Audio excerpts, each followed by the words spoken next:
believe I'm up. I slept for like 7 hours. When I say I be getting my sleep in, baby, I'm gonna make up on every single day that I didn't sleep while I was raising them kids. You hear me? All the days. I'm making up for all of them. Every last one of them. I'm grateful for it too. Sleep is one of my favorite things. Oh, that's probably already charged. Maybe this one. Sorry, y'all. Good morning. Oh, I'm doing good. Tuh. I've been a mama since I was 16, baby. Since 16, my sleep depended on my kids' sleep, honey. I did not get to sleep like I wanted to. But now, I don't even be feeling guilty. Shh. I do not be feeling guilty. I will sleep for 9 hours if I want to. I was supposed to lay down for 2 hours. I made me some fried potatoes and some bacon, baby, and was done. I woke up at about 11, 10 something, I think, 10 or 11. Honey, washed the dishes, took me a bath. I said, okay, I'm up for the day, or at least for the next couple of hours anyway. Good morning. Good morning, everybody. I done picked up the clothes, put them in the basket, put them on top of the washer. When I get out of here, I'm going to start them, get up. I didn't straighten up the room, straighten up the bed. Listen, I said, well, I guess I'm on a new shift because I'm over trying to fight it and make myself go to sleep. Good morning, everybody. Good morning. Good morning, everybody. What is y'all doing up? Why is y'all up? It is Sunday morning. Good morning. Y'all niggas don't never sleep. Don't say nothing about me and y'all don't sleep either. Y'all always up. It don't matter. Good morning. It don't matter. Oh, you work it there. Okay. But everybody else, these people do not work nights, some of them. I know some of y'all don't work. You at work. Okay. You went to bed early. Girl, me too. Getting ready for work. Okay. All right. Can't sleep. I just woke up. Got it. At work. Okay. Well, good morning, everybody. Good morning. I thought I was about to get on here and see some people I didn't know, but all my people's is here. And this, yeah, when I say I sleep, I don't never look at these before. And this one always gonna be crazy because I sleep like this or like this, but I'm always gonna sleep on my eyes. So it is what it is. I'm up because I took a nap. Me too. I made me some fried potatoes and bacon, baby, and I'm telling you, good morning.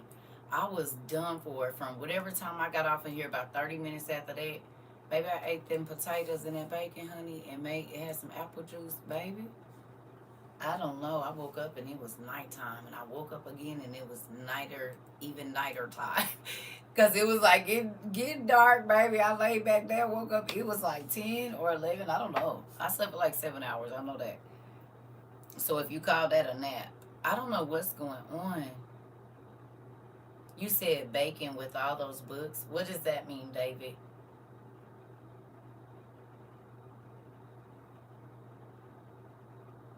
What does me having a lot of the books have to do with me eating a beautiful piece of caramelized bacon with light skin and dark skin fatty in it? Tell me. What pork belly? Smoked with a little sweetness. What do these books have to do with any of that? Tell me.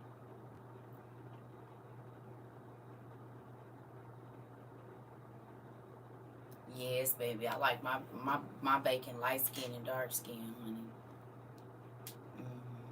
I don't want no fat. It need to all be. Oh, okay.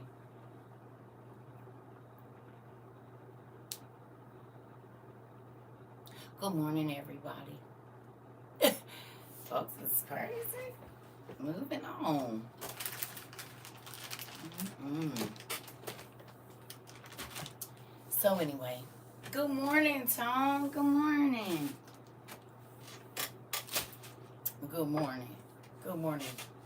It's too early in the morning to be irritating. So I figured I'd just get on here and talk to y'all because I'm up. And y'all is my family and my friends. And so seeing this how I live by my, well, y'all know. I figured I'd get up and talk to y'all before I get my day started or finished, or I don't know what this is.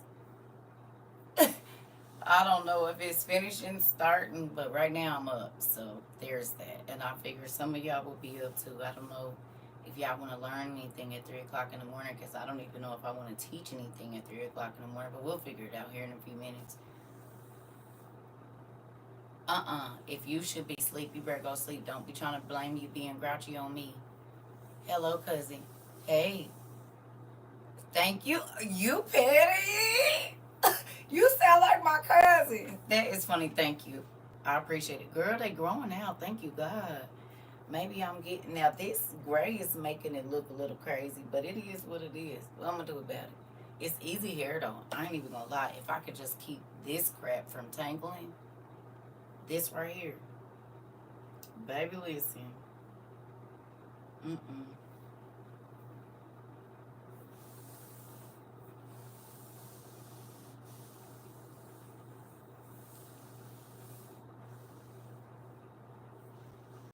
What holidays are you talking about?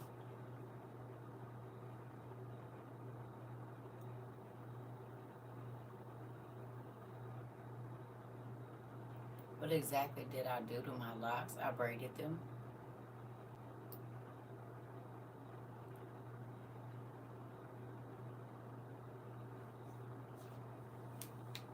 Thank you.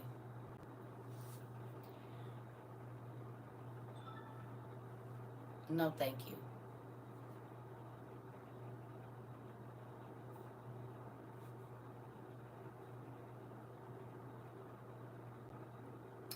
Y'all told me I could turn that off, but something keep telling me don't turn it off, and I don't know why. So I haven't yet. But when I get the, cause I was supposed to maybe a while ago. I don't know, but some keep. I don't know who's gonna be on the other side of there. That is gonna. I don't know. We'll figure it out later. Anyway, how did y'all sleep? Those of you that can't sleep, something you ain't let go, you might want to get your journal out and write, because normally once you journal, you feel a little sleepy. So I would try that for my insomniacs. And then also, it's very hard to go to sleep on TikTok, because I can be sleepy, but if I do 5 scrolls, that sleepiness goes away. So if you're supposed to be asleep, go on and go to sleep. Don't be trying to stay up and watch me, because we'll be on here for hours and you'll be mad yelling at the kids in the morning. Grouchy because you didn't get no sleep. Go on and go to bed. Now, if you had a nap like me and you up, let's do this. But I don't want no grouchy people in class tomorrow or later on today talking about I didn't go to bed till 9 and I'm mad. Mm-mm. Go on and go to sleep. Because I got mine. I'm wide awake. This has to be a part of menopause, huh? I slept. We've all been in bed all day. It felt so good. Girl, I started out watching. I made it through about 3 episodes of The Exorcist. After that, I cannot tell you nothing. I didn't hear nothing. I didn't see nothing. Nothing. It was good. Them potatoes, honey. I like fried potatoes. They make me happy. Yes, I have. Not all of it, but I have watched it. Hmm. It's a lot of shows that I've watched. I forget I watched them, and then I go to start watching them, and I realize I already did. Because I watch a lot of stuff when, if it has anything to do with the stuff that I study, I be wanting to see it like played out. So I watch things. A lot of the things that I watch is stuff that I read about. My interest, you know what I mean? You know how some people can just watch any kind of TV, it don't matter what it is, infomercial, whatever. I'm not one of those people. I have to be learning something when I'm watching it, or else I won't watch it. I'll turn it off quick or got up and start doing something else. So yeah, I can't watch nothing that don't keep my interest. Corny jokes and stuff. It for me.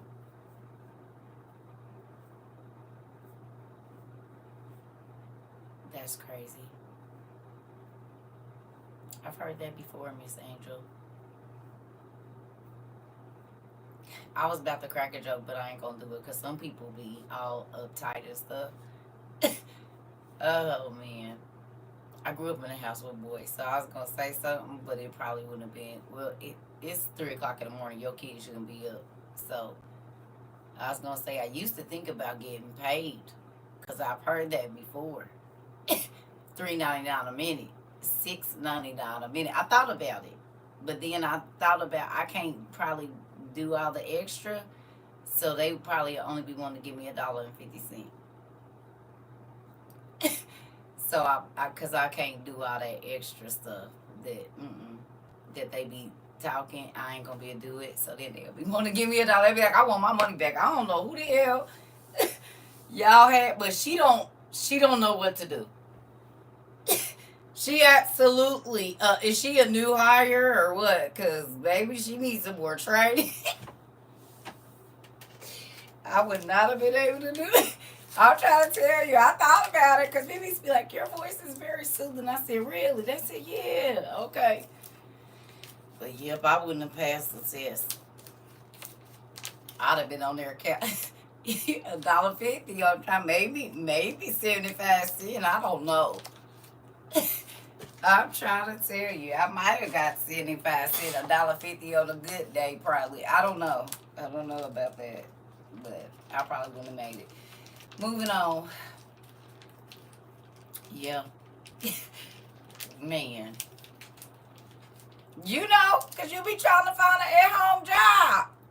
And when you're young, sometimes you be like, I don't care. But then I do. I can't even lie and say I did it. I cared.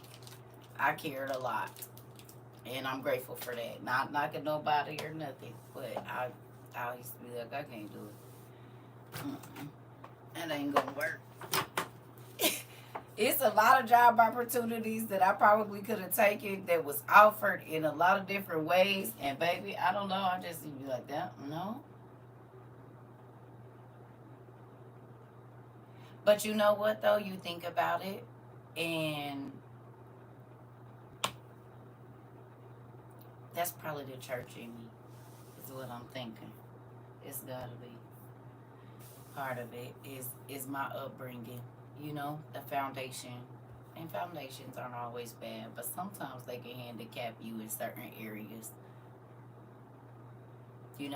Like the young lady came in and said that she wasn't prepared for real life after church.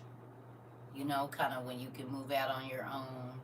And I can honestly say that I know so many PK kids and church children that the world runs through them because church, now they're starting to talk about more of it, but I know 15 years ago, there was stuff you could not talk about at church. Like, you could not bring it up. You couldn't talk to the pastor about it. It just was taboo for you to even bring up a issue, a thought, a feeling that you were having because you would be isolated away from everybody. You know what I mean? This ain't you starting no trouble or trying to cause no problems. This is, you just wanting to figure out life. And I think the one thing that I ran into, and I've been to a lot of churches, whatever, and had a lot of minister friends and things like that too. And nobody ever had the answers. And that used to make me sad because it's like, well, y'all preach all this stuff, but for like my real life stuff, there's no answers. There was no answers. You know what I'm saying? It was just rattling off scriptures to me that I didn't even understand. So it's like, I think that's one of the reasons why here I pray and ask God to help me relay the message in a way that you can apply it to your life and you understand what the scripture even means in reference to your life. You know what I'm saying? Because even like when I talk about Solomon and we talk about, Psalms and all of that, right? I said, how do they preach this? And this is a whole Too Short song. You know what I'm saying? Like, you cannot sanctify what Solomon was talking about. Do you see what I'm saying? Because he was making reference to a woman's body. You see what I'm saying? Y'all get me? So it's like some of it, they try to use it in a way, but it's like it's simple. It's not super uh complicated or any of that. It's simple. This man was talking about how this woman turned him on, period. Am I wrong? Is that not what that scripture, those scriptures are about? His poems talking about peaks and valleys and all of this old stuff. Isn't it about a woman's body and him? No,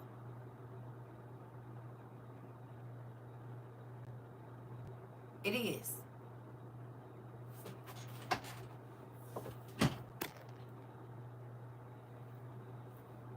It is. Do you understand? It is. So I feel like when you are teaching the word, people only want to teach it from this super Christian whatever, and clearly God made us in a human body and he understands how it works because he himself came and lived in one. So when you don't deal with the totality of being human and spirit and you just try to stay over here, this is how you get these extremes of 1 minute you're all the way over here and then the next minute you're all the way over here, and it's like if I'm touching this I can't touch that, or if I'm over here I can't do this. And it's not about straddling the fence, it's about understanding carnal needs versus spiritual needs, or in conjunction with. Because whatever you start in the spirit, it is going to manifest in the flesh. Your thoughts, your whatever it is, right? So then you have to take care of both. You can't just, oh, this, because then you get the crazy stories that people have about, oh, I thought this person was so this, and come to find out they're this whole different person. Well, that's because church doesn't really teach you how to live in a carnal life or just in your human body. They only want to focus on the spiritual things, and that doesn't make any sense because we are dual beings. When you die, your soul leaves your spirit. Your soul leaves your body. So you can't just take care of your mind spiritually and not take care of your body. This is why the Bible even talks about marriage. It's like, hey, be in God, but when you're married, you have your duty is to your wife or to your husband. So you don't get to be so churchy that you don't keep your vow of coming together with your husband or whatever, that you know what I'm saying. You don't get to do that. So it can't just be one extreme or the other. You have to learn to live in both, and or being a parent or whatever the situations are, you have to learn both. So I feel like people be super uptight about actually being a human, and it's like if I'm saved and sanctified, blah blah blah blah blah. Well, this is why a lot of church people be unhappy too, because that's not realistic, and this is why they lead double lives, because that's not realistic. There are these strict things that have been taught that you can only do things this way, and if you don't do it this way, you're not this and you're not that. But it's like that's not really the truth, because you come into this world a spiritual and physical being. You come in with a soul and you come in with a fleshly body. You don't have to give in to fleshly lust, but it's not taboo to talk about the things that you are struggling with, because then how will you overcome it, and what will be your testimony? I don't think it's a coincidence that God allowed us to come in as a sinner, because he gets more glory out of I used to be this person, but now I'm this person, than I've always been perfect. No? Have you ever met somebody that lived like you would never thought they lived the life that they live, and you're like, oh wow, like your mouth drop open, you might grab your invisible pearls. We go through, you're right. Right. Exactly. We go through this life experience for a reason, right? And I think people, it's like Jesus experienced life. He experienced probably kids being mean to him. We know this. He experienced, I mean, you got to live life. You have to. But you need to understand how to do everything in moderation, whatever it is that you're doing. And always put God in the forefront of whatever you're doing. And he ain't going to lead you wrong. We lead ourselves wrong, but he don't lead us wrong. Right? Like you'll start out on the right path, and somewhere during that process you veer off, you go a different way, you whatever, right? But the thing is, you don't have to stay over there. Like if you going the wrong way, you driving out of town, do you continue to go the wrong way if you take the wrong exit? Or do you get off the highway and turn around and go back to the right exit so you can go the right way? Which one do you do? If you're trying to make it to a vacation destination or whatever it is, are you just going to keep going in the wrong way? Oh, well, I already missed the turn, so I'm going to just keep on going the wrong way when you know you have a specific destination you're supposed to go to. If you on your way to work and you miss the exit because you're on the phone, do you keep going the wrong way? Or do you turn around and you go back so that you can get to where you're going? Which one do you do?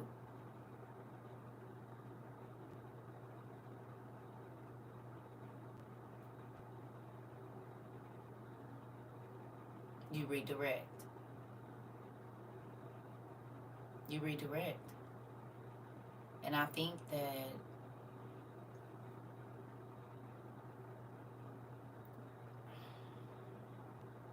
people don't understand what grace and mercy is for.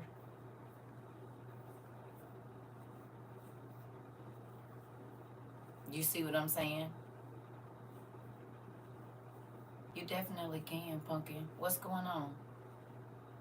Right? And it's for us to have empathy on each other. Come on now. What's going on, Tasha? You just need prayer. I mean, you don't got to tell us specifically, but you definitely can ask. Y'all, Tasha need prayer. I'm sorry. That was prying. You don't have to tell us. Tasha needs prayer, y'all. Tasha Bushman, we definitely will be praying for you, Pumpkin. You know I pray for y'all every day, though. Every single day I pray for y'all. Every day. I do. I ask God to guide y'all in everything. You know, even on the days that I don't see y'all. When I get up in the morning, just like my kids, all of y'all be on my mind. You know what I mean? And I don't know why all different thoughts come, because I don't know everybody by name always. But if a certain situation comes to my mind, whether it is in reference to my life or not, I just ask God to pray for whoever the person is. You know what I mean? Because sometimes there can be certain things that'll come to your mind and you don't know why. And instead of shaking it out, just say, God, help whoever it is, you know? So, give them peace in their situation or whatever. Yeah. But yeah, in life, life is not always going to be the way you want it. You're not always going to do your best. But that's where God steps in and be like, hey, all right, now you see how this make you feel? Just don't do it no more. You know what I mean? You don't have to even attack people that do it. You just have to don't do it anymore. And then once you learn how to not do it no more, you teach somebody else how to not do it no more. It don't got to be a group of people. It could just be one. Because that one might teach a group. Or that two might teach a group. You know?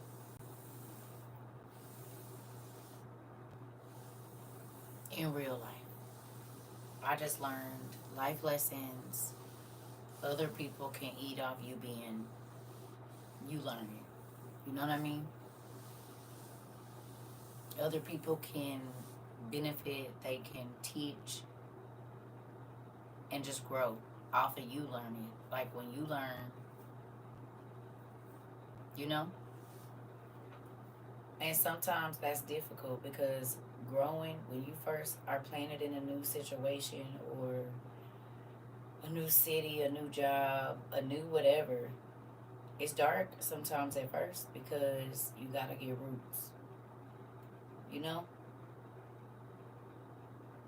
And over time, you'll start to see some buds and stuff growing. And then eventually, if your stock is strong enough and you get the right nutrients, you'll start to produce things.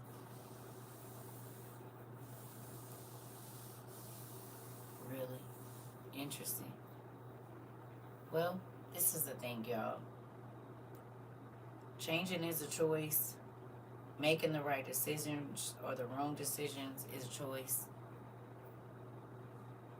Continually staying in a situation that makes you uncomfortable is a choice. You know what I'm saying? If a situation makes you feel not happy, it's a choice to stay there. It's a choice because we get comfortable. We get comfortable. We get used to certain things, and we get used to complaining about certain things. And that's all it is. But yeah. And so it's easier to complain about it than to change it. That's what it be. It's easier to complain about why it's not right than to make it right. Who will agree? Anybody?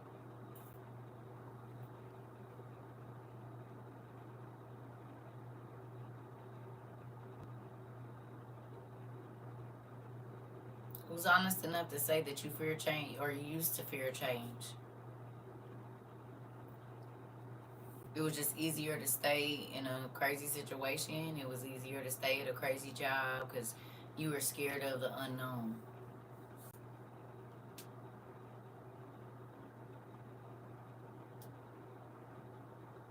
I know this person, I know this job, I know this neighborhood, I know this state, I know this city, and then always complain about how you want something different.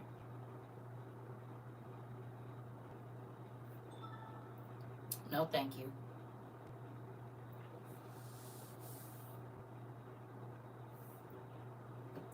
Mhm.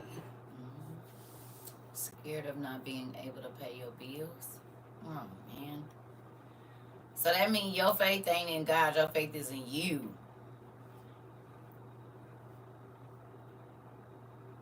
Your niece, who I started this community pregnant with, is 2 today. Time flies. Hi, Punky. Happy birthday from you, TT. Happy birthday. I told you, some of these babies that grew up in class, honey, they got PhDs already.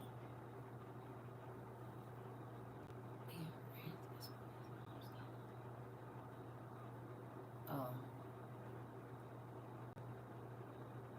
Mm.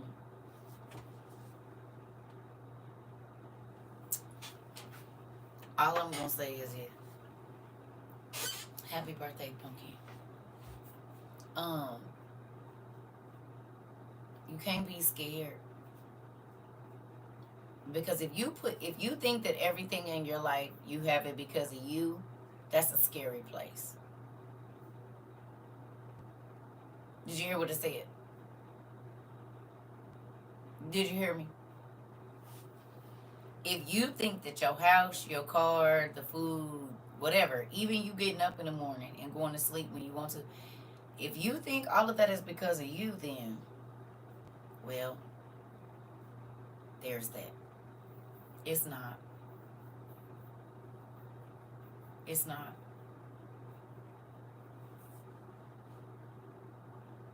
Especially if you was alive during 2020. Was any of y'all alive during 2020? I understand that now. That's why I'm able to.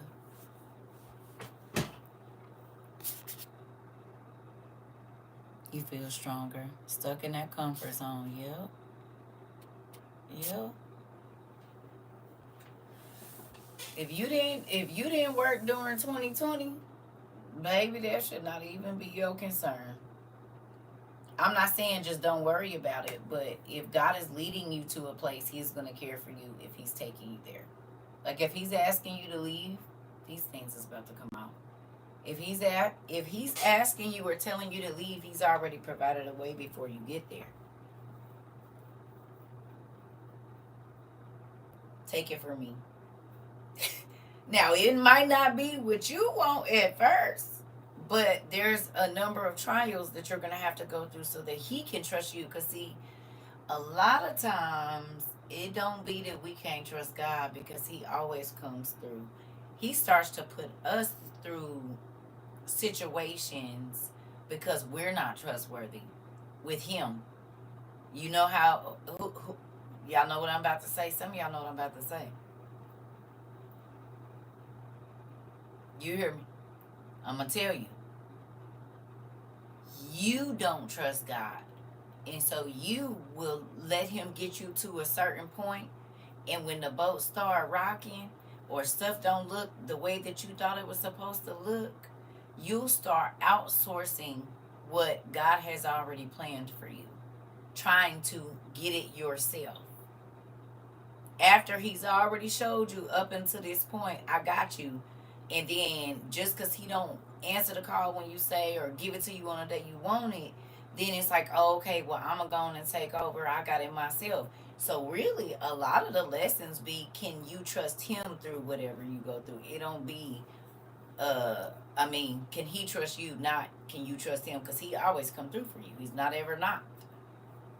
So who's the untrustworthy person that really needs to be tried? It's you. Will you believe that even if you don't have a car, even if you don't have a job, that He will still take care of you? Or if you're working a third of the hours and all of that kind of stuff, right?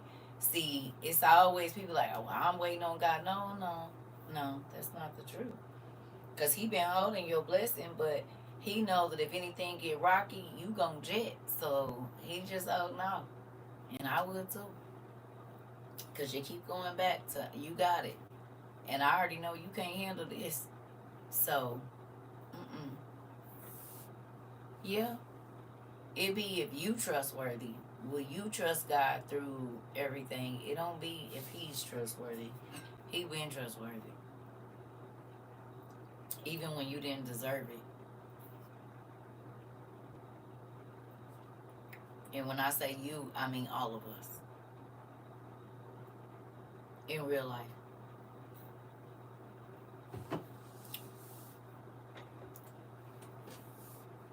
It's quiet in here. I don't know why. Hello? Y'all, hold on. I gotta go fix. What's going on over there? It's real quiet. It's real quiet over there. Hello. It's real quiet over there.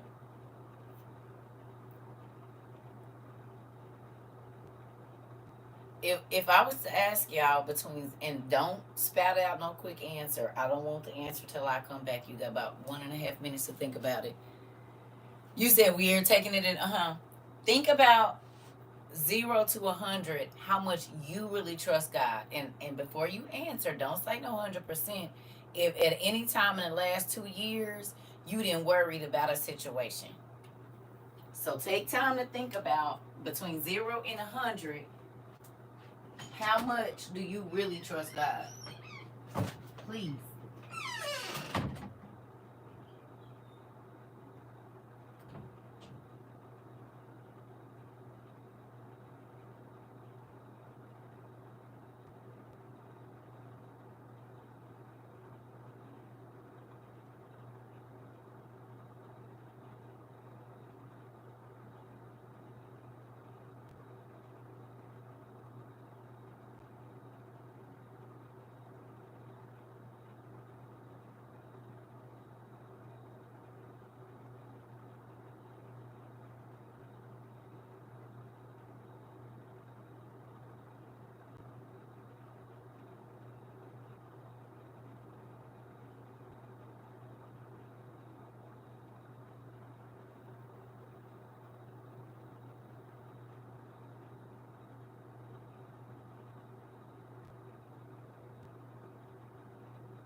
Sorry, y'all. All right. What we got?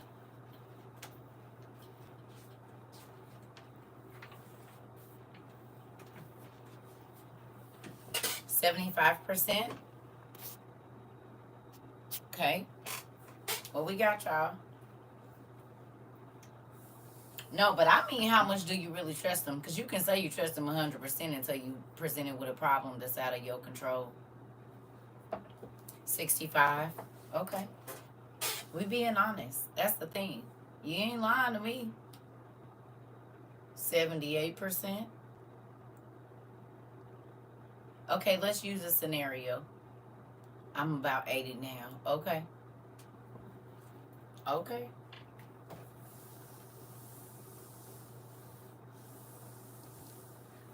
You've tried to control some things, so you still ain't came up with a percentage yet.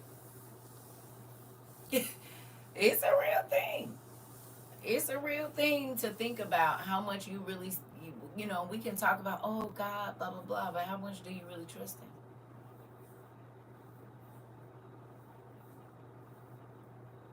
How much do you really trust Him?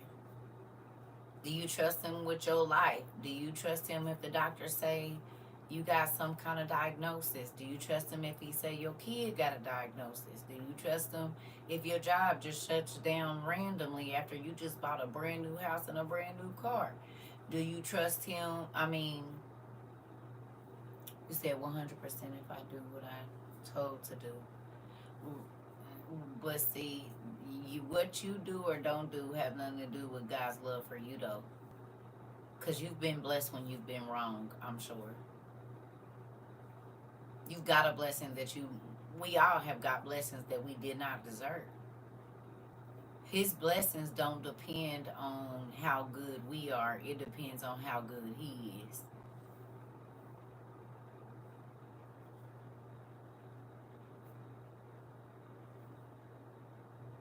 Now, does He bless you for following His instructions? Absolutely.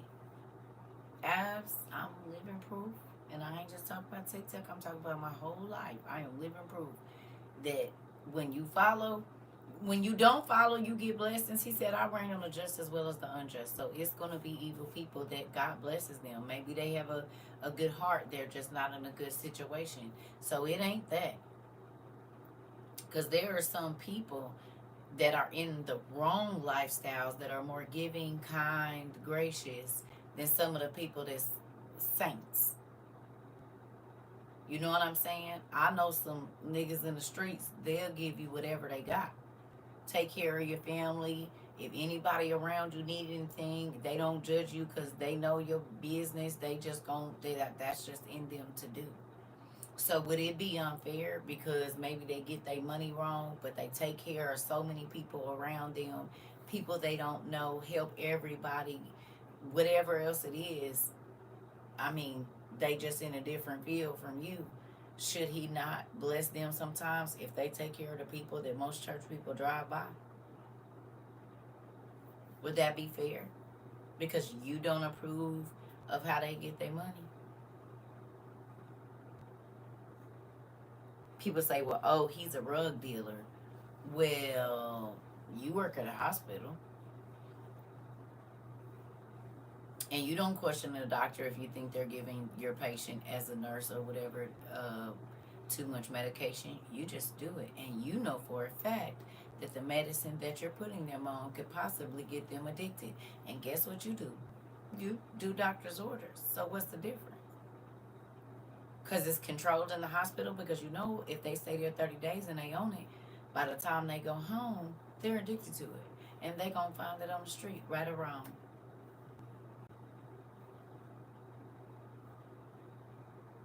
No?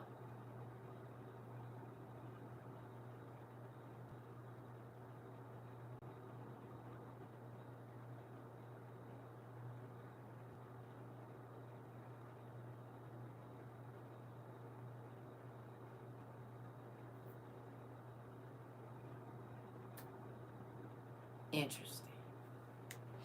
And this is why people don't like talking to your sister, Naisha. They be like, what? Uh-huh. Watch your mouth. Watch your mouth.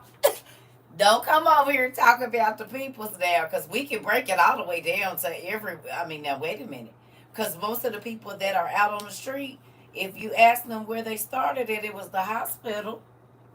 They had an injury, right or wrong. They had some kind of surgery, some kind of injury, some kind of pain, and went to the hospital, and it's been a wrap ever since then. No. So what's the difference between them and Jorge and them and Jerome? And them and Steve? Tell me. If you go to Jerome's house and leave, probably ain't gonna be okay after that. You go to Steve's house, especially if they having a caregiver, you might not leave the same. And don't forget Jorge, honey, because they got the lime and the lines. And so then you'll be back tomorrow. What is a pain clinic?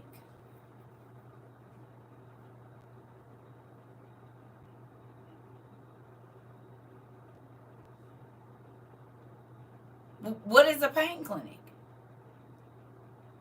Pain clinic is a legal spot in the hood where you can go get. You can't have it out your house. You got to go to the place where the state says this is a legal trap house. Is it not? Isn't that what a pain clinic is? A legal trap house? See, y'all don't want to talk about it. That's fine.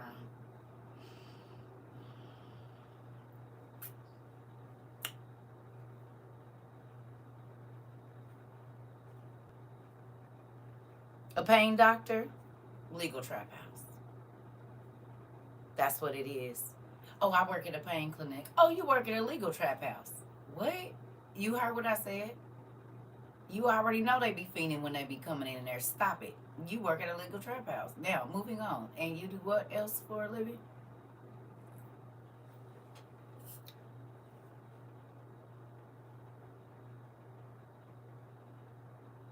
You said yes, tell it. I used to be a nurse for 15 years. Okay. Please don't look out down your nose at nobody. Please don't look down your nose at nobody, because we going to talk about it. And that's why people don't be wanting to talk to me. I'm going to go, oh, okay. Because what you thought you ate when you was about to, no. We going to go all the way down to the dirt of it all. How did that start? It started with y'all.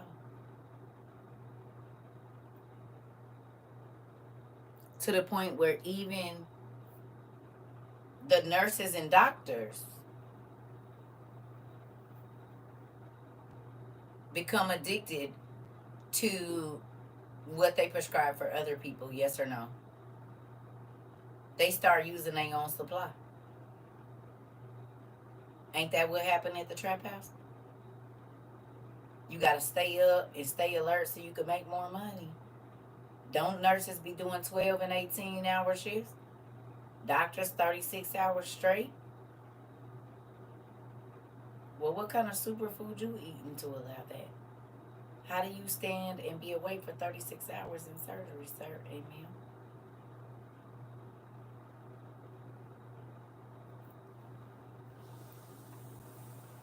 Again, it's a legal trap house. No, thank you.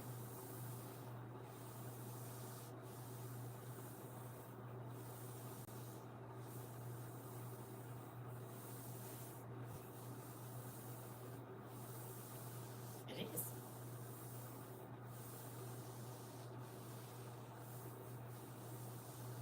It's only illegal if you don't get it from the legal trap house. But you can go to the legal trap house and get whatever you need. Period. Moving on. That all goes back to the whole witch doctor thing, doesn't it?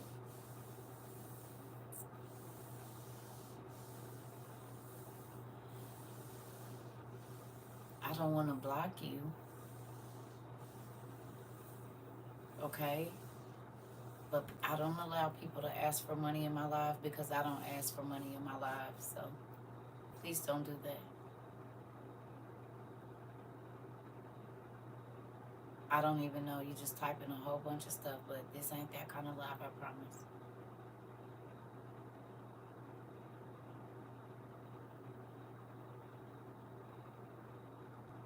Go to sleep, child. What are you doing up? Why are you up, girl? Go to sleep.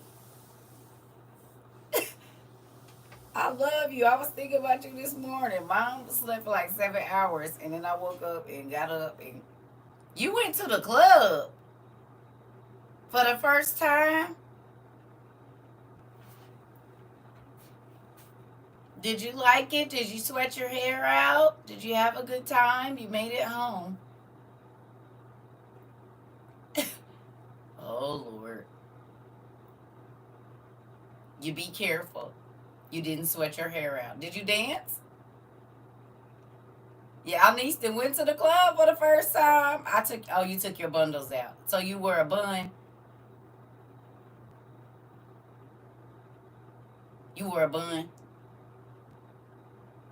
A slick back bun. Ponytail something. Your hair was down? Curly? No, thank you.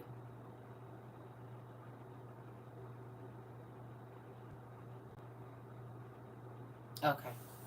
Well, send me a picture. It made it home safely. That's right. Thank you, Jesus. I can't believe it. I remember when I went to the club. That's so crazy. Oh, my baby is old enough to go to the club. Jesus, help me. Ooh, I remember being baby. I went at the stroke of 12, honey. Let me in this thing. He said, "You're not old enough." I said, "It is 12:30. I'm 21, baby. Let me in here." And now my baby is what's today? At 3:29, she told me. Let me screenshot that and write that on this picture. Let me see. Hold on. Lord Jesus. Ellie. First date at the club. Oh my God. Oh, Jesus.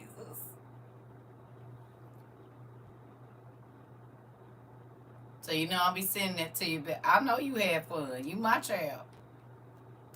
I already know you had fun. Have fun for your mama. Because he ain't letting me out nowhere. Have fun. I know you. We always have fun when we do social gatherings, babe, but we like our at-home space, too. She act like me a lot. She don't want a lot of people in her house, but when she go out, she could be social, and then she be ready to go home and get in her bed. He said, "Oh, I did. Oh, I know. Just send me a picture, girl. I can't believe you went to the club." Jesus.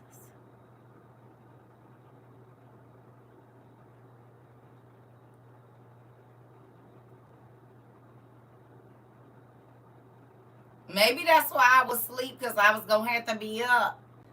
And when I get up, I'll be talking to God about y'all. Oh, Lord Jesus.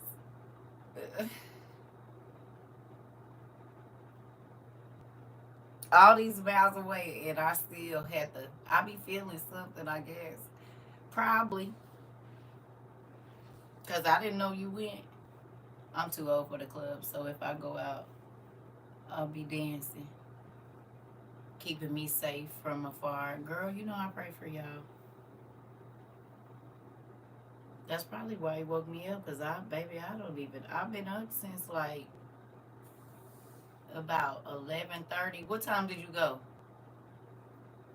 I love you too. I think I got up at like between 10:45 and 11, something like that.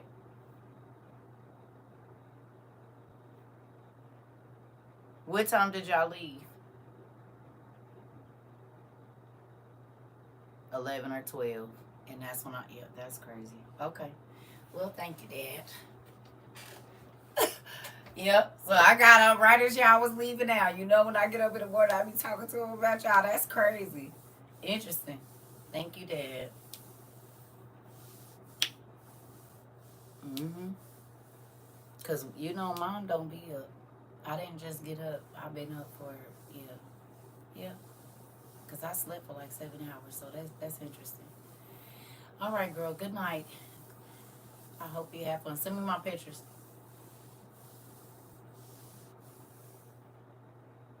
Yeah, for 7 hours, girl. I made me some fried potatoes and bacon. Sorry, y'all. I made me some fried potatoes and bacon. It was sleep, sleep. Mm-hmm.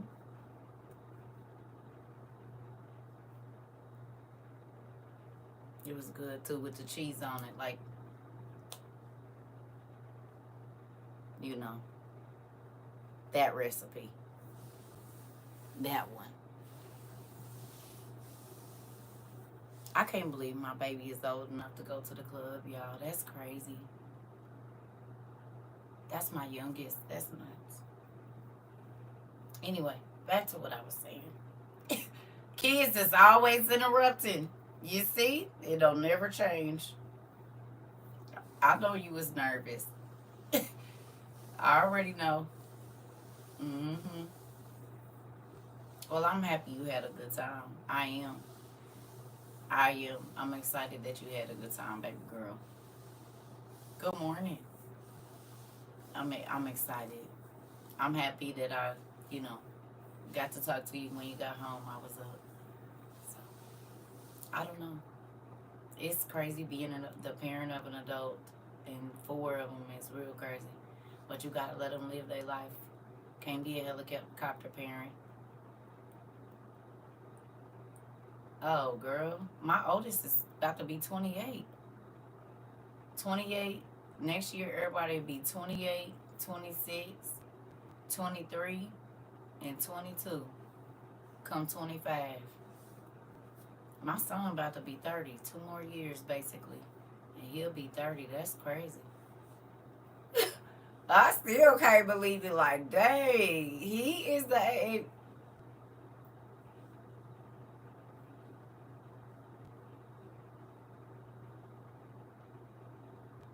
I remember holding him in my lap, holding all of them, and just saying, "What kind of person are you gonna be?" And so now that my oldest is about to be 30, she'll be 22 next year too. Oh Lord Jesus, I remember all of those ages very vividly. Yeah, it made me feel some type of way. Yours is 33, 26, and 25. It's a trip. Y'all don't think that time went by fast? That time goes by so fast, and you're still learning life, and you're having to teach them about life, and you know,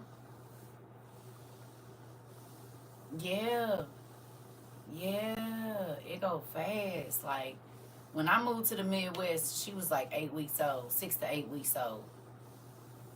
You know what I'm saying? And now my baby is going to the same clubs I was. Cause I moved there right before I turned 24, honey, and I was like, "Listen, ain't no, I'm about to find out about this nightlife. I'm about to see what it do." And listen here, to know that she is in the same stomping grounds is just mind blowing to me. Like, it's crazy. That picture of me and your TT is my first time going to a club there, and it's nuts. It makes me excited though, because my kids are growing, they learning, they understanding, and I get to see the seeds that I put in them grow.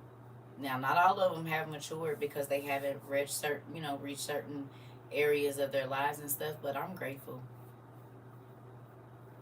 And I told y'all, these kids, they gonna tell me.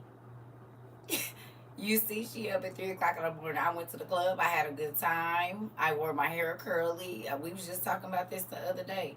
We don't always get along, but they gonna tell me most time, unless they mad at me and not talking to me, whatever. But eventually it'll come out. She was telling me some stuff the other day. I said, "You're not supposed to tell me this." She said, "It's already over. I can tell you now." I said, "Oh my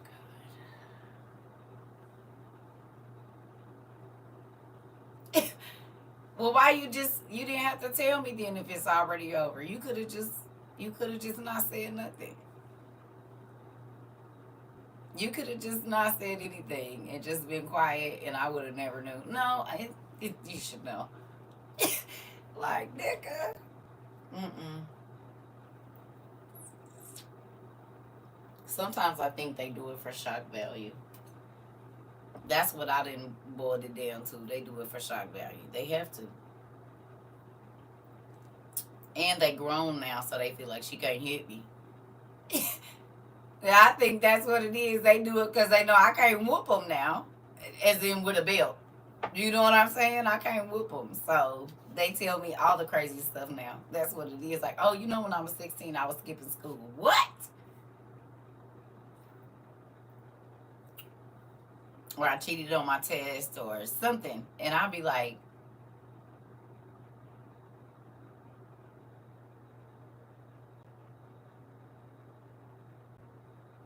you didn't have to tell me. You did not have to tell me. But one thing I am grateful for, when my kids was skipping school, they said every single time they skipped school, they ran into somebody that knew me. Every single time. Whichever kid it was, they said every single time if we skipped school, we saw somebody that knew you, mom. And they'd be like, ain't you such and such dark? Yeah, ain't you such as is.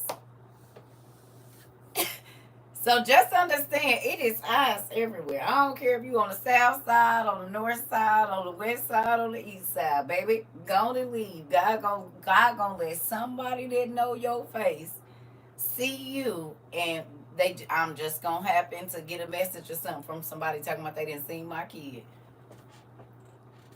That's what my kids did when they were grown. Yeah, they come and start telling you all the business, like, yo, raggedy self. Some of them didn't know. I already knew. That's how people wait till you grown and gone. You can't get in trouble. Justice. Talk about, guess what I used to do? I don't want to know what you do in the day. No, let me tell you what I did when I was in the... But a lot of times they know God would show me in my dreams. Like if they was going to skip school and stuff, I would say stuff to them. I would have dreams about it. And they'll be like, Mom, what are you talking about? But come to find out, whole time, the dream I had was what they was about to be on or had just did. But you know, they got to play me like I'm crazy. So, there's that. But then I find out after they grown that, no, that's exactly what it was. Exactly what it was. That definitely happened to me when I thought I was being slick. Listen. You always gonna see somebody you know. Just be cool. Just be cool and tell the truth, because I'm telling you, it don't do nobody no justice. It don't. It don't. Because you gon' if you think about it, even if you cheat on tests, right? When there's a test that you can't cheat on, what you really know is going to be found out. Right? So you might as well learn the work, learn what to do, instead of always trying to cheat and get by or go around it or whatever it is. You can't. It just always puts you either in a worse situation or right back where you started. I don't want to do this over.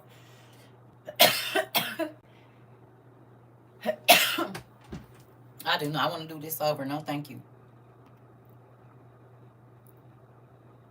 I was like, y'all gonna know my nerves. Uh-oh, tell me. So that's what it is. They tell us because we can't get them.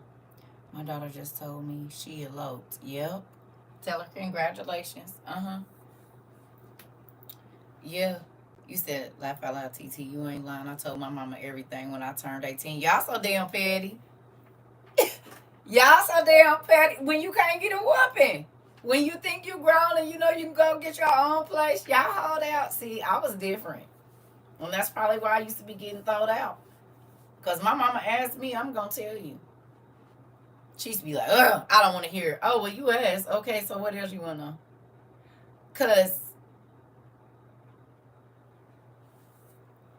I'm about to tell you. Yeah. They wait till they grown. Crazy. That's why I said, y'all be like, oh, my kids. Oh, my kids used to tell people, my mama think we the worst people. Like, if you ask her, we is the worst kids on the planet. She don't put nothing past. I said, I don't know what y'all be doing. Honey, you is me and your daddy. I ain't even about to play, oh, Now, are they sweet kids? Are they kind? That don't got nothing to do with you doing popping your stuff on the handstand when you ain't around me. You hear me? That don't have nothing to do with that. You being a good kid, going to school, making good grades, don't have nothing to do with y'all life away from this house. Nothing. And I'm not gonna sit up and act like I used to be like, look, if you gonna be drinking, you need to do whatever. Teenage years, it's gonna happen. You're gonna experience life, and there's always some silly parent that wants to be the cool parent that allows kids to do stuff that they shouldn't do that could cause lifelong effects. But that's a whole nother class.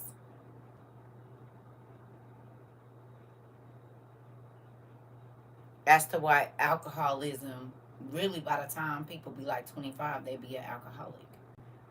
Because some cool mom let them kids drink and their minds weren't developed enough and the brain cells and stuff that they needed to make cognitive decisions, they don't have them. And so they are existing by 25.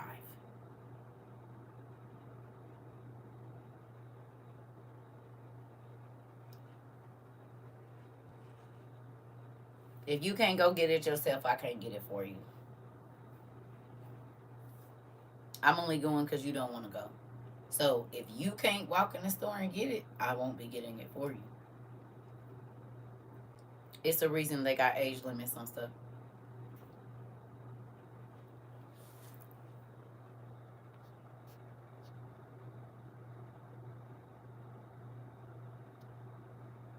Oh yeah, they pierced up. Girl, my daughter had pierced her belly button. It pushed it out.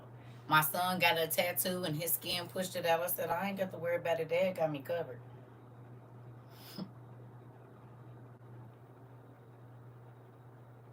That part. Because I was on honor roll, but sneaking right to my boyfriend house, skipping senior year. I'm trying to tell you.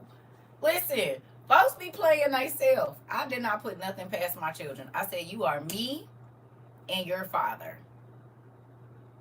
And in a lot of ways, you produce what you are. So I would be silly to think that the devil ain't about to send the same things that he sent my way to my kids. So let me talk to you about it.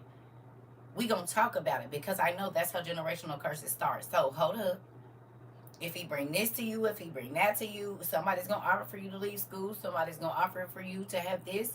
You just think about it. Is this person trying to set you up and put you in a situation? You know, a lot of kids when they leave campus, bad things happen to them. So be mindful of that. I don't care what you're going on. Make sure you got your phone charged because you probably gonna like. This is the type of parent I am. I ain't about to be like, oh no, I know they're not. Yeah, okay. They is me and they daddy, honey. uh, ain't no telling. I don't even know. I just be praying that God, you just keep them. That's all I can do. That's all I can do. I'm not about to sit up in front like the church folks kids like I used to be all hurt when they daughter pregnant. Y'all stop. So she gonna wear her head covering and she gonna have a fat stomach with all that white on. You right? I'm not about to fake.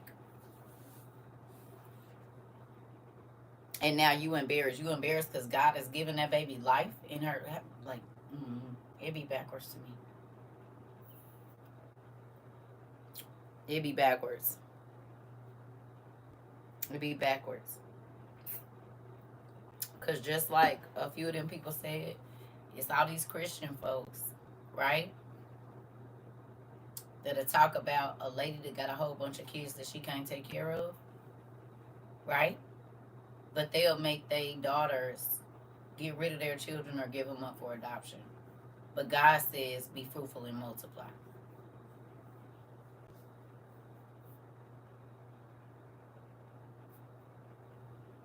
She wasn't ready, but God said she was because He created a life in her womb. Not when you were ready for her to do it, when God was ready. Hold on, y'all.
That's pretty cool.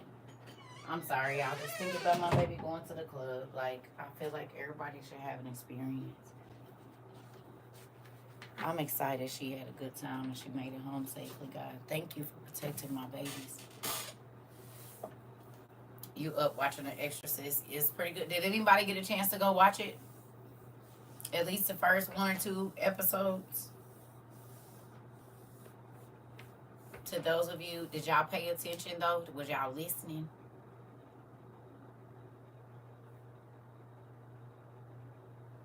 Excuse me. No. Gina. The Exorcist. It'll tell you. The show. It's several different platforms. And I don't want to say one because somebody going to say, I don't have that. So that's why I say just go look. That way you'll know if you have it or not. What else is it on? Because I don't have that one. So just go look it up. The Exorcist, the show. It's really good. And it helps you understand how they've been playing in y'all face with this whole medicine stuff, with getting rid of certain things that medicine don't help because it's a spiritual sickness. And it puts it right out plain for you. It also puts out why a lot of these mass unalivings in certain ethnic areas are happening. It's very interesting if you're paying attention and you're not just watching to watch, but you're actually watching to understand. Mind blowing. Definitely mind blowing. It is. It makes you think about a lot of the news that we see, how it's cultivated, but what the real meaning behind it is. It's very interesting. If you've ever seen anybody talking to themselves and you wonder why, it's a good show you should pay attention to.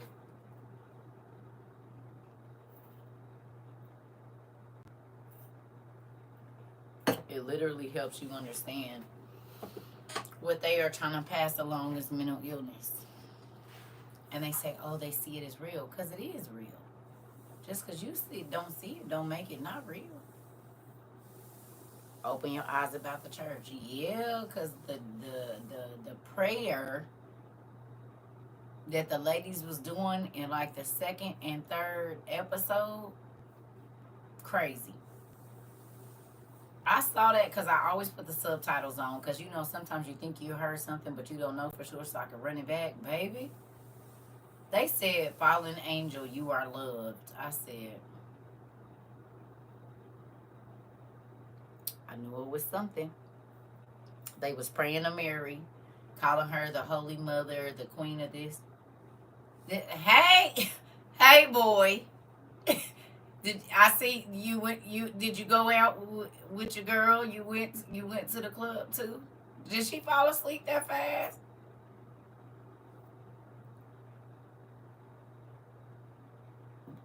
Y'all lit, cause y'all is up.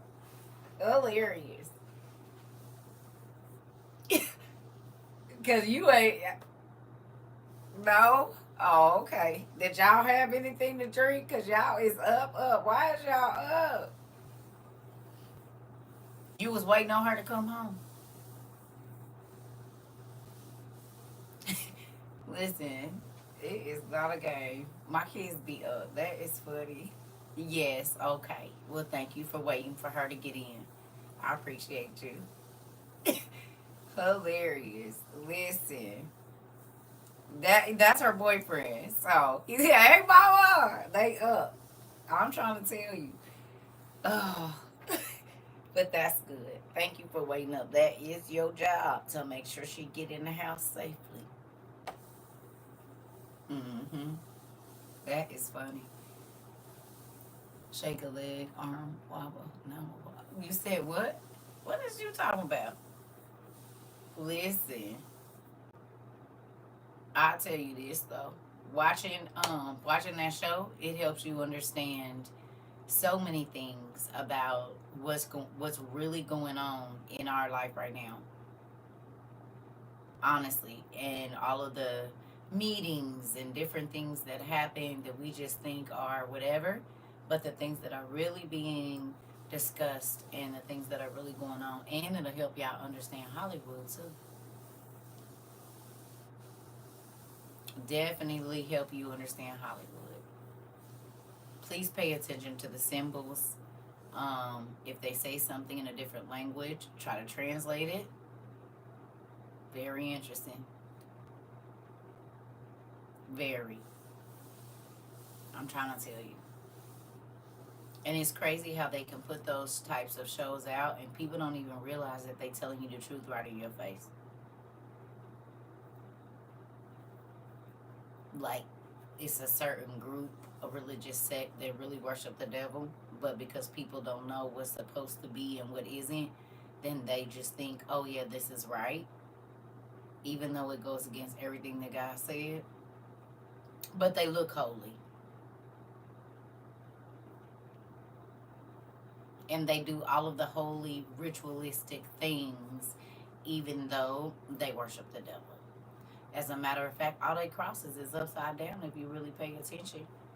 It goes so deep. All I can do is giggle, kinda, and shake my head. It's crazy, right?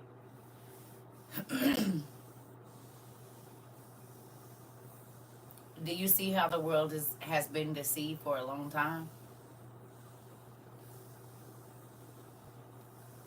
If you look at the crosses on their neck, they upside down. The longer part of the cross is closer to their neck. Their crosses in their churches, you don't realize it, but the longer part of that cross is at the top. Most of their crosses are upside down. They just so big and you see the cross so you don't really pay attention, but most of their crosses are upside down, which is scary. That just made my body stand up. Yeah. And they got all the statues in the church. You just gotta look at certain stuff and be like, what the heck?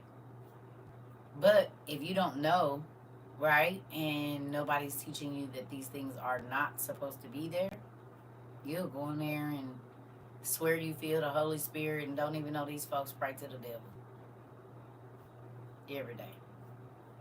Do incantations, practice magic, unalivings, ritualistic, all kinds of things. Y'all saw, oh boy, what's his name? Crazy odd man drinking blood on TV.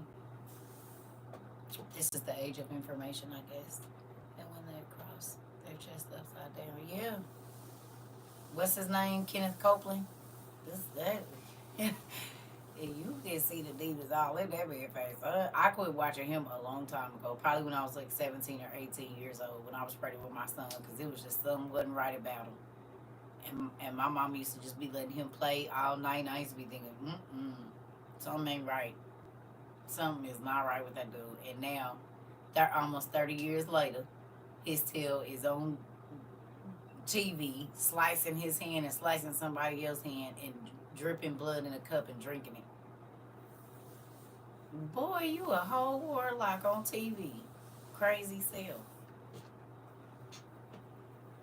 Yeah. Mm-mm.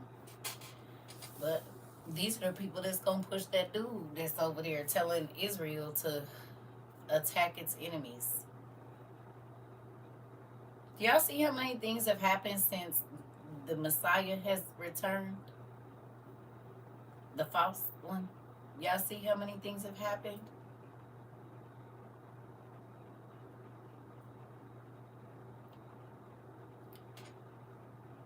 Y'all see it?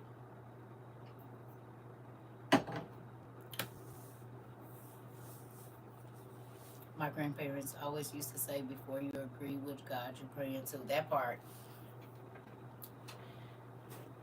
All of a sudden, now think about this. The IDF is hitting peacekeepers and civilians.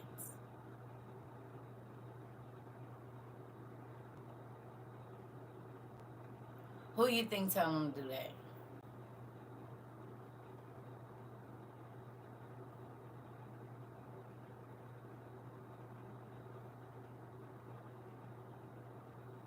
Oh yeah. Did y'all see they supposed to be getting rid of TikTok in January?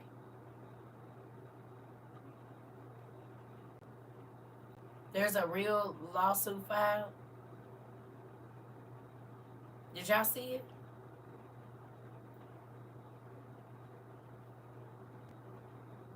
5 states have filed a class action lawsuit, and I just seen it like yesterday or the day before. I said, "Wait, what?" Yeah, it's together with some. So they not only suing TikTok. I think they suing YouTube and a couple other ones too, because they said it makes the kids' brain something. Yeah, go look it up real quick. I need to get my robe. I thought my heater was broken. It was on hold or something. I don't know what was going on, but it was 80 degrees in here when I woke up. Hot. Finally cooling off.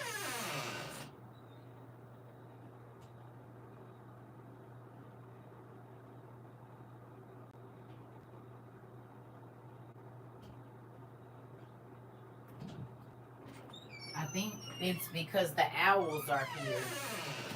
That partnership with the owls has a lot to do with it. The partnership with the owls, it has a lot to do with it.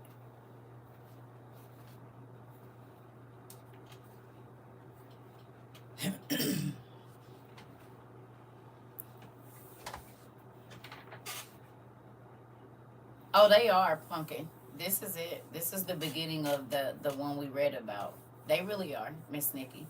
It's real. Definitely real. It's real. All you gotta do if you got that lost,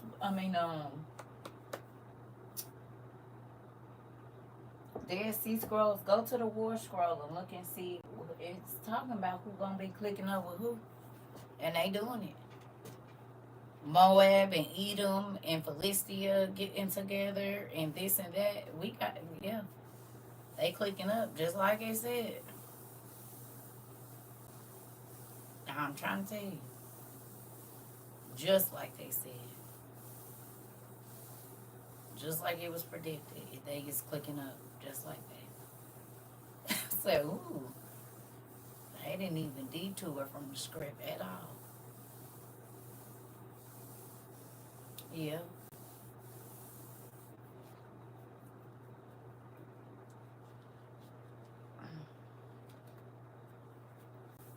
the countries that are connecting right now for all this going on in the Middle East and other places.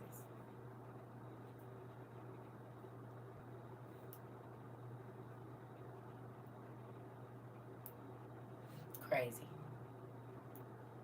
in real life. And I believe that's why God allowed us to get together. I believe that's why God allowed us to focus our minds and really pay attention to what's happening.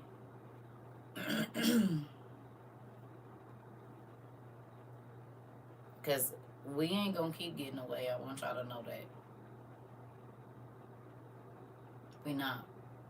Seeing as how we keep our mouths and our folks and everybody else's business. Folks is getting tired of that. They are. They're getting tired of it. And it's sad because, like they said, most Americans are not prepared for stuff like that. Most of our kids, they too busy trying to pull out their phones to run and hide somewhere. You know what I'm saying? They want to record everything. Babies in other countries, they know if they hear a certain noise that they need to be running and trying to get to a certain space. Our kids don't know that. Our kids don't know to pay attention to planes that aren't the normal ones because they're going to be trying to record it instead of running to a place where they could be safe.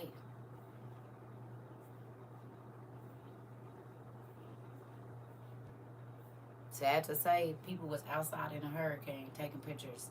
It's a whole tornado right across the street, and they're not realizing that that could have sucked them up and out, and or out and up, and they was trying to record. Like, that's spooky. We don't even realize when we be in danger because we're trying to record certain things. You know what I'm saying?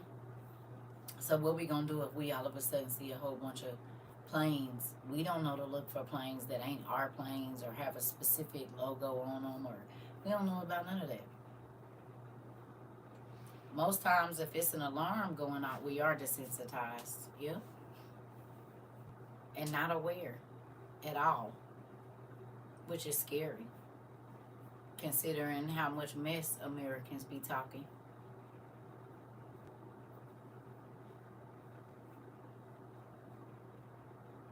That part, Nikki.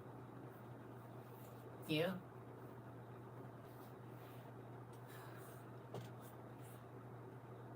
I don't know. I guess that's for me why I just be trying to help people get ready. Because whether you want to see it or not, it's on its way. Whether you think it's time or not, it's on its way. And just looking at the different grocery stores, all this stuff that's going on, it's like people still sleep. That's spooky to me. You know what I mean? That is spooky. You don't want to, you just want to keep seeing life the way that you want to see it. That's spooky to me. You know, because then you put everybody else around you. You said there's more to see. What you mean by that? Yeah, they delusional. They are definitely delusional. The heck? Being in denial doesn't make it any less true. Keish. Good night. I love you too. Good night. Listen, just because you don't think about it don't mean it ain't coming. And we talk about that all the time. That blows my mind when people think like that. Oh, if I don't think about it, I don't have to worry about it. Okay. Well, let me know how that work out for you. Let me know how that work out for you. Because that shouldn't even be a thing. Like, that's spooky. And then you expect me to follow you? Follow you where? To crazy land? To destitute land? Nah, I'm cool. I don't want no parts of it. I'm not doing it. I'm going to ask God where he want me to go. Listen, don't be afraid. Be prepared. That's our thing. That's our whole thing over here. You ain't gotta be scared if you prepared. You said a bag of semi-sweet chocolates is the same price. A candy bar is $34. Interesting. Yeah. You pay for the processing. We talked about that. Only reason groceries is high is because you ain't processing them. They have to pay the people processing, and they have to pay marketing. So,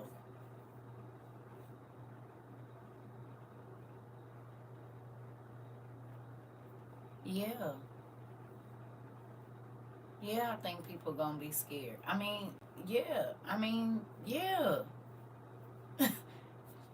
Look at all that's happening, and they can't believe it's happening right now. And it's taking people's minds. Did y'all see they said that people that made it through the hurricanes are now unaliving themselves? Did y'all see that?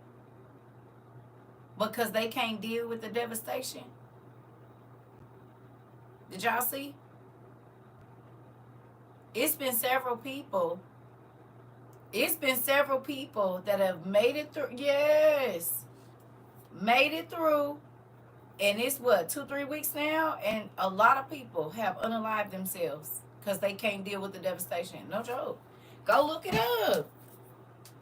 Trying to tell folks and you get cut out. God got me. I'm not going to worry about it. I'm like, yes, he does, but you got to do your part too. Yep. Go look it up. My ear. Some said survivor's guilt. So some said survivor's guilt, and some people couldn't deal with just everything being gone. That's correct. Yeah.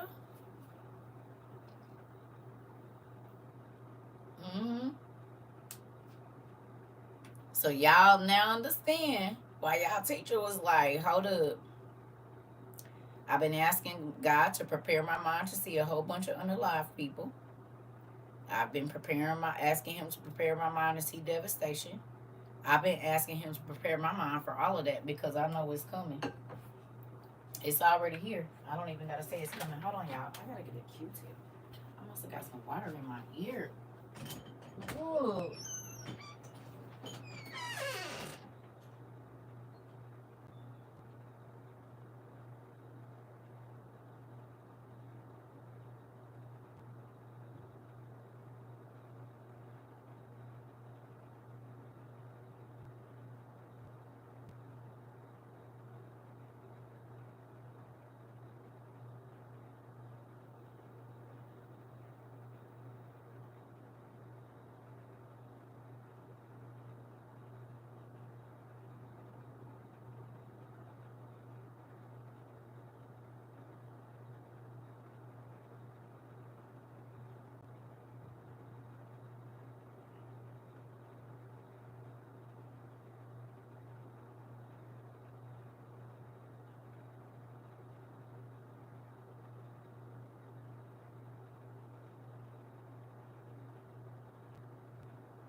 Y'all wanna see something?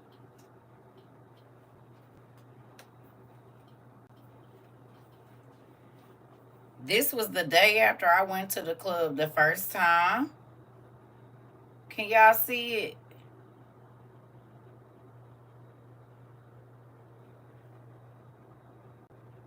Me and my friend, we got up and went and took pictures. So I was the same age as my baby right here. Y'all see it? Literally. So that's why I'm writing this down because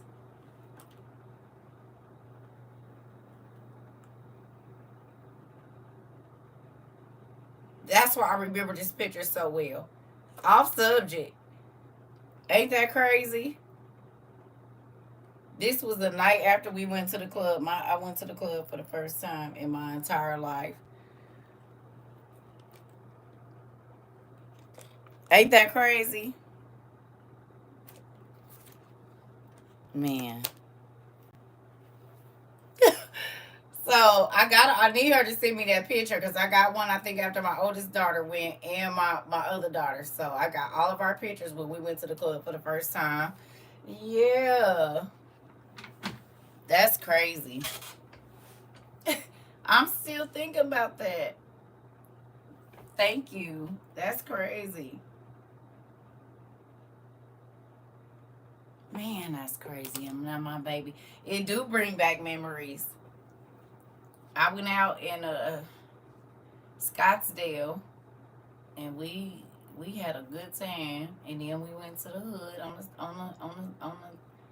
on the west side, like the west side, south side kind of like area, and we was in the Elks and stuff. It was a time. I definitely did have a good time. It was crazy. I partied from 12 on the 9th to about 6 on the 11th. A time was had, honey. I did. My homegirl had got me a limo, baby. We kicked it. I tell you, it was cool. We went out to eat. Then we went to the club in the limo. We went to like two different clubs. It was good. I was clubbing the night going into my birthday and the night of, honey. So on the 11th, baby, had to get up and go to work. I was so tired. Honey, we turned up. Do you hear me? Turned up. We did. Listen, I had some good times in my life. It was nice. But you know what? That's why I say, like, I'm grateful for my experiences because I had them, right? But even when I wasn't thinking about God that much or whatever, like, he's always been really good to me. He has. And I can't even lie. No matter what situation I was in, he has always been really, really good to me. He has. And he has shown me things that I never thought I would see. I've had experiences. Yeah. I take the good with the bad, though. I don't only base my life on being good on the good experiences I've had, because when I was in my car, I saw the grace of God. When I was in a homeless shelter, I saw the grace of God. I saw his care there too. So I don't only take my good times from when I was stunting or having a good time. I take my good times when I was at my lowest and he still came through and saw about me too. You know what I mean? You partied in Tempe, Scottsdale, and Phoenix. Me too. I didn't really do Tempe as much, but everywhere else, everywhere I was on the army base out there, baby, everywhere. You hear me? Was had a good time too. Throw your head back and say what? Did. Early 2000s, baby, I was in that thing. Was. Did. Yep. Then I got pregnant, so I had to sit down for about 2 years. I got back outside though. I got back outside for about a year and a half, and I pretty much been in the house ever since. My run was from about 20 to 21. Then I got pregnant. Then I was back in church, and I got pregnant again. And then I didn't get back out off the porch until about 24, 25. About 25, I got back off the porch. Yeah. And then my run from was like 24 to 26, and then I've been in the house ever since. Since about 26, 27 at the latest, I've been in the house. I might go out to a bar or something when I was 27, but basically since 26 or 27, I've been in the house. And I'm about to be 45. So there's that. Which kind of sucks because for the time that I was outside, yeah, it was great. But after that, God was like, all right, now, sit down, have a seat. Don't you go out every once in a while. Go out for about 2 hours and get on home and go back to your regular life. So, mm I'm grateful though. I feel like God kept me from whatever it is that He kept me from, and I can't complain about it. I don't take nothing back of my life, y'all. You know that? I really don't. Like, I've had a lot of horrible experiences. I've had a lot of amazing experiences, but they all made my life what it is today. And what I mean by that is the person that I am. You know what I'm saying? Because your circumstances can mold you, but you choose how far they change you, or how far they make you go in a different way. You know what I'm saying? Because a person really can't make you do nothing. Like, even, in relationships or whatever, you made me do it. No, you chose. You chose to be bitter. You chose to stay. You chose to. They all make you grow and do. Who want to be? You want to be the same when you're 60 that you was when you was 40? You want the same things that piss you off, send you into a depression or whatever, make you derail your whole whatever. You want that to happen when you 60 and it was happening when you was 20 and you was 30 and you was 40? I do not want to be the same person at 60 years old. In 15 years, roughly 15 and a half years, I do not want to be the same person I am today. Don't. Hopefully, in that 15 years, I gained more knowledge than I gained in the first 44. Like, no. I don't want to be doing the same stuff. Like, mm-mm. If it's learning, yes. But if a person can still push the same button that they could push 10 years ago and it still make me go off the same way or whatever, nah. And I'm saying, whatever, there's always a little bit of wiggle room, but for the most part, you should be growing. That's like all these folks out here talking about, I'm looking for somebody, I'm looking for somebody, I'm looking for somebody. Did you look for yourself? Because maybe you can't find the right person because you ain't worked on you. You too busy worrying about everybody else being perfect. But how much time did you spend working on yourself? It can't be, you know what I'm saying? You ain't took no time. What's the longest you been single without talking or messing with nobody? And you just really worked on you, finding out what you like to do, so that when that person comes around, you got something to offer them other than money and intimacy, or food and intimacy. Like, what else? What conversations can y'all have? What can you teach them? What can they teach you? Like, it's crazy. I saw what I could do. Now see what God can do. That part. And so people be like, "Oh, it's something wrong with you because you single." Yeah, I ain't crazy, and I ain't hard up for nobody. And the next person that comes in my life, they better add something, and it ain't gotta be no money. Oh, thank you so much, Mr. Carlton. It's a real lot. Like, what happens when we shriveled up? Cause I ain't against nobody getting no plastic surgery, but I'm not doing all that. So, what happens when I don't look like this? What happens when our bread or God forbid something go on with your body? Like, if it ain't real, I don't want it, and that's why I don't have a whole bunch of friends and all of that as far as like in my life, cause I don't do fake stuff. I cannot. I cannot. I cannot. I'm not about to fake with you. I'm not about to act like I didn't see you being shady, saying some slick stuff. I'm not gonna act none of that. So then I'm not gonna be able to be around a lot of people, because some people okay being fake. They okay with a person constantly throwing jabs at them and not saying, I'm not that hard up to be around nobody. Not if you don't make me feel good. Quality versus quantity. Come on, that part. And people think, oh, because you're single, yeah, I ain't crazy. And that's why I was single most of my 20s and most of my 30s too, because I don't have to deal with this crazy. One, I'm not married to you, but even when I was married, I said, you do realize that the goal of marriage is to make the person happy, not miserable every day, right? I don't know if you didn't get the memo. You hear me? You said you're 66 and you always been single. Listen, if you, and I ain't talking about gifts and all the, I'm talking about, can we sit down and eat and have a real conversation? Can we talk about more than just us? Can we talk about more than what's on the TV? Like, if it ain't got no substance, I don't want it. If at any time I have to feel unsure and you don't want to reassure me, why am I doing this? Come on now. And you know what? There are people that are blessed to be married for a long time. I understand my parents are still together. But I'm gonna be honest with you. I don't feel like my parents have a quality marriage. For me. Like, if I were to say for my thing, they've been together a long time. But I don't even think they sleep in the same bed.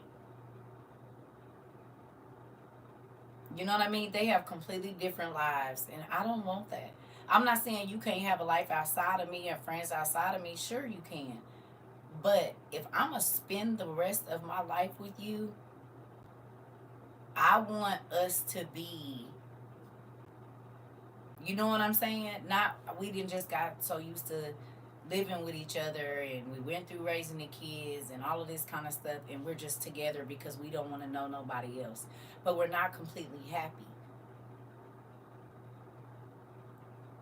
you put God in your marriage. My mama, I get you. My mom is in the church. You know what I mean? And I'm not saying you. I'm saying I know, like I know that there are amazing marriages. I'm not against marriage. I actually, that's why I waited so long to get married because I'm not gonna cheat. There's certain things I'm not gonna do. So then I might as well not even play with it. Because I'll be and hurt somebody. I'll be and hurt you because I'm not gonna do it, so you don't get to do it to me. Is my whole thing. But I'm just saying, I think that a lot of people don't understand relationship. A lot of people don't understand that being in love with somebody is a compromise. And most people don't want to compromise. Most people don't want to grow. They feel like if you met me right here, you got to take me right here and you got to deal with all of my bad behavior. What the hell? When you love a person, you try to be better for them, not worse. Like, what is wrong with you? Why do you even get in a relationship to make somebody else miserable? Are you crazy? Like, if you're not going to do right, don't waste a person's time. Don't waste their efforts. Like, you know what I'm saying? Just the same way when people try to come in my life and I'll be like, no, thank you. I'm like that when people try to approach me and talk to me. Like, I can already tell this ain't nothing I'm interested in. So I'm going to say no, thank you. I'm not going to lead you on. I'm not going to make you think I'm going to talk to you or nothing. I'm going to cut it short and sweet. No, thank you. Because that's a waste of my time doing that. People don't realize that when you play with other people, you play with yourself. Because your person could have came when you was playing in that person's face, like using them as a space holder. No.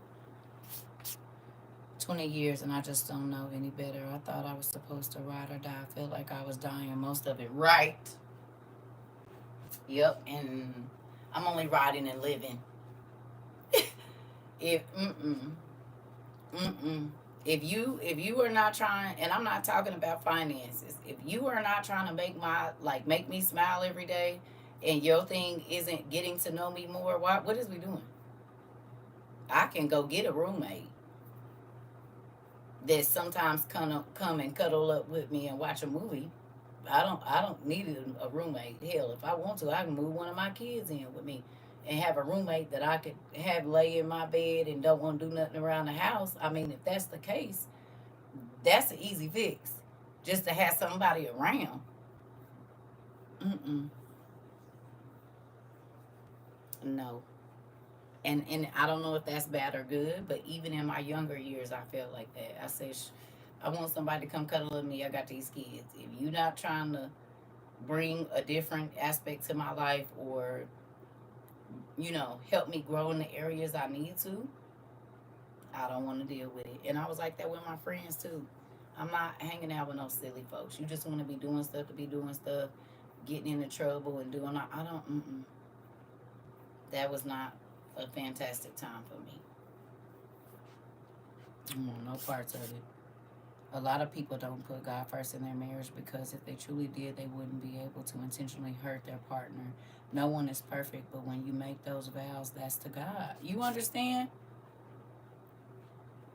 And now you understand, Nisi Poo, why I journaled everything. And I said, look, I'm going to do this the right way because I'm getting out of here. You ain't about to trap me over here. No, sir. You can go do whatever it is that you like. I will not be doing it. What do I think about polygamy? Are you asking me my thoughts or what God feel about it? Because ain't no way in hell. Maybe for another woman. Oh, you African? Mm-mm.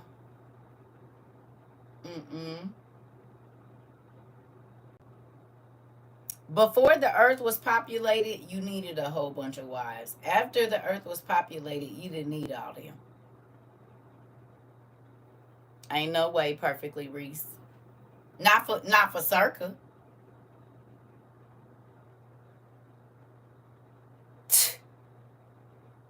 The only way you gonna be able to have more than one is if I'm gonna be able to have more than one. That's it. That's all.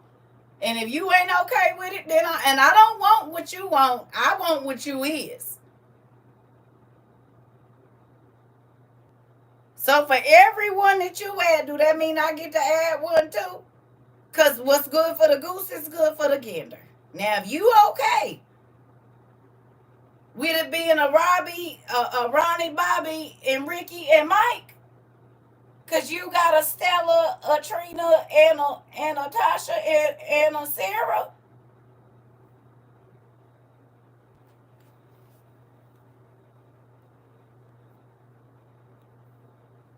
The Bible say love your husband or wife as you love yourself. So there's that. I'm just saying. Lit that part. Considering the ratio of women, I wouldn't give a damn what the ratio is. It's enough out here. Don't believe the hype. It's enough. It's enough. It's enough. I don't care what them statistics say. They lie. It's enough. Definitely is. Sure is. It's enough. It's enough. It's enough. Yes. This is a one-on-one. I said that was before the earth was populated. It was a reason for that. And yes, it says at the end times. I don't care. And the ratio, it ain't how many is alive versus how many is really how many is straight and how many is not. It's 7 women to 1 man because most men don't want a woman. That's why it's 7 to 1.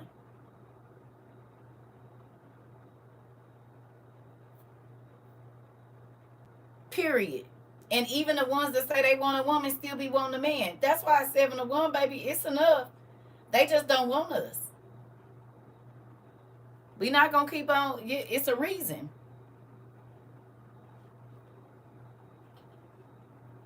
And ain't nobody dealing with you just because it's 7 to 1. I'll be by my damn self. The hell? So what? Listen, you talking to the wrong person. You probably don't want my opinion, cause only reason is that is because we in like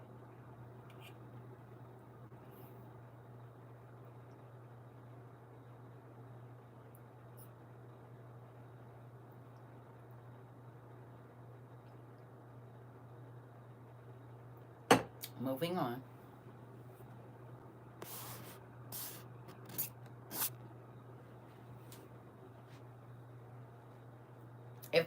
If a lot of our men, like prime example, right? When they took away conjugal visits,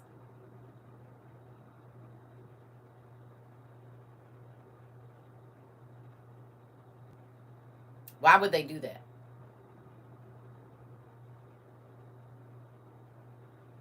Strip everybody down, do a body scan, and let them men's wives and those women's husbands come visit them. There were things that used to be in place to keep certain things how they supposed to be. Okay? But when you remove those things, and then this person lives in a space for 10, 15, 5, 20 years, and there's only certain things available, and then you take them out of that situation and you put them back into a regular situation where in this world it's accepted and people just don't think about it. But out here, I cannot be who I was in this situation. So then what do? I pretend and I continue to participate in these actions while living a different life over here. You see what I'm saying? Because if there were still conjugal visits, there would be no reason for that. But if you remove certain things out, it's going to be what it's going to be. And a lot of people get in trouble at a very young age when their hormones are at their peak. Especially young, like brown kids. All kids, I ain't gonna say, but it's a lot of brown kids that get in trouble at 14, 15, 16, 17, and they're charged as an adult. And so then maybe they haven't even had an experience with nobody. But if you are forced into a situation to where the only thing that is available to you is this and you get accustomed to that, then even if you go out and try to do something else, once you get out of that situation, this is what you're accustomed to. And so even if you do get in a situation that looks a certain way, you still doing stuff on the backside.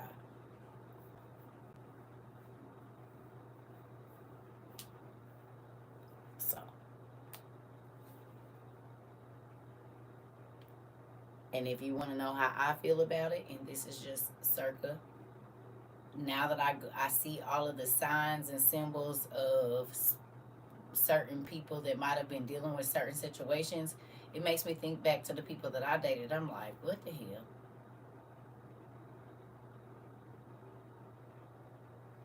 Makes perfect sense.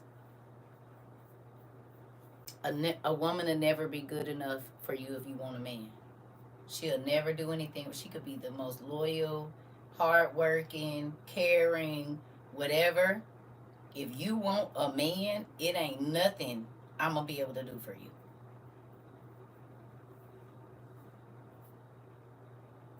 And so with all that's going on right now, I would rather not put myself in a space to be a beard for somebody that really wants to live a different life.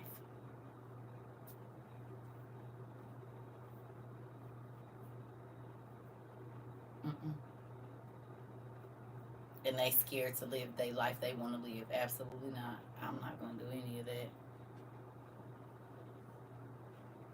Nope. Because I used to say a long time ago, and only because I've done a lot of counseling, even as a younger person, people used to get mad at me when I say men that cannot be with just one woman, or they don't know how to be with one woman at a time. A lot of times there was SA in their childhood. And so the whole manly thing of going around and being with all these women is so that they don't have to think about the SA that they went through as a kid, because most times it was probably, you know, the same sex. You know what I'm saying? And so then they go through this super masculine stuff that they go through with that issue. And so then they fighting with their own mind. Instead of just saying, hey, this happened to me. Sometimes I fight with it, blah, blah, blah, blah, blah. Right. Yeah. And I peeped it young. I peeped it young. And I'm telling people, he's like, man, you crazy. I'm like, mm-mm. I know why you do that. You said, yep, I seen it with my own eyes. Yeah, it's a real thing. And I ain't knocking nobody. But I don't want to be a part of your web of trying to figure yourself out when you already know what it is. Or you think maybe nobody will accept you because that happened to you. Well, we didn't all went through stuff, especially as a kid. So are you willing to grow? Is it something that you feel like you want to do? Like, what's the plan? You know what I mean? People live in their own mental prisons a lot of times, instead of just addressing the issues, getting it out, and being like, look, I fight with this, or this happened to me that I never told nobody, whatever it is, so that you can grow past that. You know what I mean? Emotionally, physically, whatever, you can grow past it. But a lot of people don't want to. A lot of people, they don't want to grow past the craziness. They just want to stay right there. Or they feel like if they hide a part of your life, their life from you, and just live this part. Now, I want 100%. So if I can't have that, I don't want nothing. That means whatever it is that you fight with, I'm here to help you go through that. Whatever it is that you experience, but why should I give me to you and I'm not getting all of you back? No. You don't get to give me what you want. You got to give me everything. Or they be so hateful toward outwardly gay men. I be looking like, why is you so mad, sir? Right. Whoever is in his bed ain't none of your business. Why is you worried about it? Or did he used to be your boyfriend? You could tell me if he used to be your boyfriend. You used to hook up with him at the Walmart. You could tell me. You ain't got to hide it. Everybody got to pass there.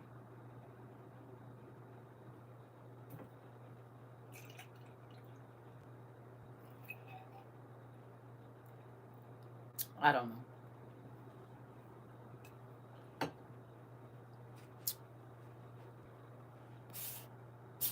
This is the thing. Until you honest with yourself, you ain't never gonna be happy with nobody. Period. And I just learned, and I learned early, a lot of people just do something as something to do. When they date, they're not dating with intention. They're not dating with nothing. It's I like you, you like me, you look cute, our parts fit, so we just gonna be together type stuff. And like I told my ex husband, I said, listen,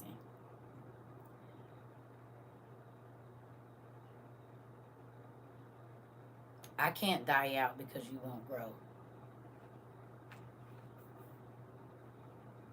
You have to make a decision to be a better person, and you have to stop making excuses for your bad behavior. Until you do that, you're going to continue to ruin people's lives, and I'm not letting you ruin mine anymore.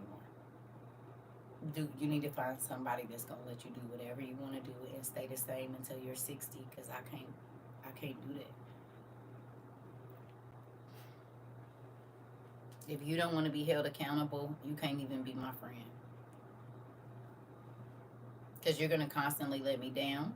You're going to constantly be apologizing for stuff that could be changed. That makes no sense. Why don't you just change it? And you expect me to keep being whole, and every time you disappoint me, you take a piece of me? No. How about I'm going to stay whole, and I'm going to wait for you to grow somewhere else in another pot, not this one. Because right now you're zapping all my nutrients, and I can't produce what I normally would produce because you make sure I'm too tired to do so. Too aggravated, too irritated, whatever. Mm-mm.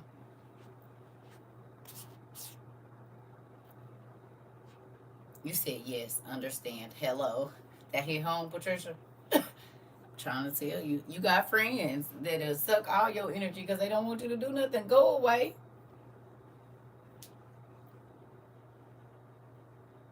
You said how long did I leave with the kids? What you mean? I didn't have no kids by my ex husband, but I don't. Let me say this to you. My mama and her first husband, my dad, they used to fight. We used to hear them fighting. I don't know why people think that staying together and letting your kids. How long did I stay? I was only married for 5 years. And after the first year, I was thinking, why did I do this? And I have a journal from pretty much my whole marriage. So it's not something I made up in my mind. As things happened, I wrote them down so that when I made my decision that this is not what I want no more, I was making an informed decision. So I could go back for 1,880 days and see that this hasn't changed any. And it's only getting worse. You see what I'm saying? The first 5 years are the hardest. No, they don't have to be. See, I don't buy into any of that. I don't.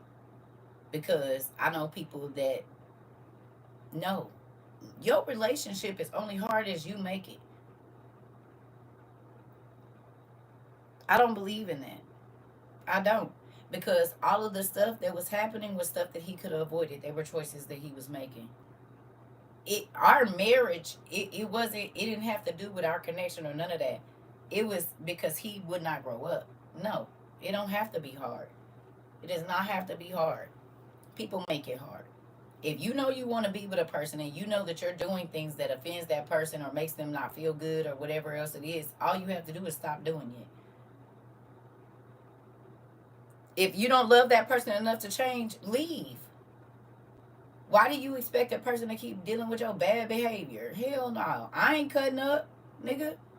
And all of this stuff, it ain't like we didn't got struck with cancer or our house got burned down. No, all of these other issues is stuff because you think I'm about to deal with your bad behavior. You got the right one, the wrong time though.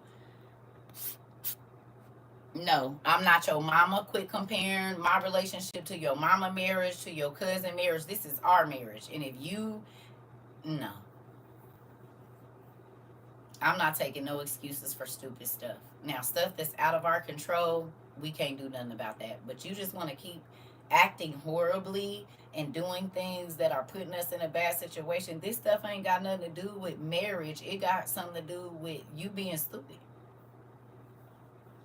and thinking that every woman is gonna let you lie to them like your mama let you lie to her or support you when you're wrong, baby. That ain't never me. I'm not doing that.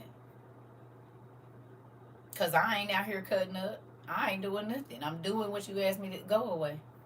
Boy, please, you want a doormat. You don't want a wife. And you gonna have to go get you one of them silly hoes for that. Cause I know.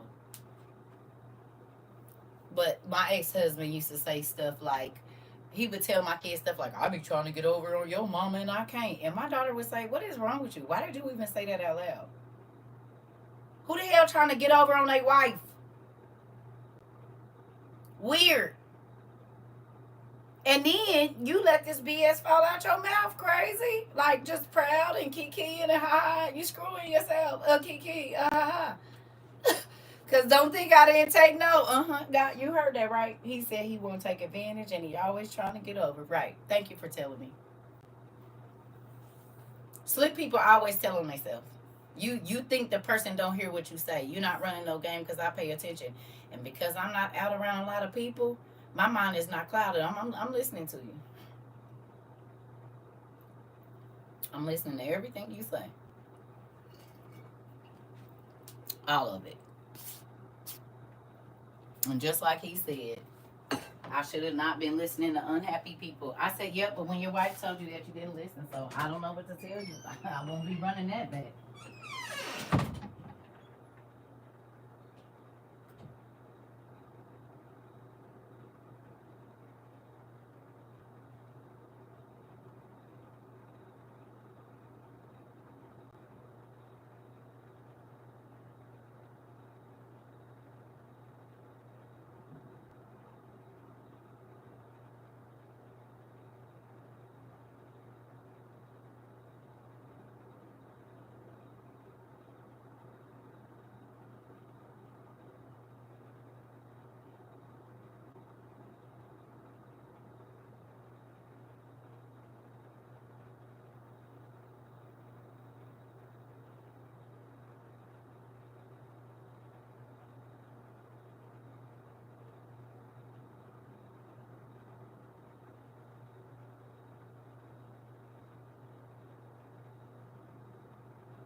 You either look at, if you look at marriage like a business, you're either an asset or a liability.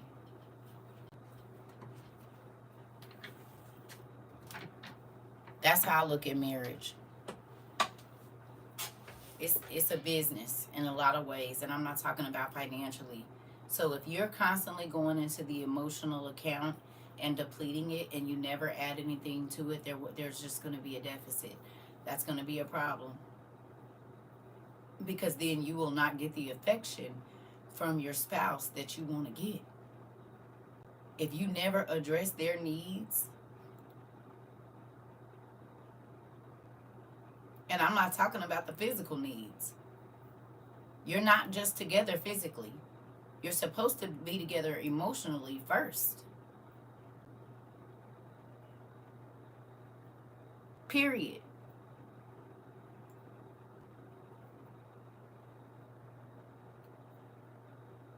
Listen, and no, because you don't even have to just rush into marriage. Some people are good at hiding who they are. And some people was married to serial killers and didn't know that when their husband left, he was murdering bodies. They was married to the nigga for 25 years. Came home, did the same thing every day.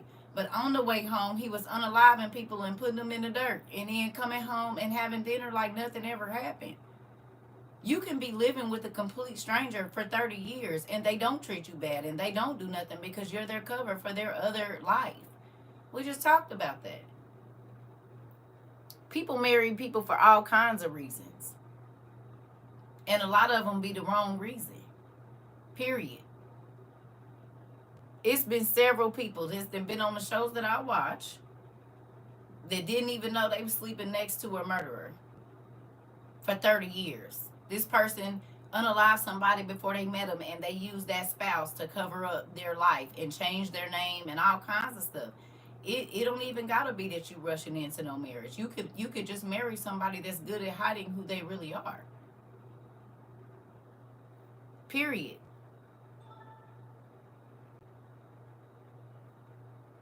Period. How many women married a man and he didn't start beating on them until 5 years, or until she got pregnant, or until his financial situation changed? People pretend all the time.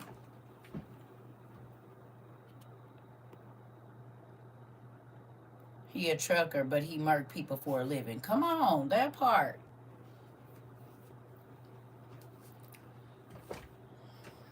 Okay, Miranda. Baby, listen. One thing I'm not gonna do is argue with you, because I've counseled a lot of people, thousands of people, and so I'm not just going on my own experience. That might be your experience, but I choose to live in real life. There's women that have been married to their husbands, and he was very masculine, very fatherly, never no signs of nothing, and the whole time he didn't have a boyfriend. Stop. Stop. Because intuition is real, yes, but there are people that are deceitful and they are very good at hiding who they are. That's the truth. Period.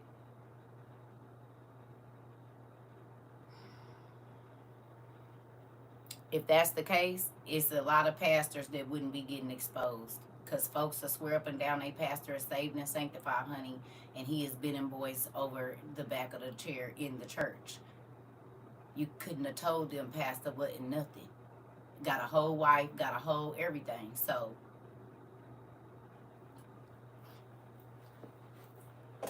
yeah, relationships aren't hard. You cannot judge a book by its cover. Exactly. Relationships aren't hard, but when people aren't honest or they are deceitful, that's what makes the relationship hard. Period. People want to hide who they are. Be honest. And most people, if you're honest about who you are, they know they can't deal with it up front. So they will either, it's a whole bunch of crazy stuff that I don't have no time to deal with. Listen, if you ain't giving me 100%, I don't care if it's my friend or what. I don't want it. I do not want it. I do not want it. I always think people with those thoughts be the exact ones, are a trucker and they murk people for a living. Hell yeah. Most people aren't honest with themselves. Come on, Behold Designs. And then they be mad at you because you can see them and you can see that they not honest. Boy, if you don't move. I'm not about to fake. Like, I got friends, they've been married for 20 years, but they ain't never not cheated on their spouse. But to tell somebody they need to be you done had a roommate for 20 years. Oh, it's okay to step out on your mirror sometime and keep it fresh. No, it don't. Cause what about that one time they step out and now y'all dealing with something that neither one of y'all can't never get? Like, nah. Mm-mm. If you don't value you, I don't have to value you. Period.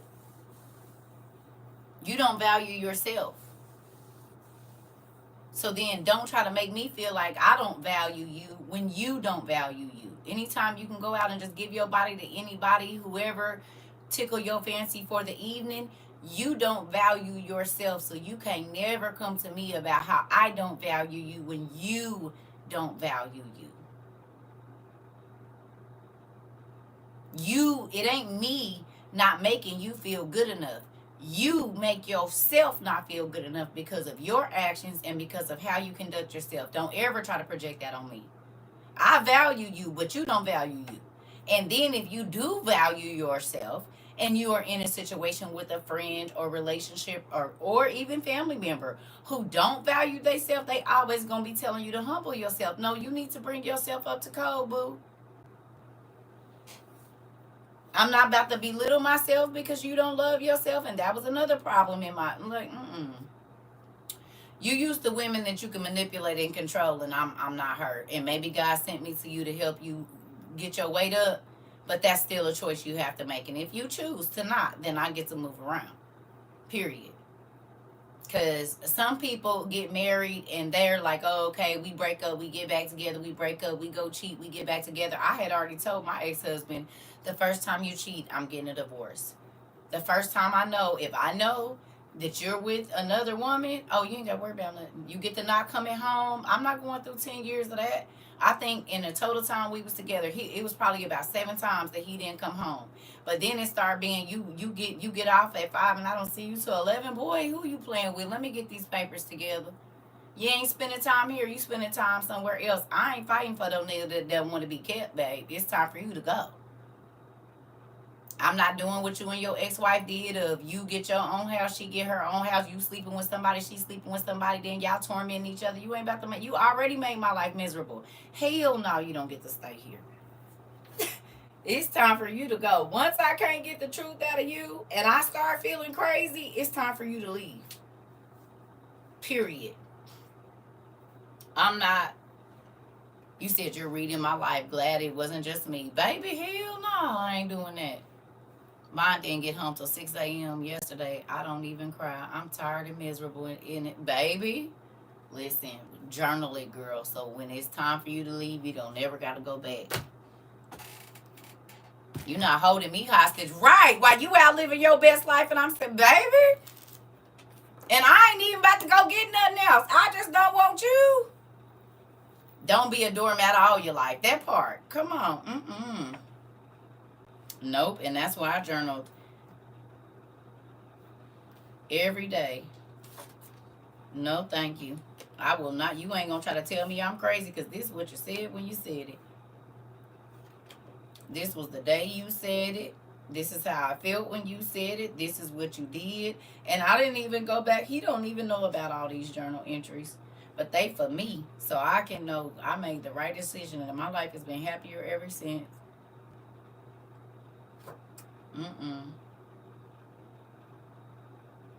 So I got divorced January of 2021. And I read some of this to y'all. But look, at 4:50 a.m. on 1/20/2020, I said, so yesterday my husband accused me of cheating. I don't know why he is so insecure. Honestly, if I have to deal with another insecure man that has a freaking complex about anyone that he is intimidated by, I will be single forever. He is not used to real people. He only deals with shiesty people. None of the people who he deals with have their lives halfway together. I don't see any monogamous relationships in his group of people that he hangs with, but I choose better. If he leaves, that means God has better. Sometimes I wonder if his mind is even strong. He is so easily influenced like a child.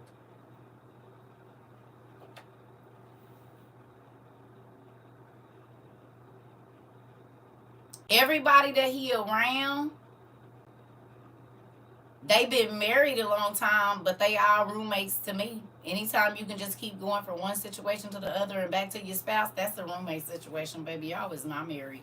And I don't envy, I don't care if you've been together 30 years. If you ain't been monogamous, that ain't, y'all been roommates to me. That's just my view. You see what I'm saying? If a 65-year-old woman still got to be in her husband's phone telling women not to call her phone, that ain't no marriage. How the hell he get the number? How the hell she get the number? He gave it to her. So why is you calling this woman when you know all this time? I'm not about to live through that. That's stupid. Ain't nobody got time for that. Boy, please. You is not about, I'm not about to be going through your phone. I'm not doing none of that. If you don't want to be here, you need to just go. But 65 and you still gotta don't call my husband or don't call my wife. Nigga, your wife a hoe and your husband a whoremonger, girl. You better get somewhere and sit down. They playing with your life and your mind. No, because what if they cheating with this person and lying and saying they gonna leave this person? No, for real. She a old hoe and he a old whoremonger. Ain't nobody got time for that. And you ain't playing with my life. Because this is the thing. You done been sneaking with this person, lying and telling them I don't even know they around. And this person is seeing me in a grocery store. They on my Facebook or whatever, watching my life, seeing us, and they're getting more and more enraged. That's how you lose your life. You're not about to play with my life. You're not about to play with my health. You're not about to play with my life, and you're not about to play with my mind. You better move. It's dangerous. It's dangerous. And these silly folks, the way they be moving around thinking somebody really belong to them and that person is married, baby, please. You is not about to play with my life. You is not about to play with my life. No. You're not about to play. If you want to leave, go. You ain't got to cheat. Go. I'm giving you every opportunity to leave. Just don't come back. Ever. And like I said, my ex-husband, he said, I never thought you was going to leave. I said, but I see you're used to being around liars. You don't mean what you say. I don't know how in 5 years you didn't realize that what I mean, I say that. I don't just be spouting stuff off the top of my head. I think about what I say. I think about what I'm going to do. And if you didn't peep that in 1,880 days, baby, that is not my problem. But what we not going to do, I'm going back to living my regular life. You go on and live the life that you want to live, and that's it. I ain't going to be, I wish I don't have no regrets about my marriage as far as my part of what I did. I don't have any regrets. I stayed. I didn't give my body to nobody while we was together and all of that kind of stuff. I don't feel nothing. I cooked. I made sure I paid the bills with the money. I did what I was supposed to do. Period. But you want me to be there and be just dealing with your craziness when you'll not use all my energy and stuff up. No. And not one time did I call him and say, I wish we was back married. But you asked me how many times he didn't try to get in contact with me and say he wished he would have made a different decision. Right. And that's why I told you, you going to have regrets. I'm not going to have any. Because I'm doing everything I'm supposed to do right now. So when God give me the okay, baby, I don't got to look back.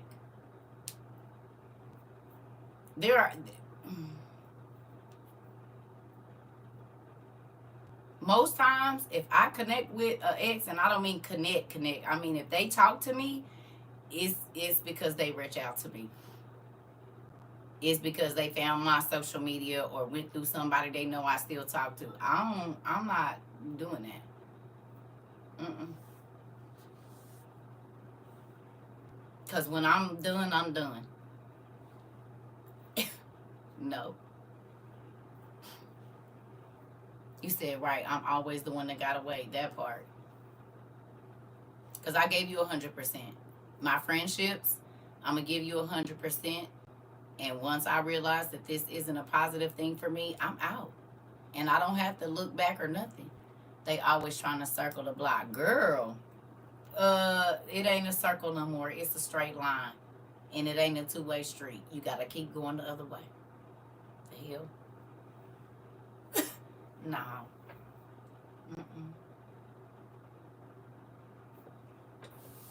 No, I'm not. I'm a Pisces. Stay around the corner. I'm trying. Well, go wherever you was at when you couldn't hear me. Go wherever you was at when you couldn't hear me. And that's my friends too. Girl, I'm not about to keep talking to you about the same stupid stuff.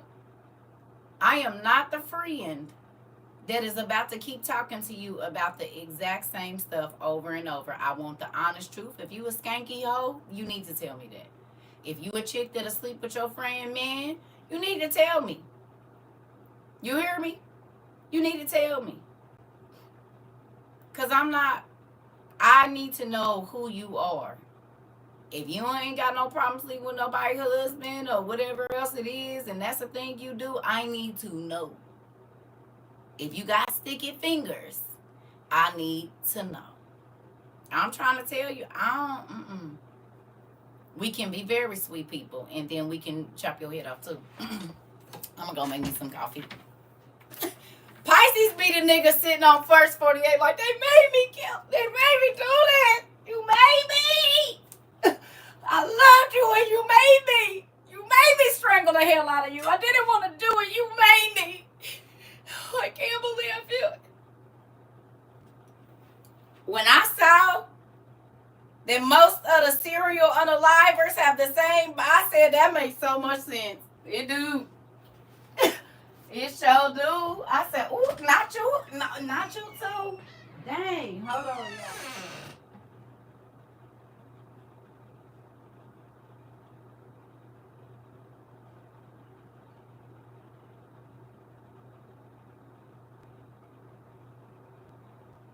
Maybe unalive. Please go away.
Now, that new coffee maker beats when you don't got no water in it. That just might be a little annoying.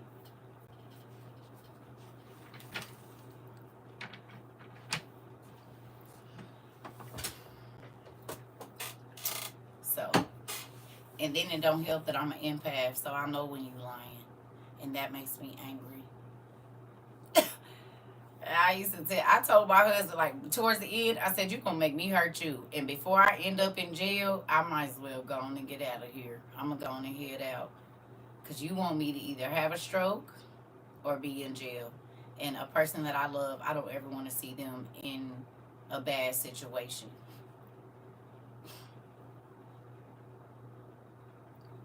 Right. Exactly.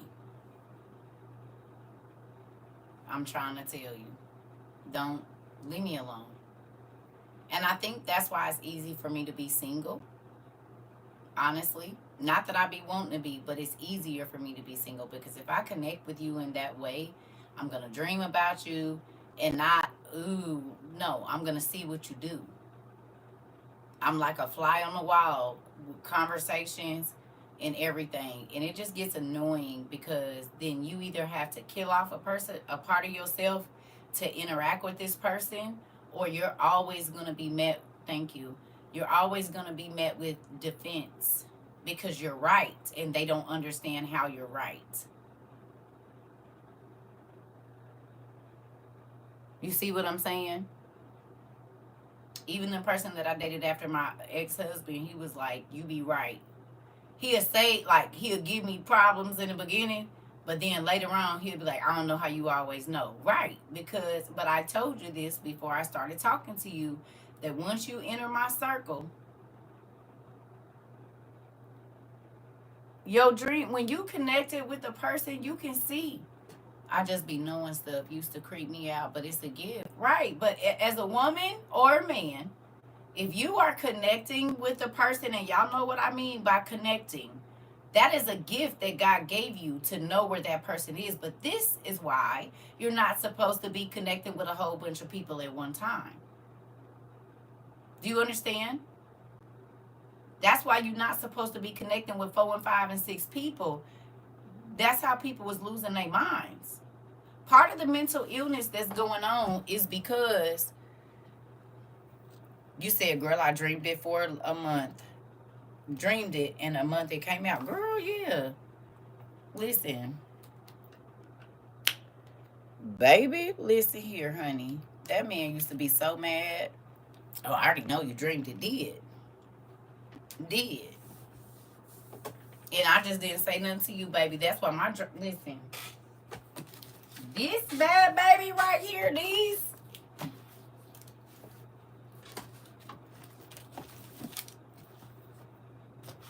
Is some of this 16? This 2015. Is this some 16 in here? I think this is all 2015, 2014.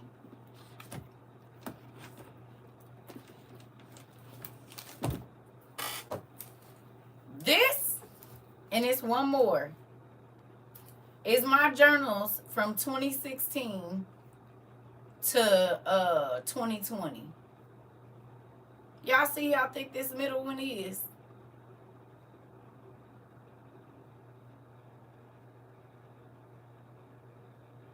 Does my book collection scare people? Yes.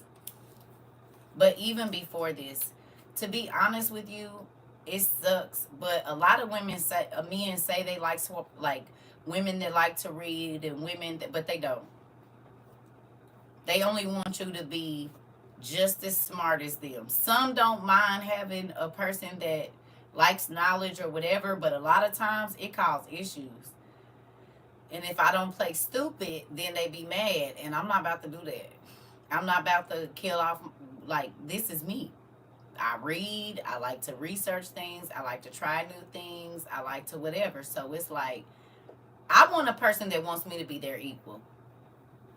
If you want me to be under you, we not gonna work. I want an equal. I'm gonna teach you. You gonna teach me. And then too, because I grew up in a house with all boys, my mama made me do it. Like, I can cut the grass. I know how to mix my oil and whatever else together in my gas and do my weed eater. I know how to fix a toilet. I'ma learn because I don't want all of that to lay on you. But some men take that as, oh, you trying, like my ex-husband used to tell me, you trying to be the man. No, nigga, but you don't know. So what I'm supposed to do? Sit here and act like I don't know, nigga? Go get them dang mats out the back of this car so I can get us get us out the snow. You digging us deeper and deeper into this hole. And you got to call your friend that got issues with no. Or we got to call and spend $75 when you can get in the driver's seat. I'm about to hop out the car in this snow, put these mats under these tires, and we about to go home. It's cold. I don't got time for that. And I try to let you do it, but I see you don't know. So what, I'm supposed to keep letting you dig us deeper in a hole? Literally, no. Then you try to correct. Out of love. You don't want them looking like a fool in front of someone else, and they get offended. I love to learn, though. Correct me, that part. My brothers taught me how to check my own oil, my own everything. I can change my tire. I know when my oil. I know when I need to go get it's knocking. I know the smell of oil. I used to tell him, you don't smell that oil burning. You don't hear this truck knocking. What you didn't hit? What you talking about? You don't hear that ball bearing? You didn't hit a curb or something because it's popping.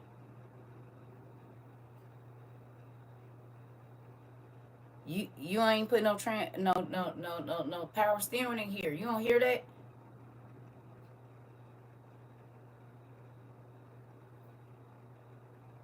When you gonna take the tires and get them rotated? I ain't doing that. I used to be like, But if I say something, I'm trying to be the man. Well, who gonna do it then?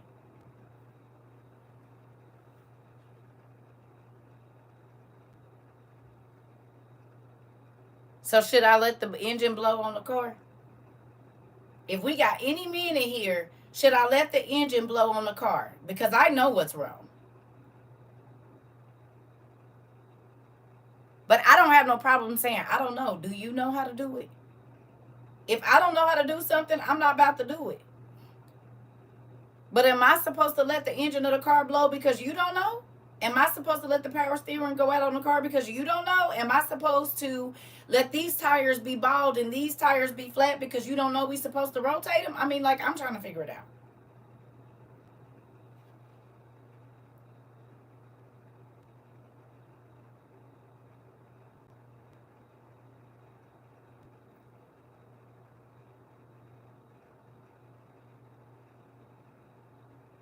You said if you help him, you're only hurting him.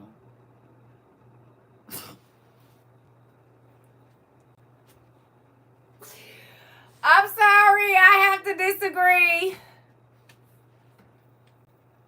You know who taught me what a you know who taught me what a man like? Guess who taught me what a man like?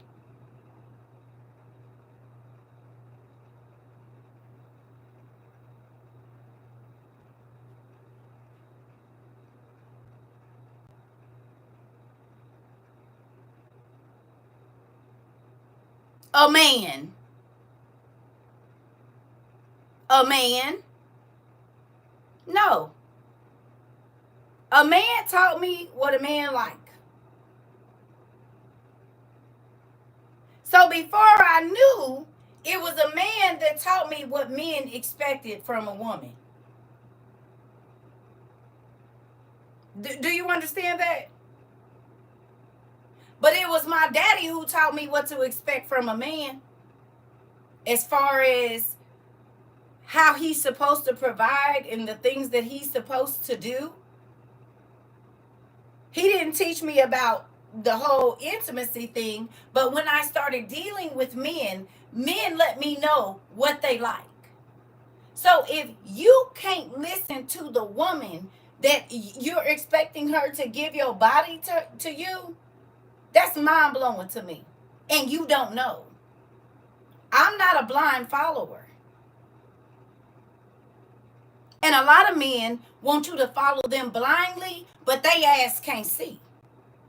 Because at any time, if you think that your partner that wants, if you're looking at it the way that God say it, what they want for themselves, for you, it should never be an issue. Because if you fail, I fail. And I don't want to be out here looking crazy. And I'm going to let you try. But once I see that you about to dig, okay, prime example. You said let them try, right? He wanted to get a new car, and I knew we couldn't afford it. Okay? I knew we couldn't afford it. It was going to be about $700-800 a month for the insurance and the payment on the car. That's all of our grocery money. Any of your wing money that you want to go, or your drinking money that you want to go and run around, that's you got to go visit everybody on Saturday and Sunday and Friday after you go off work, gas money. But because Somebody you know got a new car. Now you got this itch in your tail that we got to have one, but we can't afford that right now.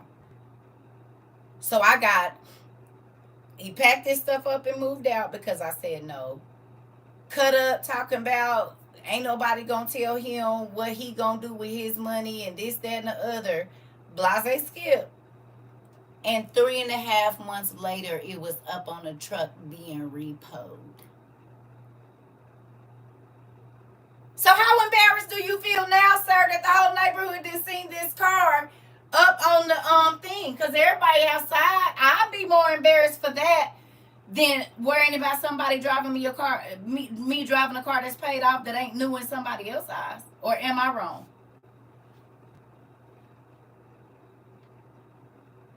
Am I wrong?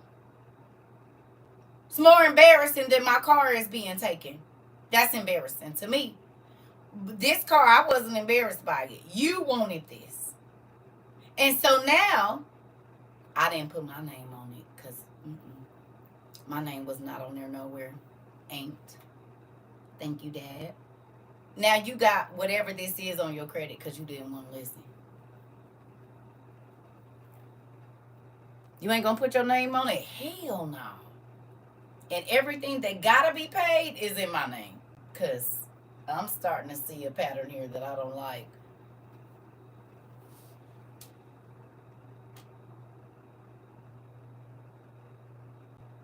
Some people want the responsibility, but when it's time to handle the responsibility, they have a big hissy fit or whatever it is, or try to make it like it's your fault. But you just say, I don't know how to pay bills, or I don't know how to manage money, and let me teach you. Let me teach you. Because if there's something, like, say with the car, if there's something that I don't know, like, say I'm dating a mechanic or I'm married to a mechanic, you know. So me getting an attitude and you trying to help me, but I know you know, and I know I don't, is silly. Right? Or no?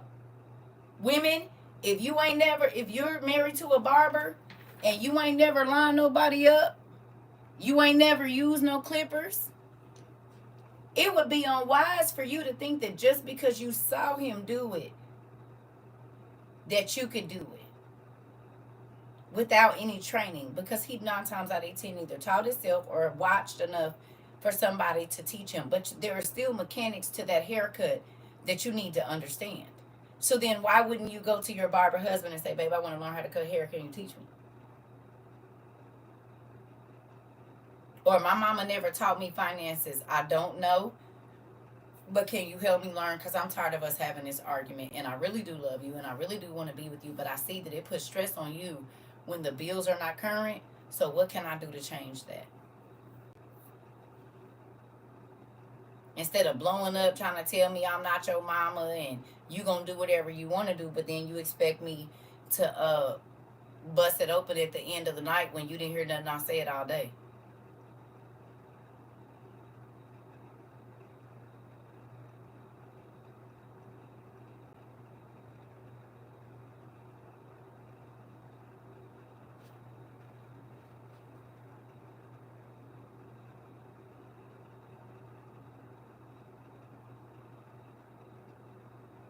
It's amazing that people who are habitual cheaters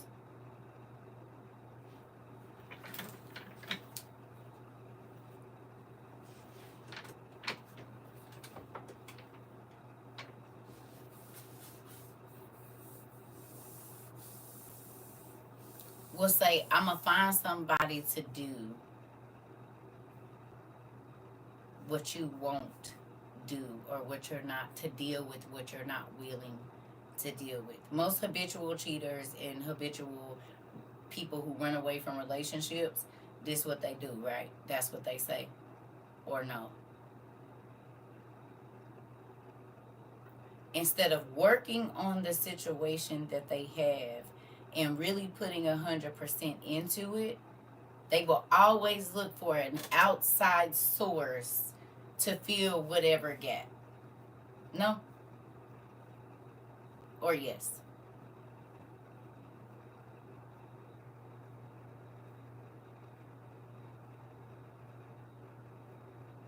Yeah. Okay.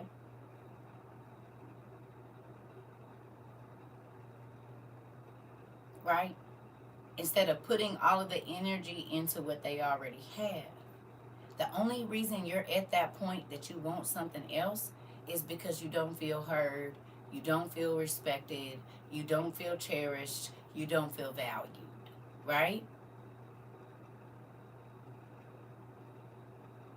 And you feel like the new person values you more than the old person. Right?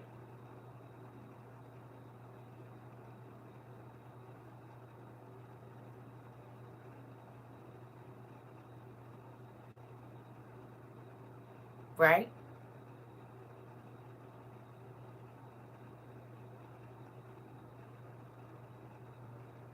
Most people think that they know what they want instead of what they need. Come on. Tell them, Tone, for the people in the back.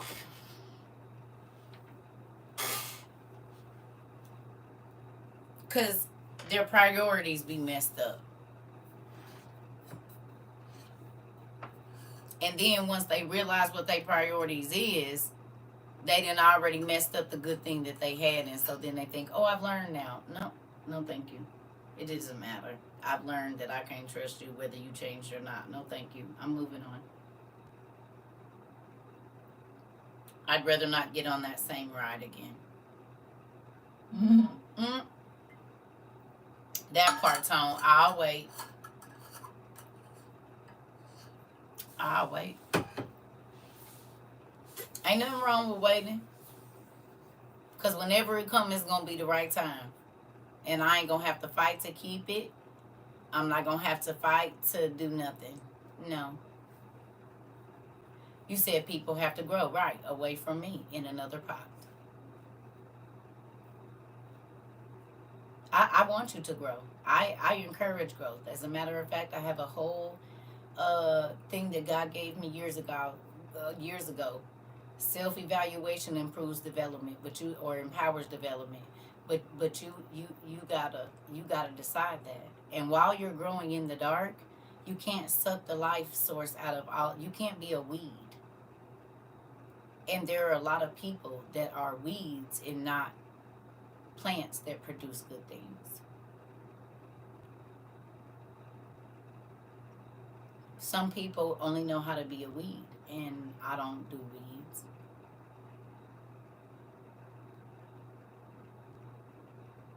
And they expect you to just deal with you sucking the life source out of them for however long until they didn't use you up. And then you're no good for not even yourself. Absolutely not. I don't pour into myself for you to take all of it out of me and leave me with nothing. Mm-mm. Well, what did I just do all that work for? Absolutely nothing. No, I'm gonna work on myself and keep my value, and that's it. That's all. Just keep working on myself, keep pouring more into myself, and eventually I'll bump into the person that sees the value from the beginning. Not when you didn't ran it through the ground and it ain't nothing left and all of this other stuff. Absolutely not. Think about it. Most people don't get serious about you until you about to leave them.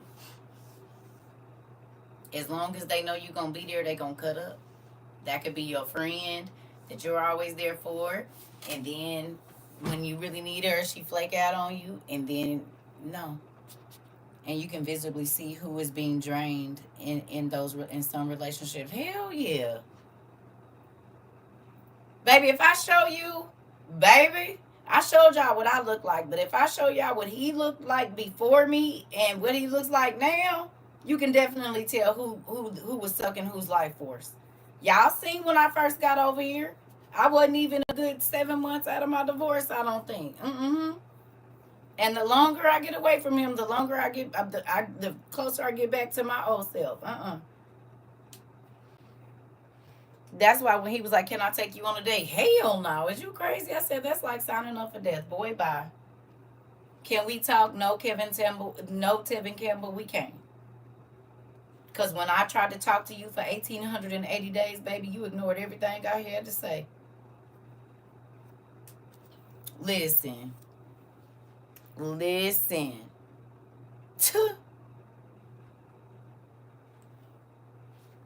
I used to tell him, you going to want to talk to me and I'm not going to talk to you. Girl, please. Ain't nobody going to want to talk to you. I said, okay.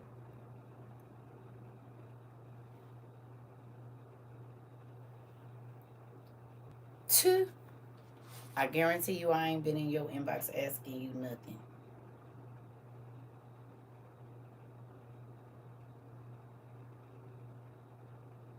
I ain't ask you, can we talk?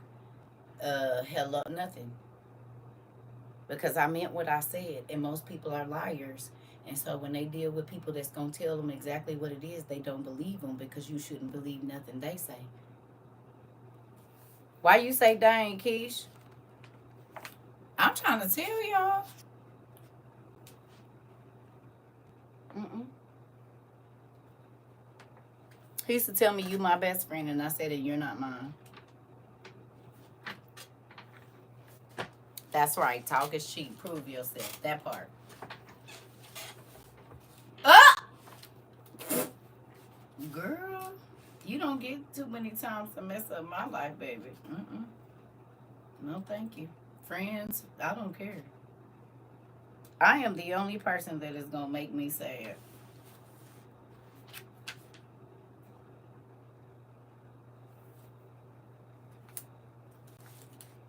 Because I'm the only one got to stand in judgment for my life.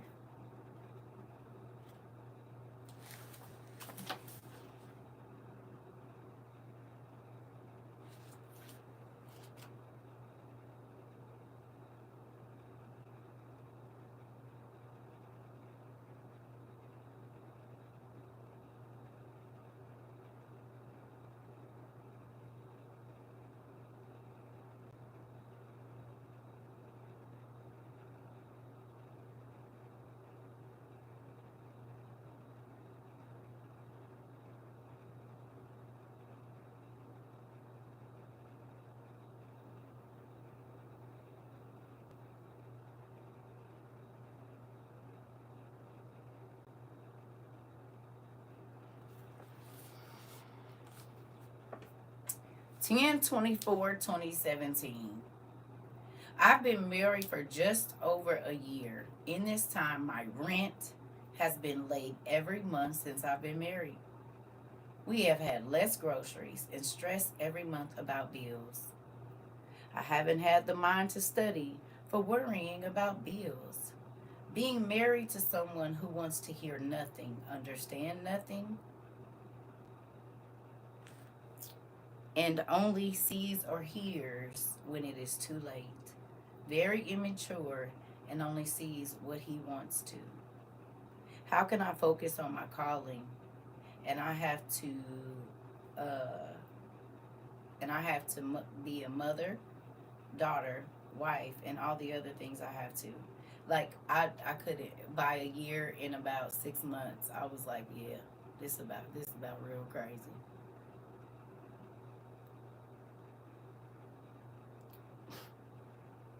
I said, this ain't my life. You said I've been there, haven't looked back since I left.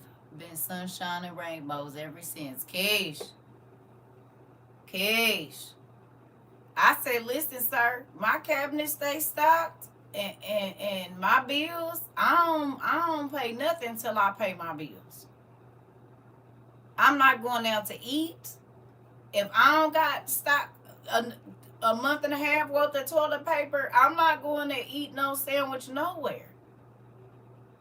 If it ain't at least 6 months of body wash and deodorant just in case we hit a hard spot, no.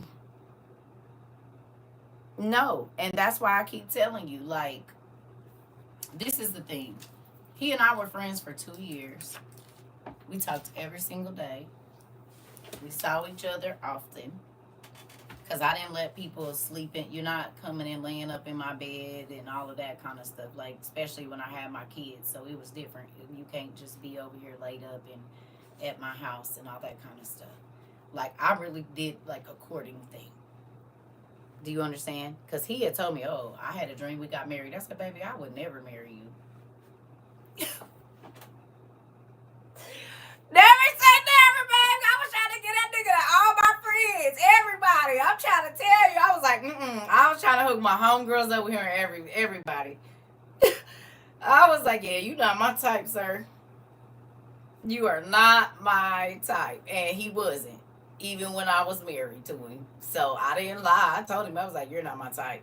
He was like, why you won't date me? You never gave me a chance and blah, blah, blah, blah, blah. And I've been here. I'm like, I don't care. I'm trying to tell you. I don't know. And we dated for a little bit. And as the Pisces are able to be chameleons. He's a Pisces too. Do you understand? They're able to be chameleons long enough to get what they want. The ones that haven't been taught good ethics, all manipulators all day long. The crazy thing is, I called out everything on him. I said, as his friend, you need to work on this. You need to work on that, because I wasn't trying to date him. So I can help you with you, because I don't see you like that. And if anybody was ever to talk to him, he'll tell you, I didn't even let this man hug me until we started dating 2 years later. I'm trying to tell you. It's the truth. It's the truth. I could trust him around my daughters, and we dated. The Zodiac will not get. Charlie, are you grouchy, honey? Because this is my life, and if you don't like the things that I say here, all you got to do is go.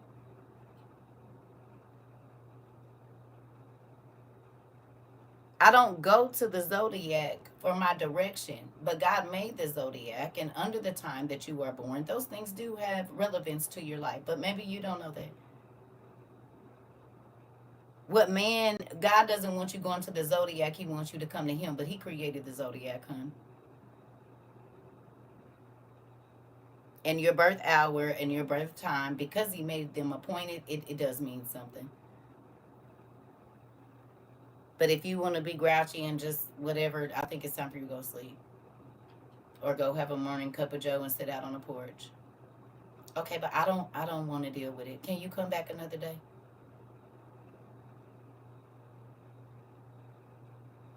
Please. You can come back tomorrow if you want to. Later on, while it's sunny outside, but I'm having a conversation about me. We're not talking about you. Or did you not know that? I'm talking about my life experience. We're not talking about yours.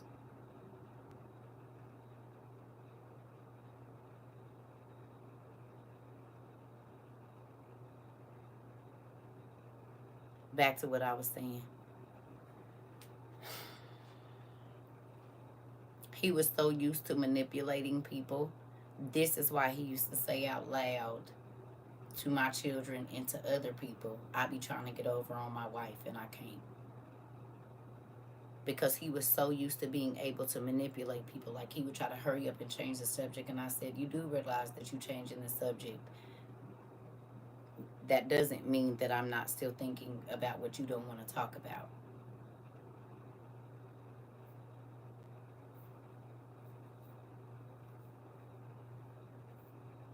Just because you change the subject don't mean I'm done with it. Because I need to come to a solution so that I can move past this, because I don't want to keep doing the same thing over.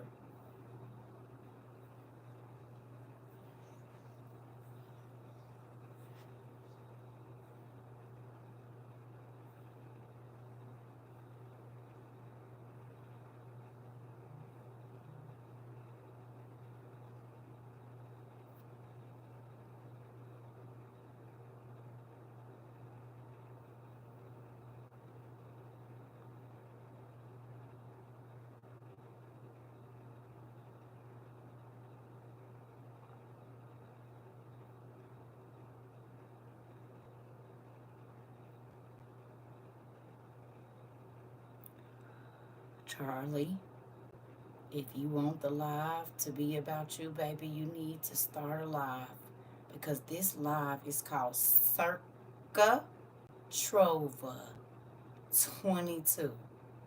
And the only person in this live that name is CERCA TROVA 22 is mine. So if at any time you feel like you don't want to hear anything that's coming out of my mouth, I suggest you go to Charlie's live so everything in Charlie's live can be about Charlie. Because for 3 years, it's been about my experience, what I've learned, and what I'm teaching people. If at any time you don't want to hear about CERCA TROVA 22's life, all you got to do is swipe, baby. Don't type. It's too early in the morning.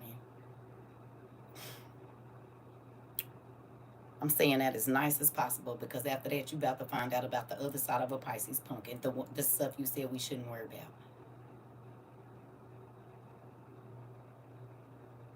The sun ain't even came up. Find something to do.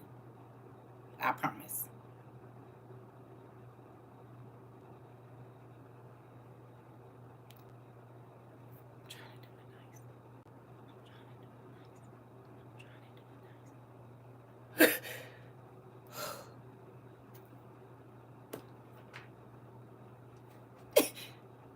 God, please help me. Ooh, you're not supposed to disrespect your elders.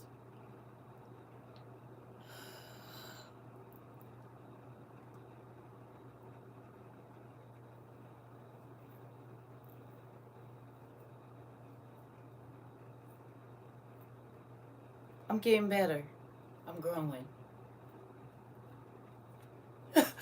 I am getting better and I am growing. You know it? Y'all see it? I'm growing, right?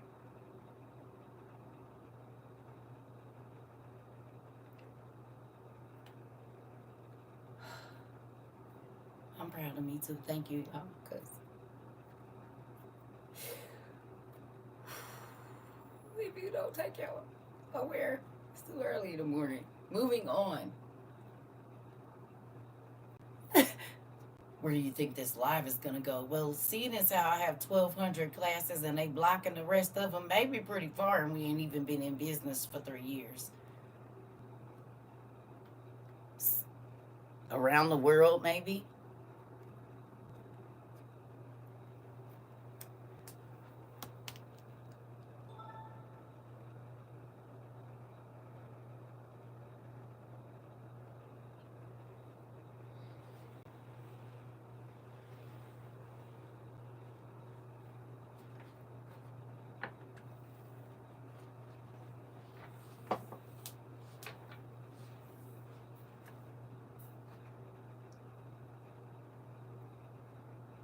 Good morning.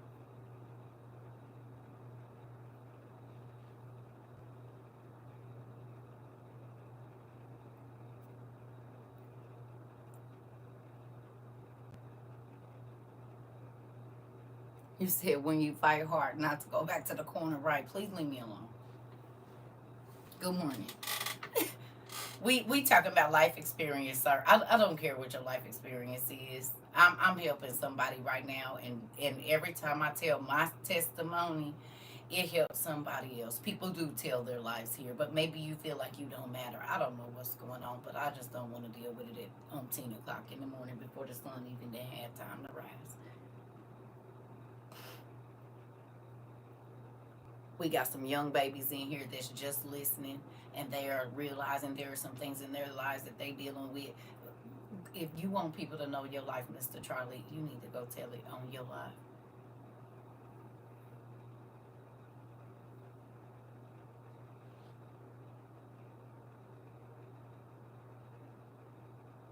Can I ask a question? Has anybody that has ever heard me tell one of my stories in life about something that I overcame, whether it be marriage or maybe he was one of the people that treat his wife like that, and maybe it was a hit dog hollering? I don't know.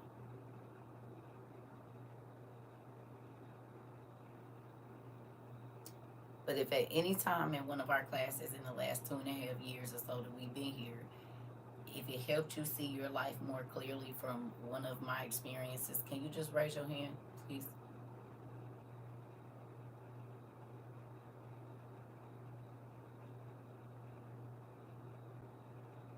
Anybody? Okay.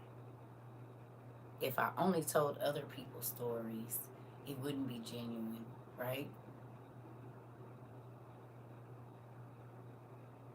If I only came on here telling y'all other people, I'm talking about what I lived through, and I almost didn't make it out. So yeah, I'm gonna tell it every time I get the chance to, because God walked with me in my marriage, even though it was crazy stuff going on. You know why y'all feel connected to me? Because I tell y'all the truth about my life. No matter how ugly, no matter how whatever, I give it to you raw and real. Period. It's a long time to fake a life. I'm with y'all more than I'm with anybody, at least 8 hours a day. Some of you have met me in person. I'm the same. And it took me a long time to be okay with the person that I am. But I actually chose to not just see what I wanted to see, but to see what God wanted me to see. And that opened up my view to more things. Not horrible things, but I didn't have tunnel vision in life. And sometimes people that lived in tunnel vision and they only see life one way and it can't be nothing else, then listen, that part. So with that,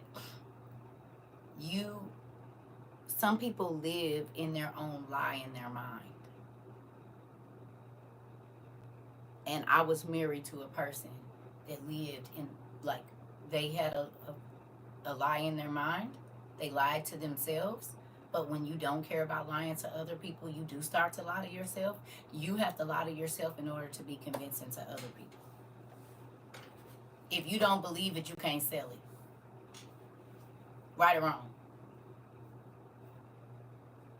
So you have to start lying to yourself to make it okay, make it believable, make it. I don't want to lie to me because I don't want nobody else lying to me. So if I lie to me, then I can't be mad that nobody else lied to me. But if I'm truthful with myself, people that are not truthful with themselves won't want to be around me because they lie to themselves and to others. Period. You either gonna deal with me or you're not. This is how I am, but I know myself well enough to say, hey, these are things that are gonna make me uncomfortable. So if that's something you do always and you don't know if you'll be able to change it, we probably shouldn't even, whatever. You said thank you everyone for being real and sharing your stories. They help others. Right. Right. Everybody. But if I never opened up and shared, y'all would not get on here and tell y'all business like y'all do. Be honest. Y'all, if I would have never told y'all all my ugly stories, y'all was not about to be saying the stuff y'all say over here. Y'all have other social media. You do not be telling all the business you be telling over there, over here. Because when you lower a person's wall and they see that you're not the only person that has gone through it, you feel more comfortable with telling them your bad things, right or wrong. But to a person that you don't know what type of life they lived or you don't feel like you know anything about them, you're not just about to pour out your life to them because you're worried about being judged. Well, I don't give a damn because I'm alive and I have my right mind. Other than that, I don't, whatever. You can feel however you want to feel. You didn't have to live it. You didn't have to go through it. And you are not the person that is grateful that they not in it no more. So how you feel about it don't matter to me. Because if I'm not comfortable in my life, it don't matter who else think my life is great. If I'm not okay looking at myself, it don't matter who else think I'm beautiful. If I don't think I'm a good person, it doesn't matter if everybody else does if I don't feel that way. Facts, it took me so long to share my life on here, and thank you for sharing. It's a real thing. I don't want to live a fake life. I don't want my life to be scripted. I don't want my life to be content. That's not what I'm looking for. If it's not wholehearted and 100%, baby, miss me with it. Put it over there.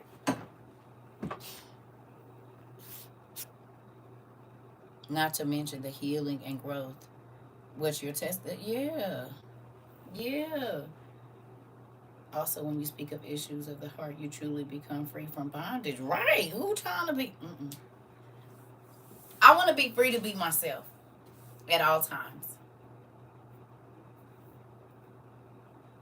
if I love you, I want to love you with everything in me.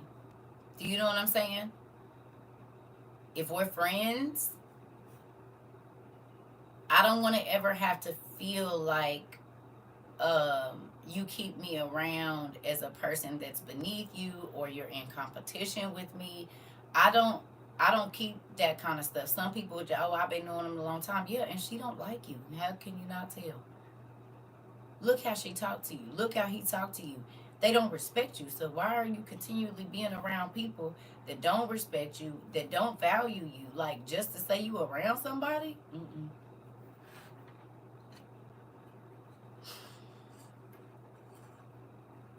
I don't care if it's a parent, who it is. If you are not trying to find the amazing things about me, and I'm not saying you can't tell me about myself. That's different. I expect you to challenge me in different things. But if you are only making up negative things about me because you feel some type of way about yourself, and so then I'm supposed to dumb myself down, or yeah. But I don't. I mean, to me, so I would say a lack of companionship, because I don't even really know that it's lonely. You know what I mean? You just don't want to eat by yourself, but you don't have to be lonely, because you can be in a marriage and be lonely, and be having loneliness. You can be married and be lonely as hell. Lonely. And that sucks, to be attached at the hip to somebody. Can't go be in the presence of nobody else and you lonely as hell. I would rather be, and I don't even know that it's lonely, because when you, maybe I said that wrong. To be able to be alone is hard, but it will help you see, yeah. Yeah, because baby, you could be in a relationship and be lonely. Man,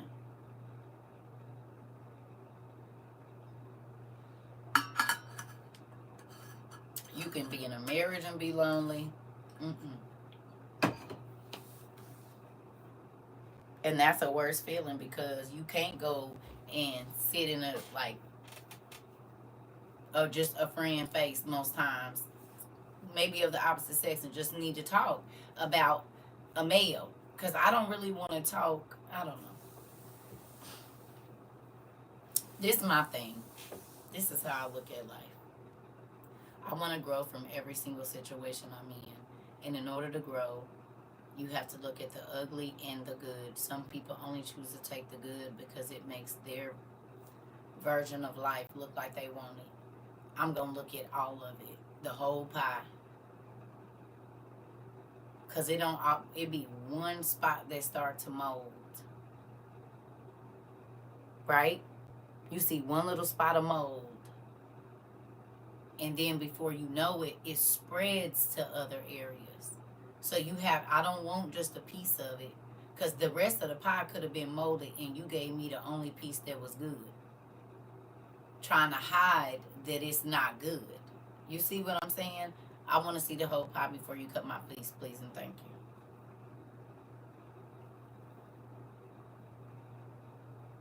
you. Mm-mm. You don't hold out on me. Tell me what I need to know. You give me the choice on if I want to deal with whatever your worst hangups are. That's what I want to know first. Skip all the good stuff. What do you do when you get mad? What do you do when you get stressed out? How do you handle money? Like, those things, they matter. Do you feel like if your spouse gets a chronic illness that it's okay for you to cheat if they can't give you their body or whatever? Like, those are the important things. And a lot of people will lie. They'll just say whatever they think you want to hear. But in all reality, like, if you haven't even thought about those things, like, that scares me if you're at a certain age. Now, when you're young, that's something different. But if we 40s and 50s and you haven't thought about stuff like that, like, you don't even know what your triggers are. You're not trying to learn your triggers, but you expect me to deal with your triggers and tell me that I need to know what pissed you off, but you don't even know. This is a never-ending cycle of stupid. You don't even know your triggers, but I'm supposed to know them. You don't even know your love language, but you want to tell me I'm not loving you right. Are you stupid?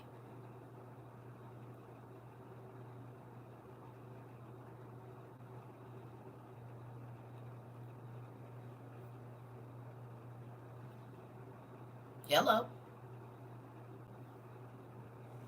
You don't even know how you want to be loved. And you going to tell me I'm not doing it right? You don't even know. So no matter what I do, it ain't going to be right because you don't even know yourself well enough to know what you like and don't. You just deal with whatever comes and turn into a chameleon for whatever relationship you in. That's scary to me.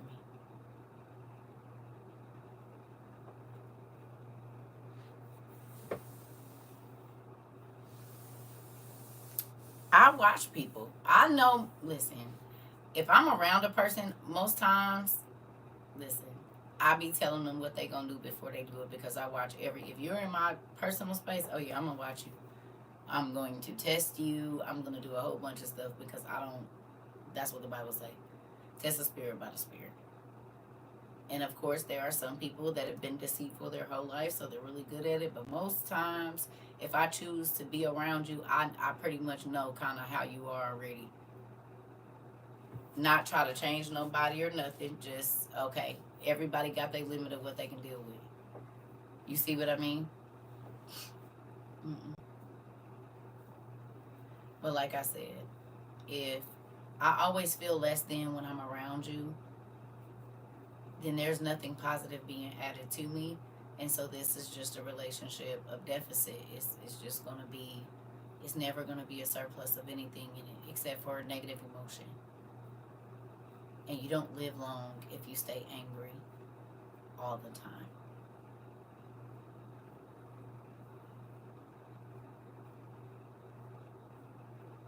And as long as you're not honest with yourself and you continue to lie to others, you're going to live in tension because you're worried about getting caught. Right or wrong.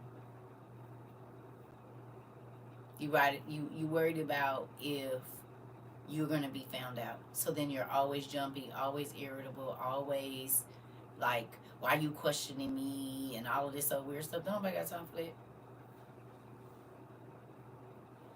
Why you do it if you can't be honest about it?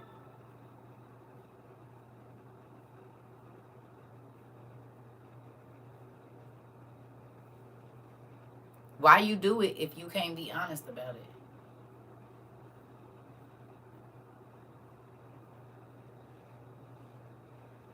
You big and grown, why you lying?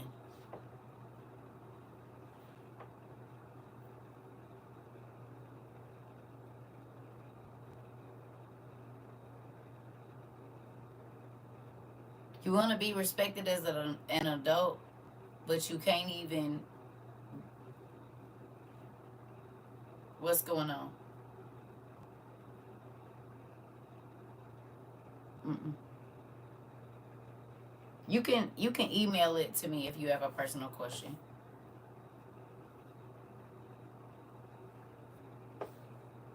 Yeah, if it's something you don't want to talk about here.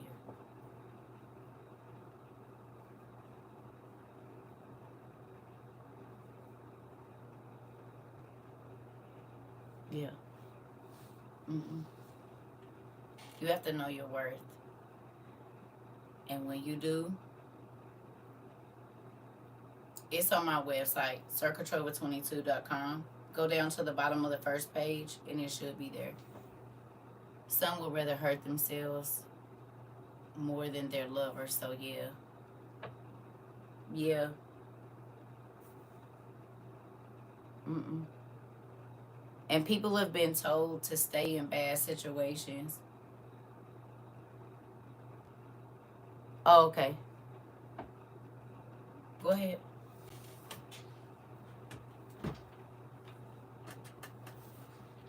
Yeah. Mm-mm. Mm-mm. And once God teaches you your value too, you really don't be trying to throw it in front of nobody. Like, are you crazy? And you just want to waste my time? I could have been doing something else. I could have been doing something else. No.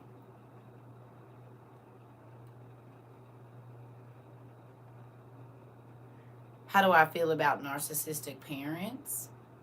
I had one.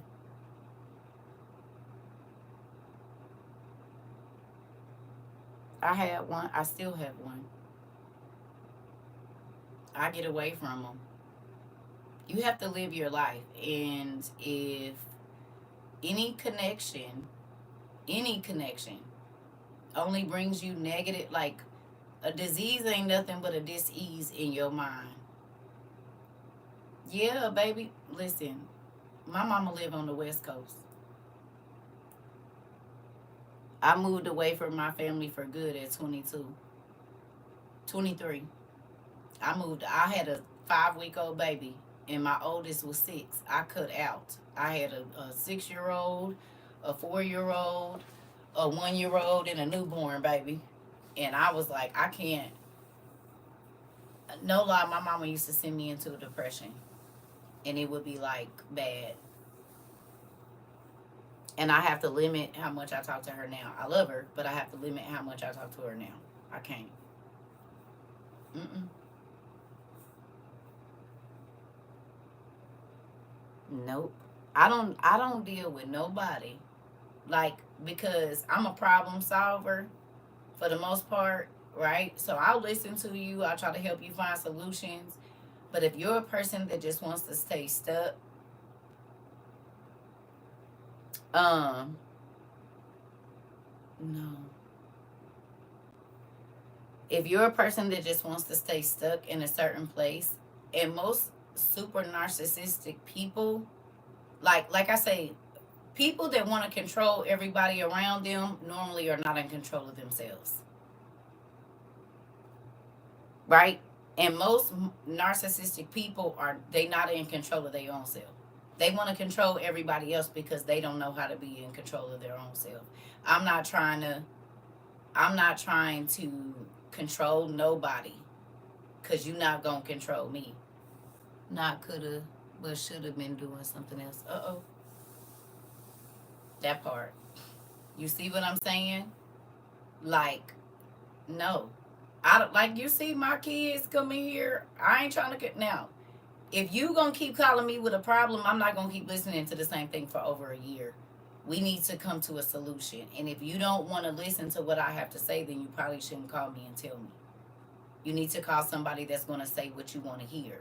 Because I'm not the person. I'm gonna tell you the truth about whatever it is because I want you to get over this hurdle so that you can get to your next stage. Does that make sense? I'm not going to I don't pacify my kids. You need to understand this or you'll be 60 still going through the same thing. Do you hear me? It won't change for you because you won't grow past it.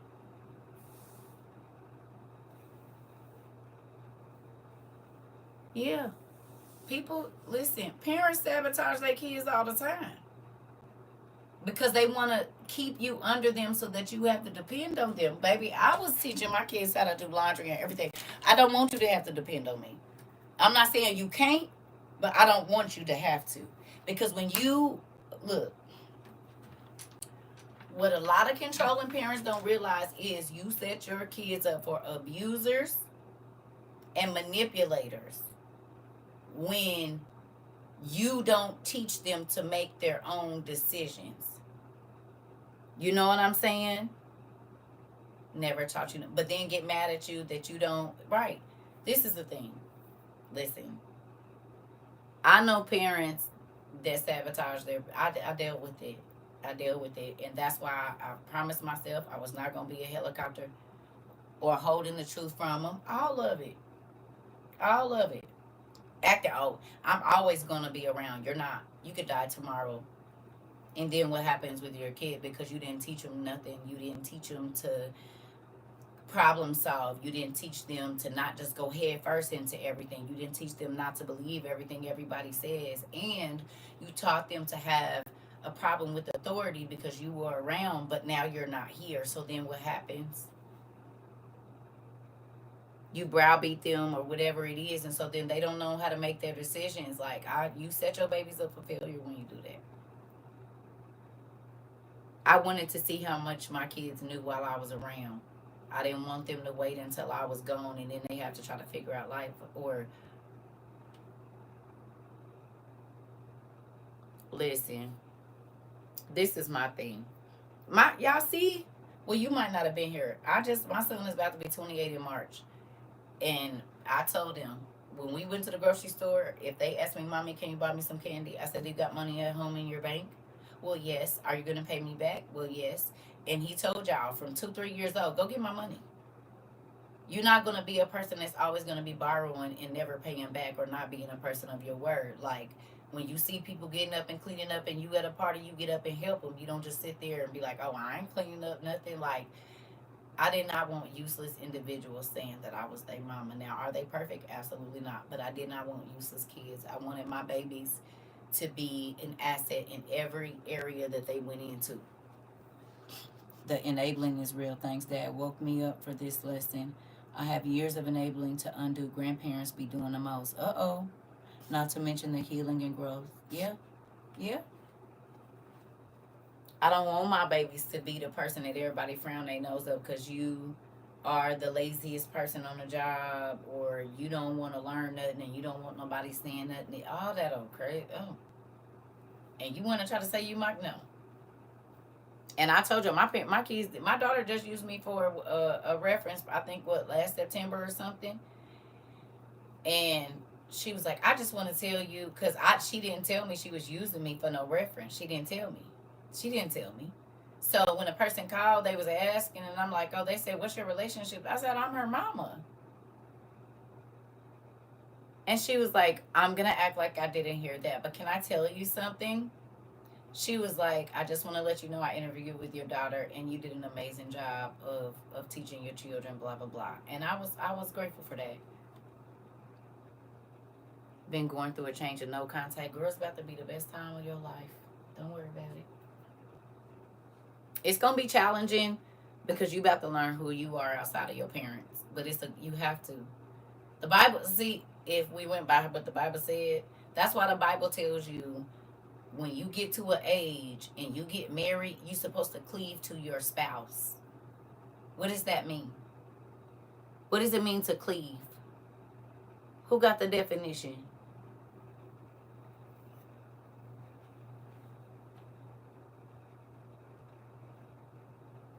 What's the definition of cleave? Tell me.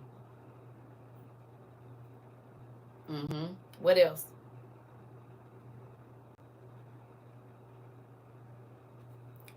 You said out of 3 children, 2 got it. The 3rd is struggling. That part. To lean to hold.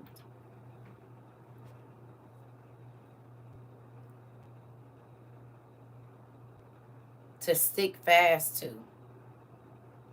Okay. So if you cleaved to your spouse, say if I...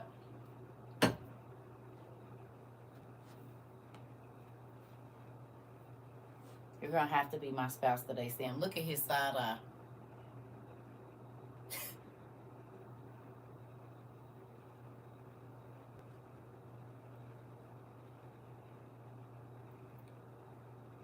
If this is your spouse, how much space is in between here for your parents?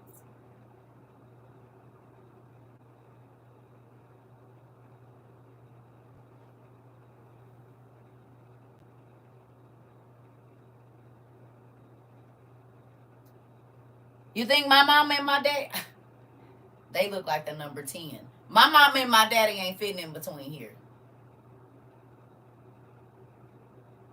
I've been telling them that since I was a kid. Y'all look like the number 10. That's so funny to me. You hear me?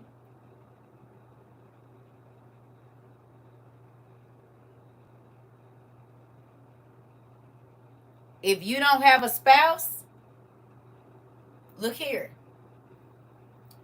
We gonna say this is God, and God is saying, hold on to me, and I got you. Tell me where your parents have space in here. Because you going to have to stand in judgment for your soul, your actions, your whatever. So if you don't have a spouse, but you single and you living your life for Christ, It ain't no room for your pastor, nobody to be in between here. As to why I told you, your relationship with God is personal.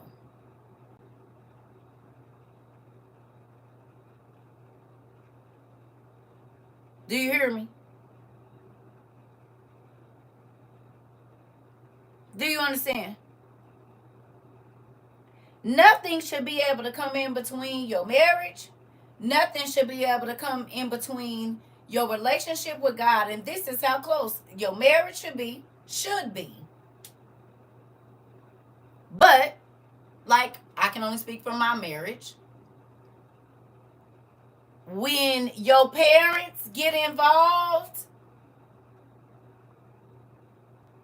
and they come in between you and your spouse, so you listen to your parent, and I'm talking about marriage, you listen to your parent more than you listen to your spouse as far as certain things. Now, parents, I ain't saying parents can't give you no advice, but make sure that your parent wants the best for you. Because some parents are jealous of their children. Some parents don't want the best for their kids. Now, am I going to tell the young men that date my daughters what I expect out of them? Hell yes, because that's my job. Am I going to tell the young lady that my son dates what I expect out of them? Yes. But getting all in their business and whatever else, I won't be doing that. Okay? Now, if they call and ask me for advice, or if I see some stuff that's, and I might mention it, but unless they involve me, I don't know. Because I don't call asking. The only way I know my kids' business is if they tell me.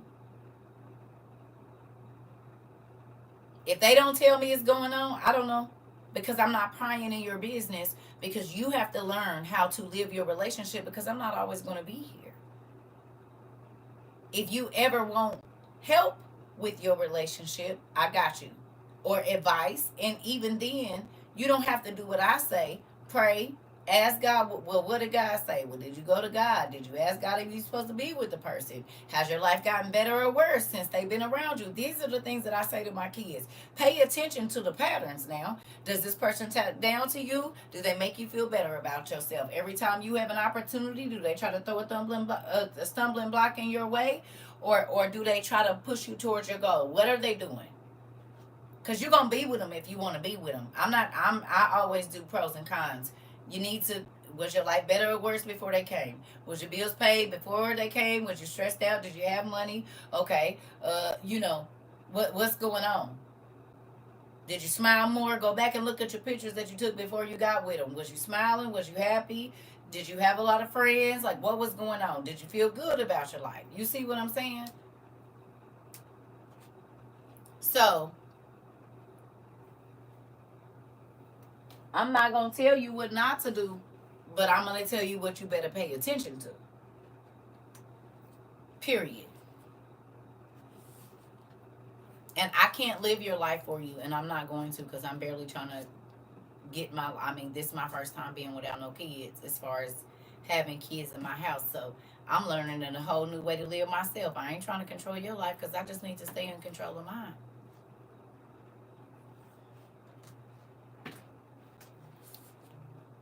I don't want to control nobody's life. Not no husband, not no nobody. If you not in control of yourself and your emotions and your thoughts, I don't want to be around you, because then I'm going to be babysitting all day and ain't nobody got time for that. My kids is grown.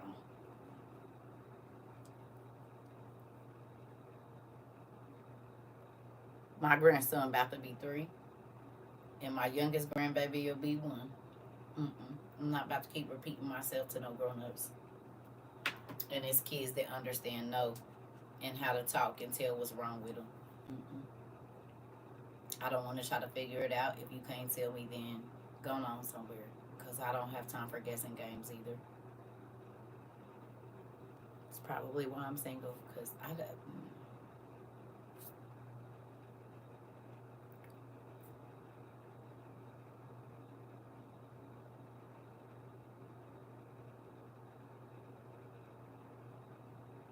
Because they keep you... Y'all want to do it? We ain't did it in a while.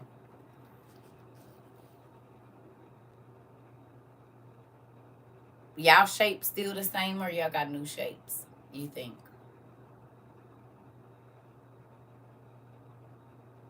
Let's do it real quick. Mm-hmm.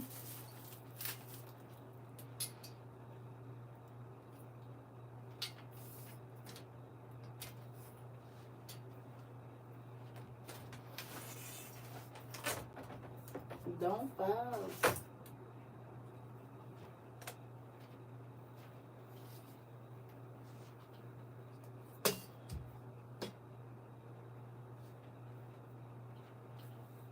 Oh.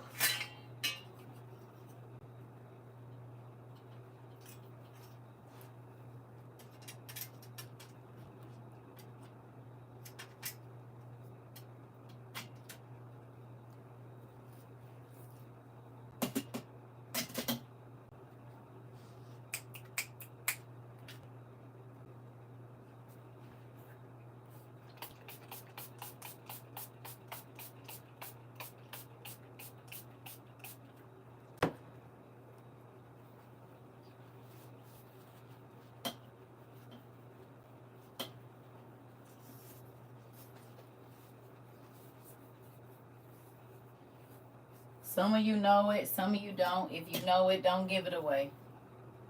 Y'all know I don't like that because I like people to get to their own realization of whatever it is that our dad has to say to them. So, there we go. Here we go.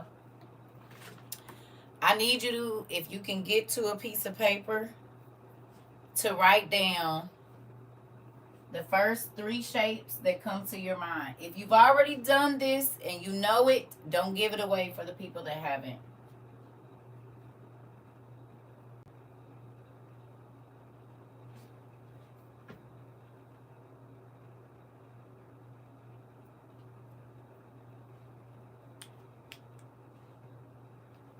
Okay?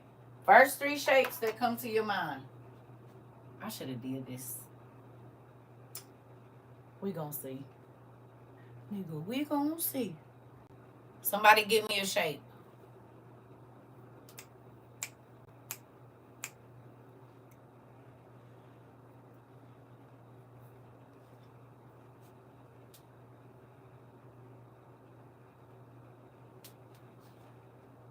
Triangle.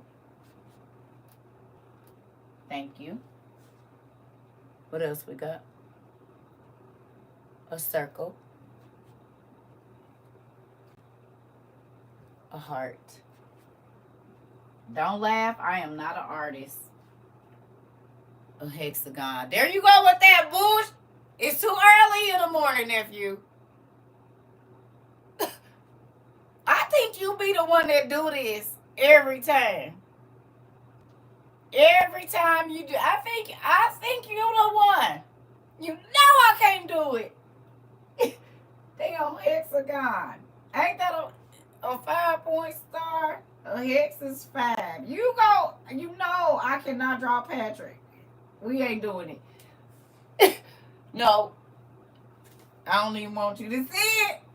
Every time, nephew. Hex is 6. I thought hex was 5. Is it 6?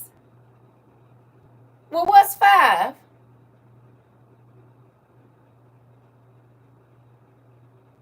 Y'all playing. Octagon is 8. A pentagon is 5. A hexagon is 6. Got it. Nope. Nephew. You know. There we go. There we go. Right? That's 6. 1, 2, 3, 4, 5, 6. Yeah, that's 6. There we go. That's it. It's too many. Yeah, no. Y'all doing too much. We ain't doing it. Nephew, don't do that no more. If you come over here and you jump on my couch, you said, I don't blame you. I don't know. Right. Exactly. Don't do me, nephew. So you gonna come over here and jump on the couch with your shoes on? Auntie done told you about that. Next time I'm gonna pop your hand. You know the rules. Listen, here. We might have some science people in here today. I'm over it. That's it. Okay. This is what we got.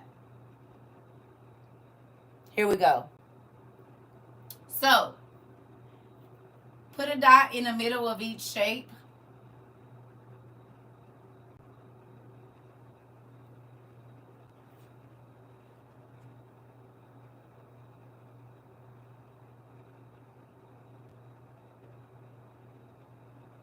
If you wrote this, if you're doing it on your phone, put a dot in each shape on the inside. You got your dot? Yes. No. And yes, this is backwards. Y'all be okay. Y'all got your dots?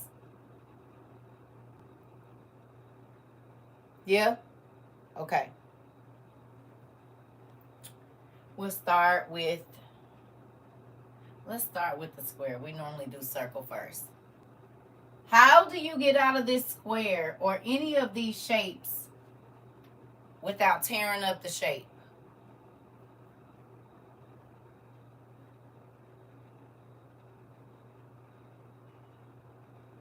Can you get out of this square, triangle, circle, heart, or hexagon?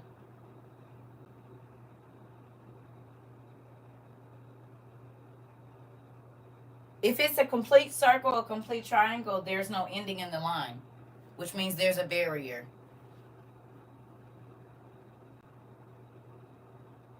If this is you on the inside of the circle, this is an infinite line. In order for it to be a complete circle, there's no ending.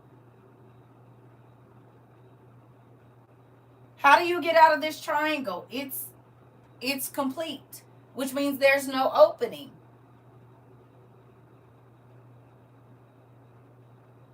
So this would be considered a barrier, right or wrong. Even this one, in order to make the two triangles to get the 6 points, there is no break in this line.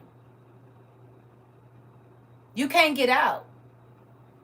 It's a barrier. The only way for you to get this dot out of this line is to remove something, yes or no. So then it's not a complete circle, right?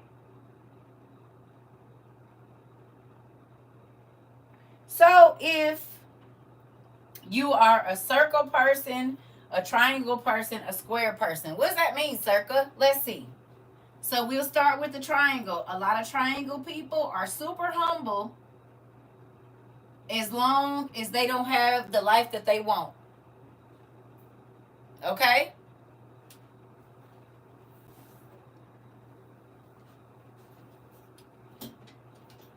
Triangle folks, they humble as long as their life ain't the way that they like it.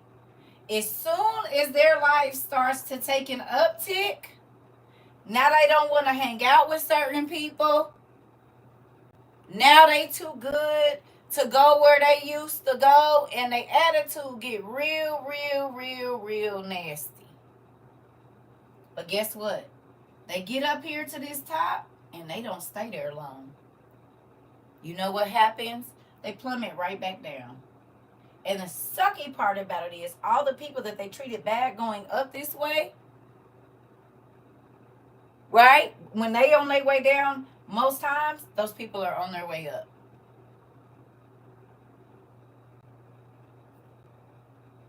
You ever had a friend that was always around you when they was broke or when they didn't have nothing or whatever, but once they finished school, once they did whatever, now they don't want to hang out with you no more. But when they had nothing, they was okay being around you. Anybody? They didn't got a new raise at work. Now they can't fool with you no more because they're in management. So they just can't even say hello to you at work because they got a raise or they got a different position. Right? Circle people. Every year, about the same time, it's going to be the same thing. a new partner, a new job. They about to move, new hair. What else we got? New outlook on life. And none of it connects really to the old, but it actually does, because it's a new person, but he or she keep finding the same kind of friends.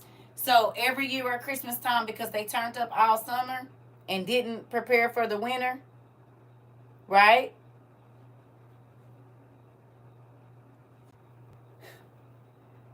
Now they're complaining from August, right, to November, right? Right? They gonna do Christmas, right? And then,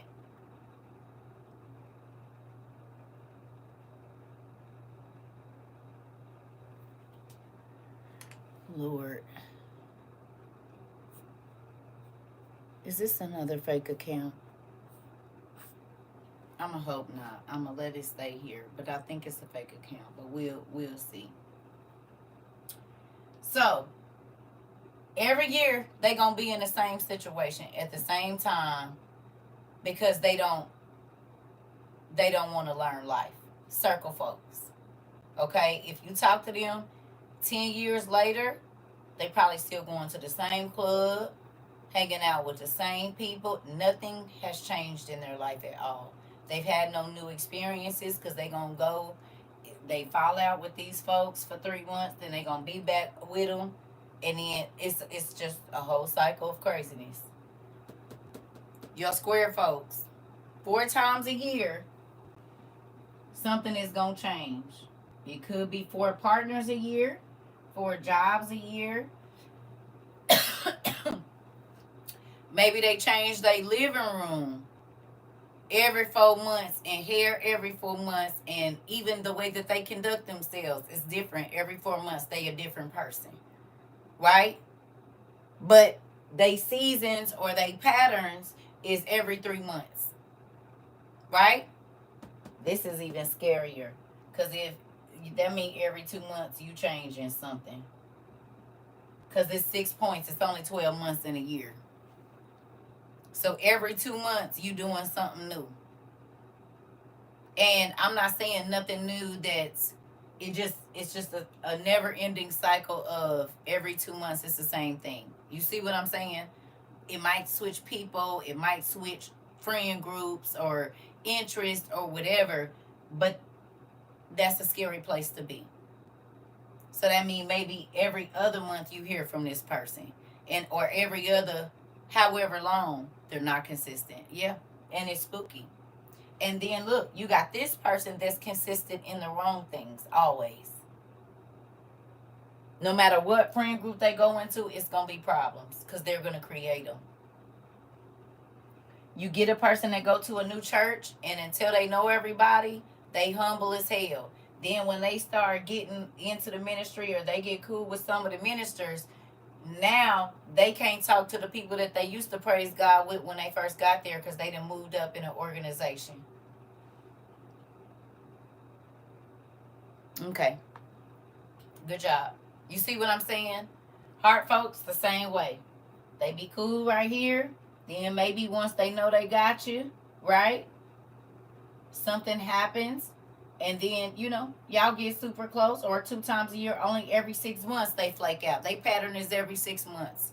So it's going to be cool until you get about here, and something's going to have to change direction. And then they go on around and go to different direction, but they keep ending up back at the same place. It's almost like just like an upside down triangle with a little bit more curve time to it. So maybe this is the time that they leading you on, even though you really know it's already over here, or the job you should be looking for another one. But you wait until something drastic happens, and then you go, but then you be right back at the same place. So what I started doing, because I used to be a circle person for a while. I don't know about a triangle person, because I really never cared about none of that. Maybe a square person too. But in about 2011 or 12, I became a straight line person.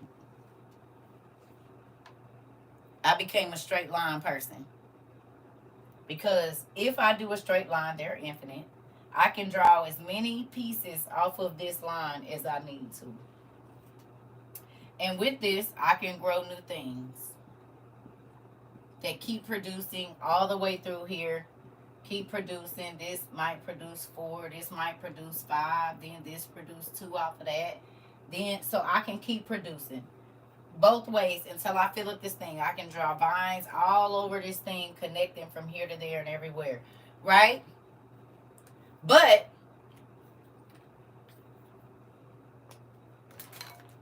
if one of these lines becomes toxic, we'll say this line or whatever I'm doing, business start failing, or this relationship isn't really going the way that I want it, because I'm not locked into a barrier, all I gotta do is disconnect at the vine where it's toxic at, prune it, right? Just where it connects to me.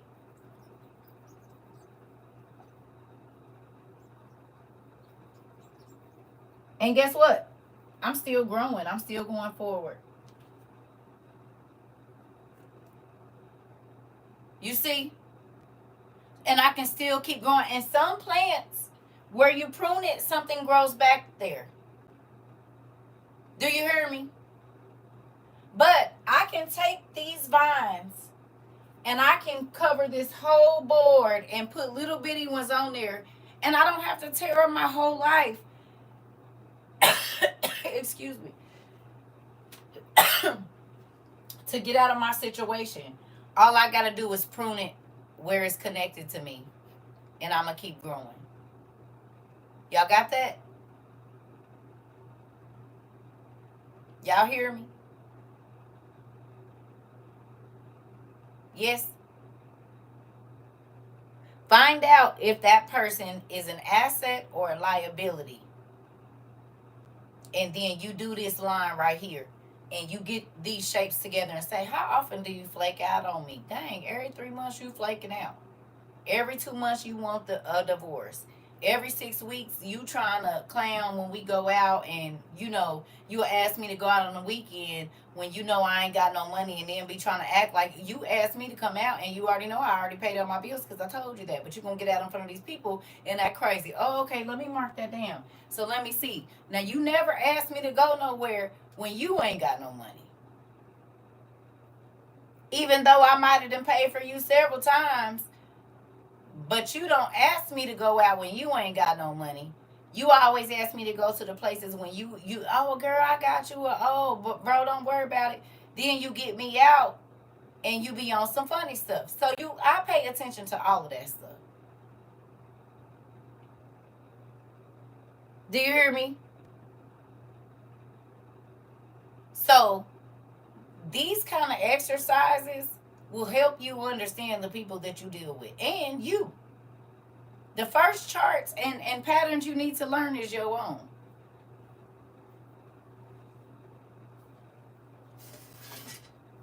The first patterns you need to learn are your own.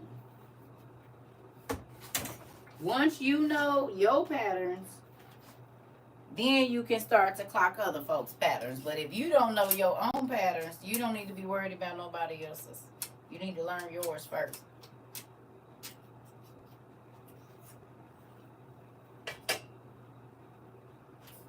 And then it'll help you. You won't be as confused about issues. I promise. This I know for sure. I had to learn my own triggers, and I had to learn myself and learn what I do and don't like. And then you won't even put yourself in a situation to deal with crazy stuff because you already know you don't like it. So then that reduces the stress level because you don't even start it, so you don't have to worry about it going away.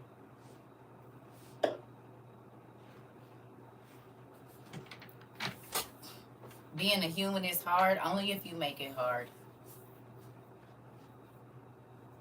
And I used to make being a human hard, but I realized it don't. You just have to listen and not. I don't know. I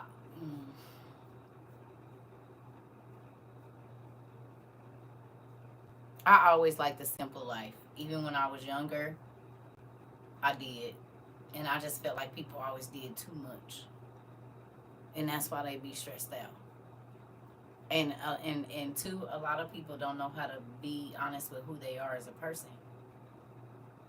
Yes, ma'am, we are. You have to learn to like you before you can like other people. Or you won't ever be happy because people can throw things at you and it'll make you not like yourself. But go away. Don't be mad at me because I like me. In whatever state I'm in, I still like me. And it took me a long time to get to like me. You hear me? So, no. Mm-mm. Most people don't like themselves. Or most people are not sure about what they want, but they always want to tell somebody, oh, you can't give me what I want. You don't even know. Shut up. Yeah. Yeah. You do have to be okay with being alone. Because who want to be with a person, and I'm not even just saying in a relationship, whether it be your parent, your child, whoever it is, you don't make me feel good about myself. And I'm not saying everybody got to agree with me. I'm saying, but if all you want to do is bring negative energy, no, you got to go. If it's always chaos, no. This is the same thing a neuroscientist explained about the effect of changing habits and thoughts. I did not know that. Miss Tammy, I did not know that, but it's the truth. Mm-mm. You have to assess what have on the brain and grow new healthy branches. Listen, yeah. Are you talking about the young lady? No, not Miss what's her name? The black lady? Are you talking about the black lady? Or is this somebody else? Because if so, can you send it to me? Because I would like to see it.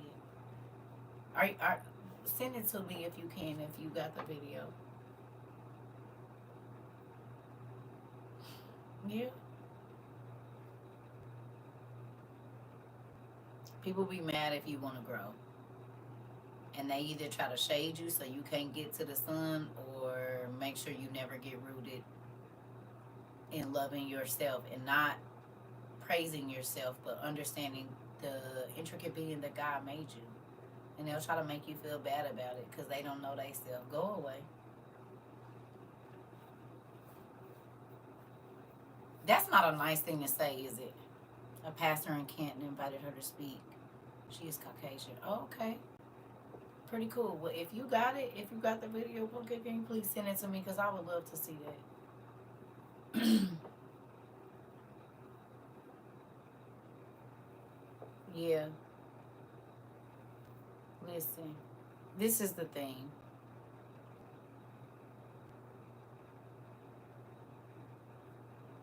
If it's not wholehearted, I don't want it. If it's not genuine, I don't want it. She said science powers the word. Yeah.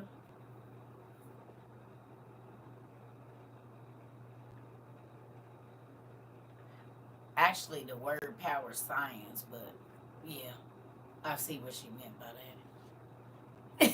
Because without the word, there would be no science. He said, let there be light. That means there had to be atoms and oxygen and all kind of other stuff coming. But I get it. I get where she was going with that. I do.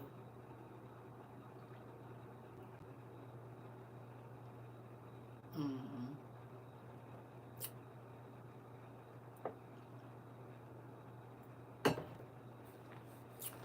And it's more apparent when I'm working on myself. Woo! Listen, this the thing.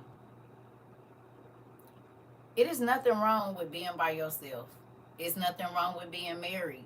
You just need to be making sure that you are making the best and not just surviving.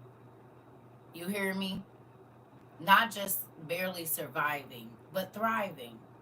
And if it does not make you thrive, and if it's not pruning you in a good way, it's just cutting you and making you sore for no reason. One of the scariest prayers is praying for God to remove what and who. I look forward to that prayer. It has become one of my favorite. It has become one of my favorite prayers. You hear me? It has become one of my favorite prayers, and that's why I'm okay because I realize if God move you out the way, that means you wasn't right for me. It don't matter if it's a job, a space I'm living in, furniture, hell. If God let it go away, that means it wasn't supposed to be there. And a lot of times, if God is trying to move it and you don't let it go, baby, the rug burns you will have and rope burns you will have on your hands trying to hold on to something, honey, that God wants you to let go of. You ain't about to tear my hands up. Gone on.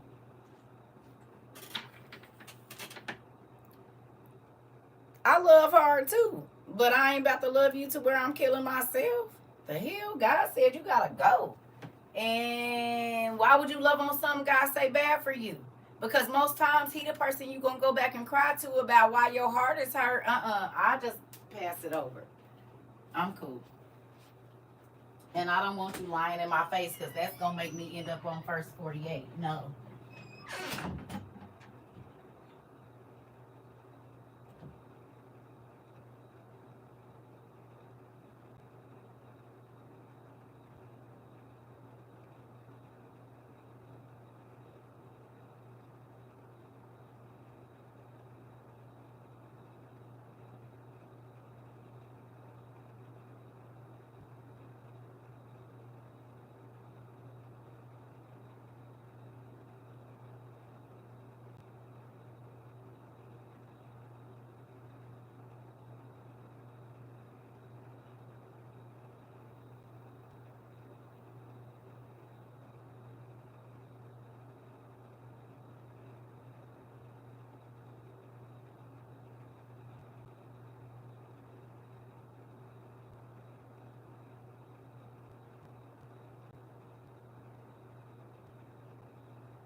No. I'm gonna still listen. When I got divorced, I already told my ex-husband, I said, sir, whoever I get with after you, I will love them just as hard, if not harder. I'm not about to let you stop my whatever for love, because you were weird. You don't get to control my life. You already had control, and I don't mean like controlled me, but you controlled my emotions, and you not control. You used to be able to affect my emotions. You don't get to keep doing that. Mm-mm. I'm gonna love the next person I get with. I'm gonna treat them better than you. That's the deal. Why should I cheat myself out of being happy, trying to hurt you? Me treating the next person bad that could be my potential person? No, sir. Ain't. Why would I torture myself? That's why I understand why people, if they get done bad in another relationship, oh, I'm about to dog everybody out. So you don't never want to be happy? Well, that's smart. You just cheated yourself out of finding, because God ain't gonna send nobody good to you when you already done said every person you meet because your feelings is hurt. You gonna hurt them. Why would God send you anybody good, weirdo? That's weird. Why should He send you a good thing if you already informed in your mind? Okay, if you have already formed in your mind that you ain't never gonna open your heart up, why is you asking God to send you somebody? It's pointless. It's like asking God to send you a good job that you know you're not gonna get up and go to. For what? It's a waste of time. It's a waste of you going through orientation. Good morning. It's a waste of you even applying because you don't want the job. You hear me? No. Mm-mm. You cheat yourself when you stay trapped in a mindset. I'm not letting anything from my past deter where I'm going now. Now, do I have a better view of what I want because I learned from my experiences? Yes. And if you're offended by me telling you, hey, these are my triggers, or this is what makes me uncomfortable, and until I trust you, this is how I feel. But for most people, I don't go in not trusting people. I tell people, you start out with an A in my life. You take yourself down to an F. Because I don't have no reason not to trust you. I don't know you well enough not to trust you. So in the beginning, I'm going to believe what you say until I can't. You know how the teachers, they let you start out with an A, and as long as you turn in your assignments and you try, you keep a grade. That's how people start out. You don't start off at the bottom. I don't know you well enough to not think you would tell me the truth or whatever. So everybody starts out in my life with an A. Everybody. You knock yourself down to a F, which is a faithful moment. Because now you about to F around and find out that I meant what I said. I will walk with my pain, baby. I ain't got time. It's based off your actions, right? Oh, you don't trust me because you been with somebody else that you couldn't trust them. No, I don't trust you because you a liar. I don't trust you because you're not consistent. No, I don't trust you only on what you told me. What somebody else I had with them don't have nothing to do with me and you. If I don't trust you, it's because you didn't keep your word to me. That's the only reason I don't trust you. Can't nobody else not make me trust you. Only you can do that.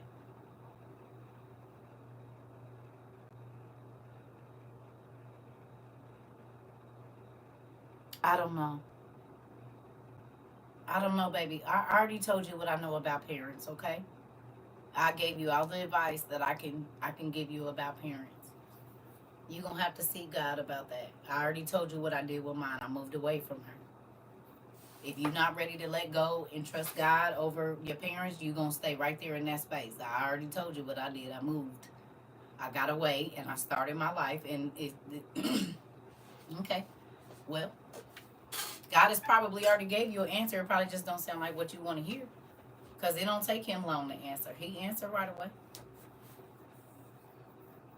But if you want to keep help, like I said, you either going to depend on God or depend on your parents. And I had to learn to depend on God early. So there's that.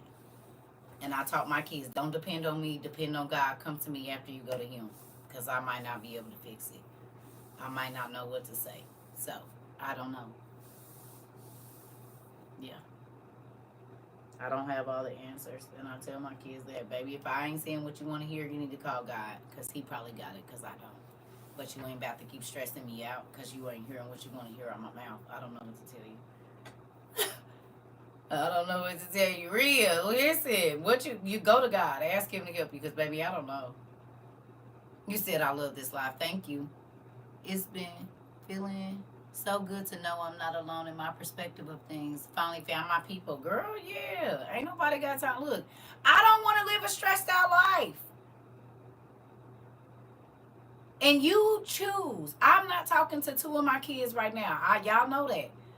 Two of my daughters, I ain't talked to them. I ain't seen my grandkids, no pictures of them, no high school grandmas or nothing. But I can't let that stop my life. I got to do what I got to do because they got their own life they got to live. And we'll come together. And if we don't, it wasn't meant. Period. I'm not about to do that. Do I miss them? Hell yeah. Am I about to be all in their face? No. When they want to talk to me, they know where I'm at. Will I text them and say, hey, the port is ending, whether they respond back or not? Listen, I got to keep doing my thing. I can't be, oh my God, I can't. They don't want to talk to me. No, I got to live every day, period. And if people know they can affect your emotions, kids and all, they will do it. Hell no. No. Come whenever you ready to talk, we can. Like I told my kids, I lived a life before I met you. You ain't never lived no life without me. You didn't know me your whole life, but I had a whole life before yours, baby. Hold on now. I put my life on hold to give y'all what y'all need, but it don't gotta be on hold no more. And if I choose, I will. If I don't choose, I don't have to. The enemy sometimes uses the ones closest. Always. He always used them first, girl. Mm-mm. It's a lot of parents that done stroked out, had heart attacks and everything because they didn't know how to let their kids go. Won't be me. It's a lot of parents that are sick because they have put themselves in God's place in their kids' life. Won't be me. I'm not sicking God on you. I need you to get to know God because I'm not always going to be here. And I can't always help you. I don't know. But there are people that like to have problems because problems and always having problems get them attention. And I don't, they'll be back. Sometimes a child needs to go alone to learn and appreciate you more. But this is the thing. I know that my kids appreciate me. I know that they do. I just understand that they have to live life. And I don't want to helicopter parent my children. I never have wanted that. My kids will tell you, they didn't told y'all, my mom let us go. We was able to do, like, she wasn't trying to, no, you can't. No, you need it. Now, did I, within reason. But I always push my kids to go further and do, because, no. Children, Adam. Yeah. I don't, I'm not sad. I understand. Me and my kids understand that you have to go away so that you can learn your life lessons. Okay, how will I know that you learned everything if you're always under me?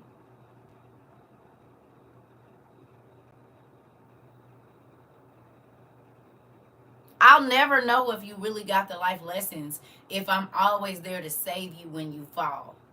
You'll never learn to ride that bike because you always going to be looking back to see if I'm holding up that seat. I'm not. You're going to bust your knees open, buddy. But eventually you'll get your balance. I had to. And I'm not saying it like, oh, I want you to fall. But what happens if I do that? Then if you fall and I'm dead, you won't know what to do. And I leave you open to predators. No, I would rather go away from you and see if you can make it while I'm alive than to be dying and know that I didn't teach you what you needed and I don't know if you gonna make it. I know for a fact my kids can make it without me. And that was the point. You are getting your children ready to leave you. That is your whole job as a parent, is to teach them to be responsible enough to leave your house, to be out from under your thumb, and to grow the things that you put in them as seeds. I'm not, no. They didn't came on here and told y'all they was cooking at 4, doing laundry between, as soon as you could sort, if you knew the colors, baby, you could sort clothes. I might not be here tomorrow. I'm not alone. Haven't talked to my only children in 4 years. Yeah.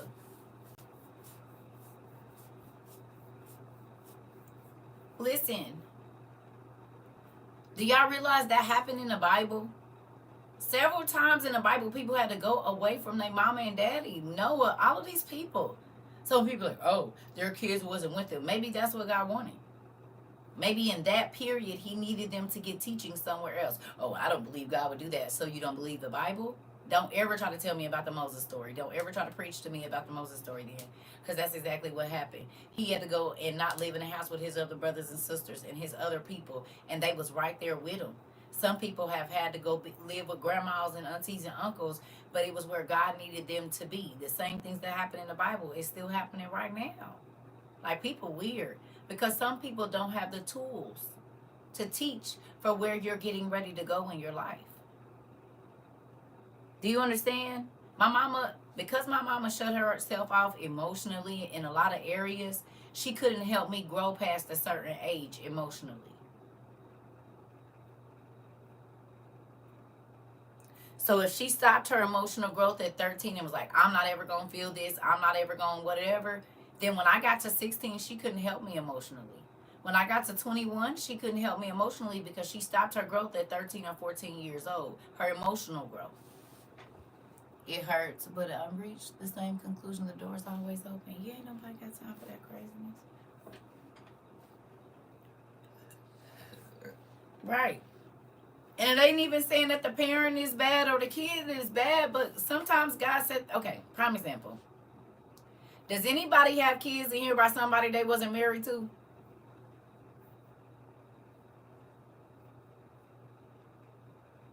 Whether you planned that kid or not, do you have children by some, are you still with them?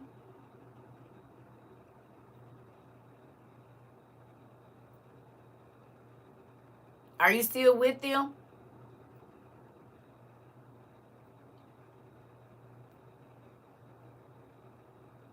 Most people, if you had a kid at a young age or whatever, the first person you had a kid with, a lot of people are not. Some people get and stay and whatever else,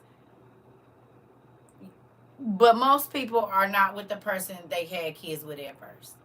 Good friends, that's fine. I'm just saying, are you still with them? No, you're not. Okay. So should you take back your kid because you're not with them? Should you undo your child because you're not with them? No. That was a time in your life. You learned from that experience. But if it didn't work, you didn't stay.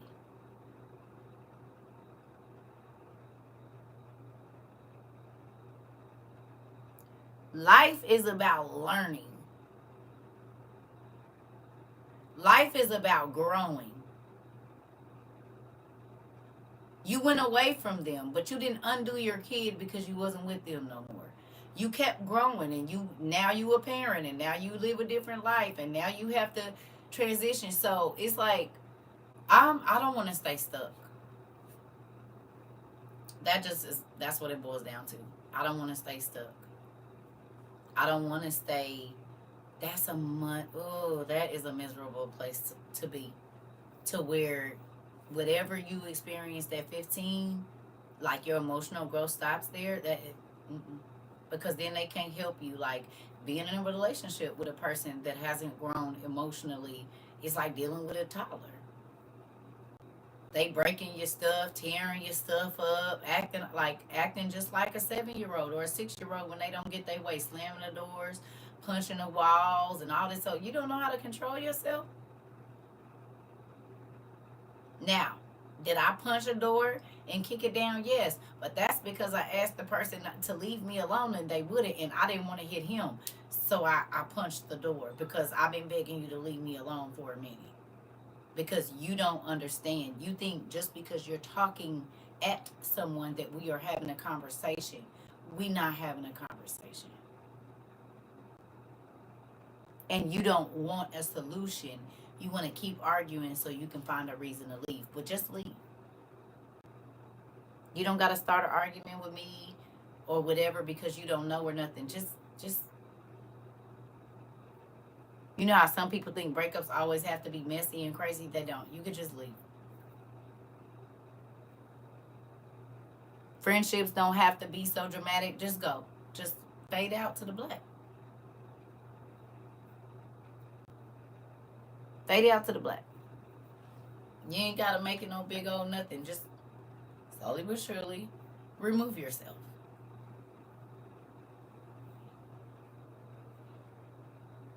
You hear me? It ain't gotta be no big old thing. Just leave. Just go away. And this is why I used to be the queen of moving and changing my phone number. I'll move all the way across the state. I say that all the time. Don't talk at what I'm saying. Listen and then reply. Ooh. I used to be about to pull my hair out, nephew. I used to be ready to rip my own hair out, baby. Listen, it's like I'm talking to the damn wall. And that's when I just started doing this.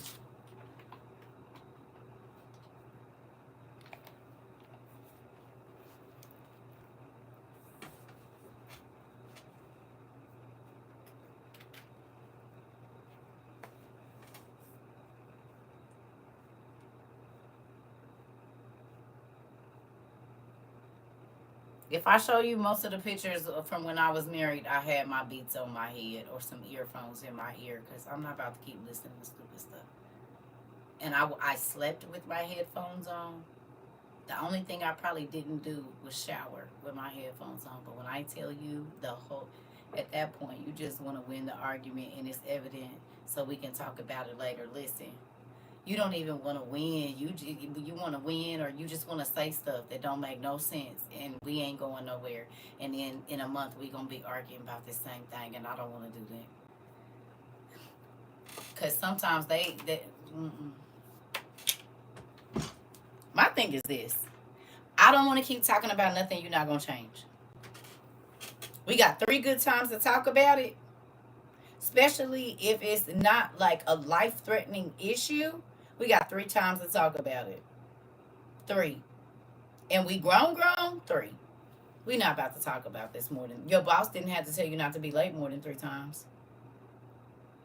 They didn't have to tell you to come pick up your check more than 3 times. They only got to tell you once that you get paid on Thursday. And you know for a fact from that day what you about to be doing with your stuff. Don't play with me like you don't understand it. Don't play with me like you don't know. We are grown. They didn't have to tell you where your job was more than 3 times. You drive there every day, baby. They told you one time where you need to go, and you know exactly how to get back there and get home every day. Stop playing with me.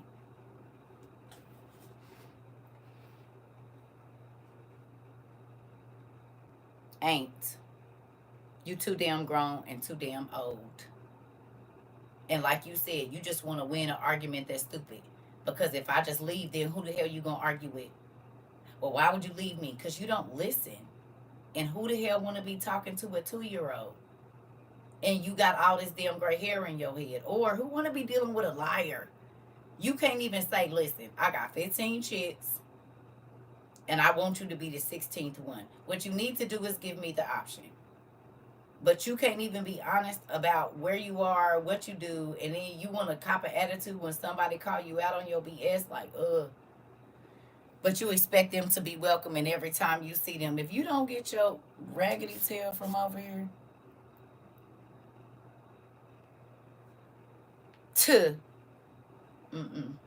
if you don't want to be held accountable, you don't want to be around me. Now, other people might let you do whatever because they want your life to fail. But me, you're going to be held accountable for your actions around here. And if you don't want to, you're going to... Okay, let me ask y'all a question. How many of y'all feel like you're more responsible for your actions, or you are allowing people to hold you more accountable than maybe before you came here? Maybe before you would blow it off, or you really didn't care, or whatever else. And now you think about what you're going to say because you think about how your actions affect other people. You try to be as honest as possible because you don't want nobody lying to you. Some of us used to be, and I'm saying us as in like a group because I don't want to make it like I ain't never lied, but it's a lot of people that was fine with being liars. They'll tell you whatever you want to hear. Me, on the other hand, I'm going to tell you everything I'm going to do to you. It's up to you to listen. I ain't going to lie to you. I'm going to tell you everything I plan on doing, what this situation going to be. You might just think I'm playing, but I'm telling you the truth.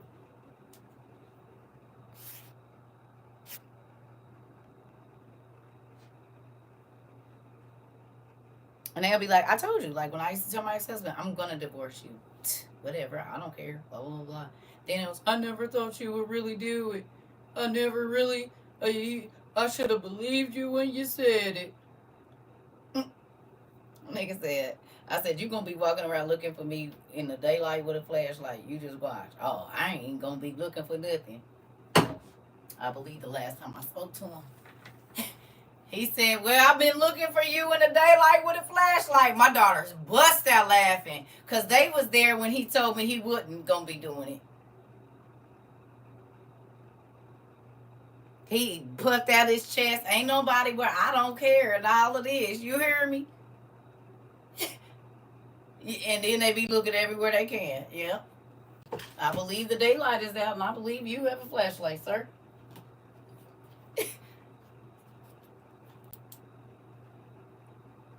Is she over there? Have you talked to her? How about you?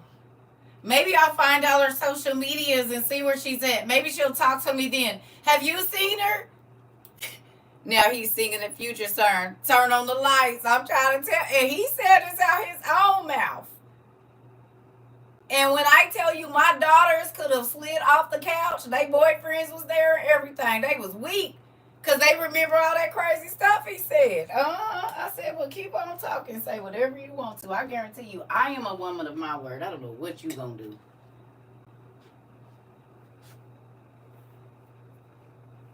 There's friends that told me we would never stop talking. Okay. Once you start to disturb my peace, you gotta go. And I might even try, like, if it's a cool situation. But baby, if you my friend and you start to disturb my peace, you won't be my friend for long. I told him that he was making me sick, and I'm tired of saying the same thing over and over. Baby, listen, I'll be right back. You ain't got to tell me. I'm not doing no circle people. You can start out a circle person, but once I see that's what you constantly on that, I gotta go.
I don't know.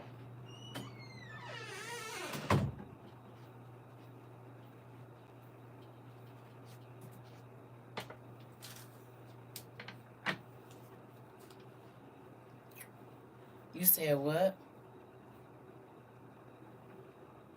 Who got papers on you, Rod B? He said somebody got papers on him. Who got papers on you? Don't nobody got no papers on me. I'm okay with that. Mm-mm. Mm-mm. I waited because I saw that people didn't value marriage. I waited until 36. I could have been married at 19. It's a couple of times I could have been married. I could be married right now, and I just choose not to. I'm paperless too because people treat you like a car. When you new, they wash you up, make sure you cool. After you get past so many miles, they want to start treating you like you wasn't never new. You better treat me like no used car, nigga. No. Not, and I'm still treating you like you a 1976 Cadillac, shining up the trues and the Vogues, my spokes clean, make sure you smell good and everything else, and you want to treat me like I'm a bucket? I don't think so. And I'm still, and I'm dependable. Your new car might not even start if the electrical flares is going out, but I'm a crank up every time. No, I don't think so. I'm the old faithful, and you want to play me for the going on there? No, thank you. Mm-mm. And that's friends and everybody. And it's sad that you even have to think like that, but I'm telling you, once you really start to assess a person's value in your life, you don't have no problem with letting people go. A classic, not a hoopty. That part. Tuh, tuh, ain't no. Mm-mm. No. Mm-mm. No, you didn't go back to the hood. Yeah, so you ain't trying to put me in. You're not about to make me like I'm no bucket. No. Uh-uh. No. Auntie, cuz, folks get comfortable with you and they think they can do whatever they want. Nigga, this, no.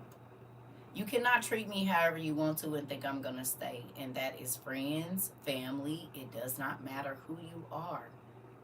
If I'm not trying to hurt you, why are you continually disappointing me or letting me down?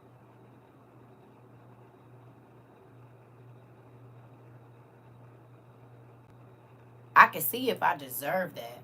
But if I've done nothing to you for you to continually disappoint me, and then you expect me to keep giving you 100%, I can't give you something that I don't have.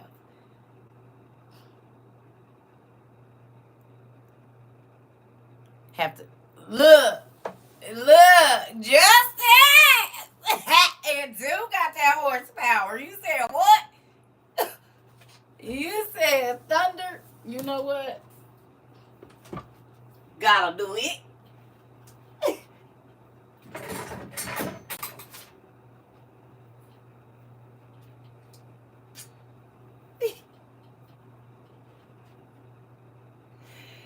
Thundercats.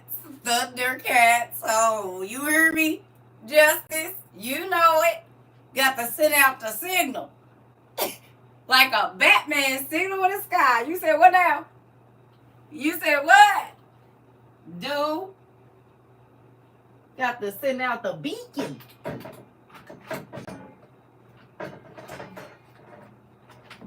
Come on, girl. Get back to your space. I know I shouldn't have woke you up.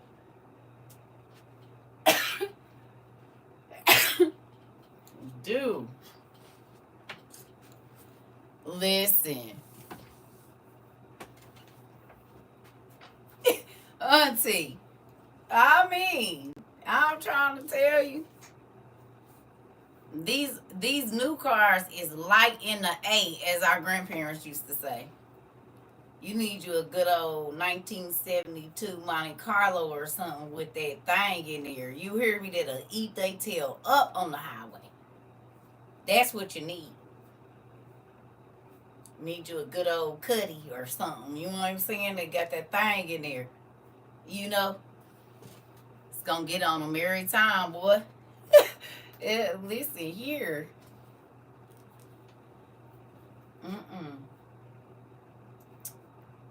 Give me an oldie but goodie over anything new.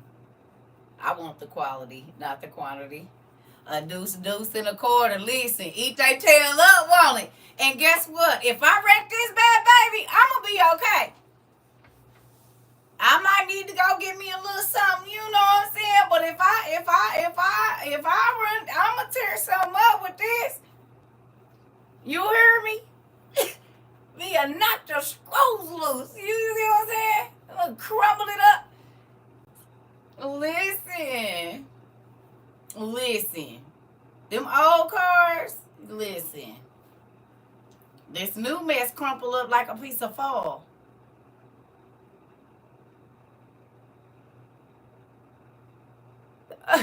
It crumple up like a new.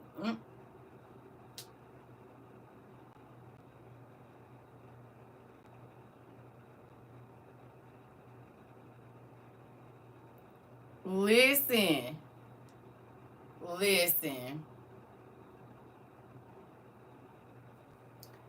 That's what's up. A bucket 98. A Buick 98. Come on, girl. All of it. I don't want that. It ain't quality made nowadays.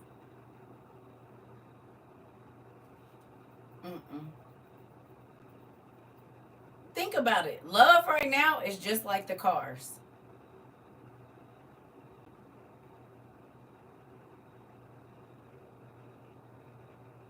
Relationships right now are like the cars that are being made. There's cars that was made 5-10 years ago. They ain't work. Oh, prime example. What's the name car? What is it? That $100,000 Elon Musk car. What is it called? What is it? The Cybertruck.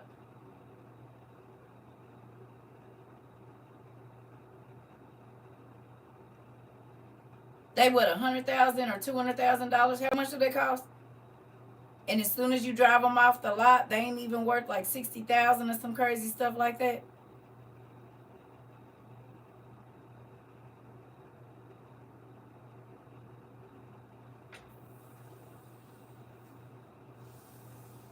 That part.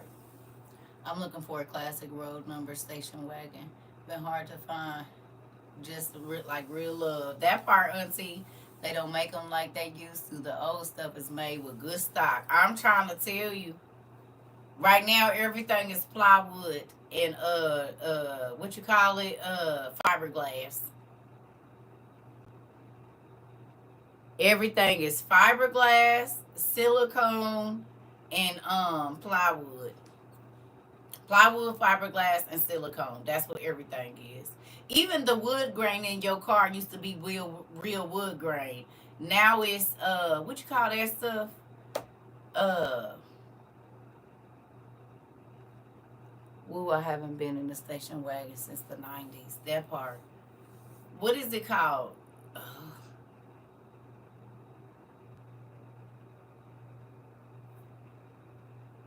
Not particle board. My mama used to call it something. It's they used to call it like shellac, but it's another name for it. Would it y'all remember it was like oh, I can't think of the name of what that's called. You said they don't make wood. I do.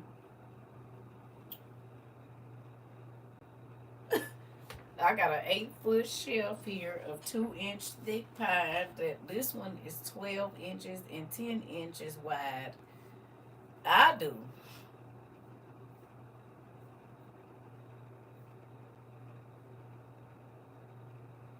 I do. I don't build stuff out of cheap wood. Mm-mm. Tip it on 4 folds, wrapped it 4 folds, tip it that part. But yeah, I don't. Linoleum. Yeah, it's like that's what it is. It's like that. They used to have another name for it. I can't think of what it's called because my mama had some. She got her real wood tables, but then she got that other stuff. They filtering comments already, Auntie, because folks was typing the raw word yesterday and the gov and all of that stuff, and every time they do, they start doing the comments. Every time.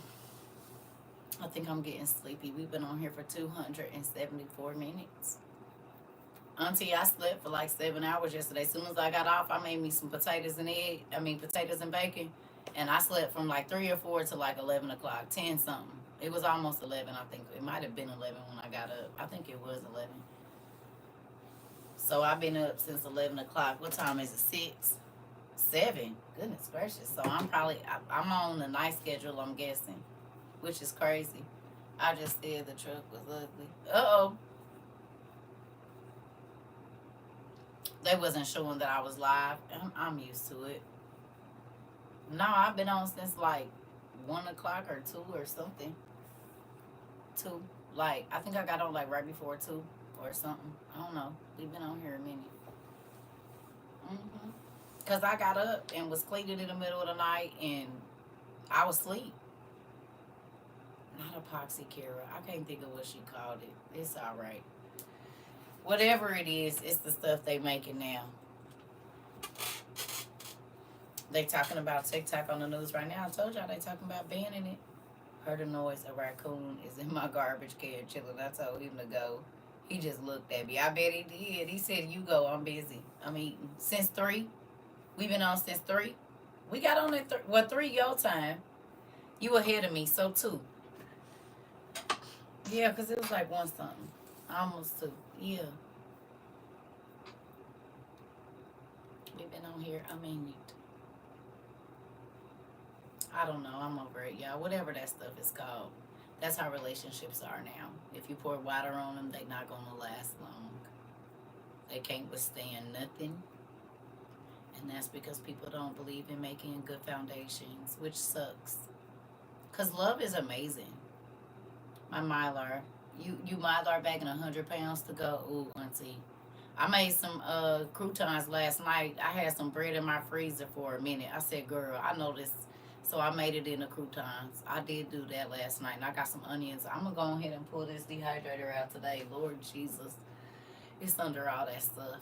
But I bought like a 10 pound, either a 10 or a 20 pound bag of potatoes. So I'm getting ready to dehydrate some potatoes. But I'm gonna try cubed. I'm gonna try to cube them this time because last time I sliced them. But I'm gonna try cubes instead of the slices. So that's actually something I plan on doing today. Dehydrating some potatoes. That is one of my goals. I made them too. They instead of like urban garlic or whatever how we normally do, I took the what's the Louisiana seasoning? Zataran, spicy whatever, blackened something, and I made them with that.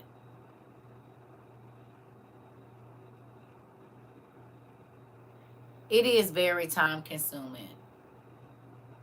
Depending on what you're doing, it is. You definitely have to dedicate time to it. But you know what I used to do? I instead of trying to do it in the day, I would do it at night.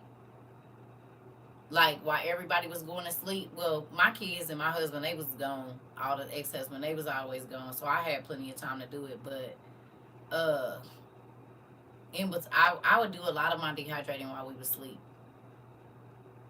Like I would prep everything when I was like around the time I was making dinner or whatever, and then I would put it in then. Like especially if I know it got to be on like 8 to 12 hours, because by the time I get up in the morning, yep, yep, I would dehydrate at nighttime. Yep. That way I ain't really got to worry about it, and if I got to flip it or move it around, I can do it in the morning, and then set it on a lower temperature till I get home, or turn it off till I get home. One of the two. Yep, I did. But I made my croutons in the oven last night. I just tossed them in some olive oil, chopped the bread up in big old. I didn't even make them small. They huge. But I was like, I don't want to throw this whole loaf of bread away. So I cut off the parts that I thought that probably would have been, because it's been in the freezer. But I'm going to make croutons out of it. So there's that. Try not to waste nothing else. I want to make me some onion powder out of this onion I cut yesterday. So that's another thing. I have to try to make me some more onion powder and put that up. You just have to find a rhythm that works to get it done. Yeah, yep. Cause I had a big old thing of croutons that I ended up letting go bad. I was so, I mean not croutons, croissants that I had got from Costco, and I was gonna chop them up and use those and make some croutons too, and I didn't get a chance to, so I was kind of pissed about that. And I'm about to try to figure out how to get this.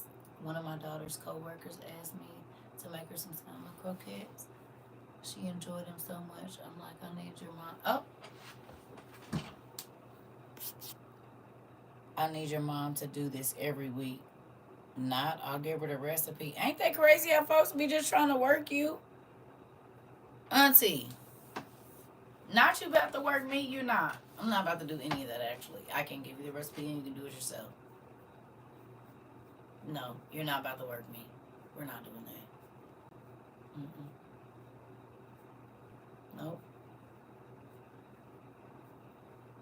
Nope. You don't get to work me. Well, I just want you to do it. I know. And I'm not. So if you want it, here go what you need. I'll teach you to do it, but I'm not about to keep doing it for you. Mm-mm. Because then what happened when I got stuff to do? Lord, I might just be really mean and don't know it. I can't say. No, that's not me. Okay, so that's one of my favorites. Girl, with some rice and some green beans. Yes, smash. Macaroni and cheese and mashed potatoes. On a sandwich. With some gravy. I could grits. I could eat some. Listen. My daddy used to get up and make them, and my mama used to be pissed. Take them cans outside because she don't like the smell of fish in her house. We used to be like, yes. Go on and make me some rice, and I'm about to put these green beans. I'm going to have a scoop of green beans. I'm going to have a scoop of rice and a bite of that patty. Don't even worry about it. Or fried potatoes. Girl, I fried me some potatoes last night, just this yesterday. That's why I was asleep.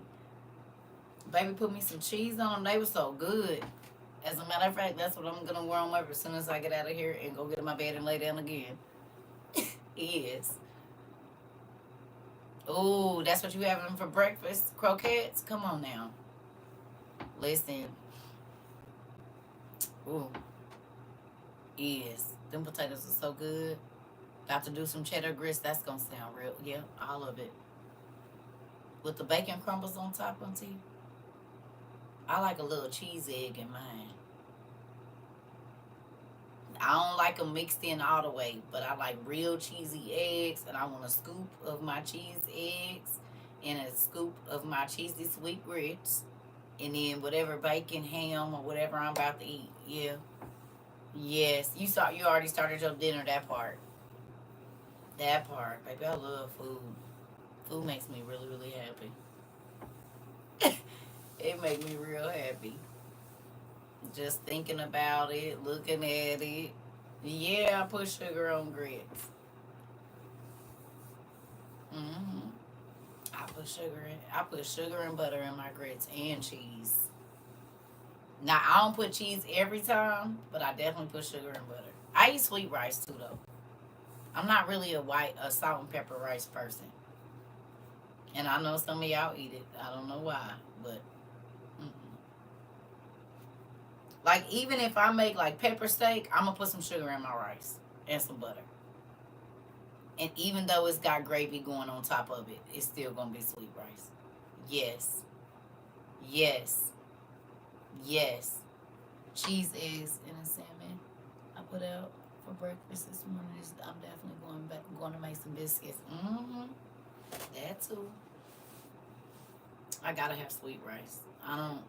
Don't get me wrong. All my rice don't gotta be sweet, but if I'm eating just plain white rice, oh yeah, it gotta be sweet with some butter and sugar in it. Fire. You gotta cook it right though. You can't add the sugar. Like it's more. If you've ever had I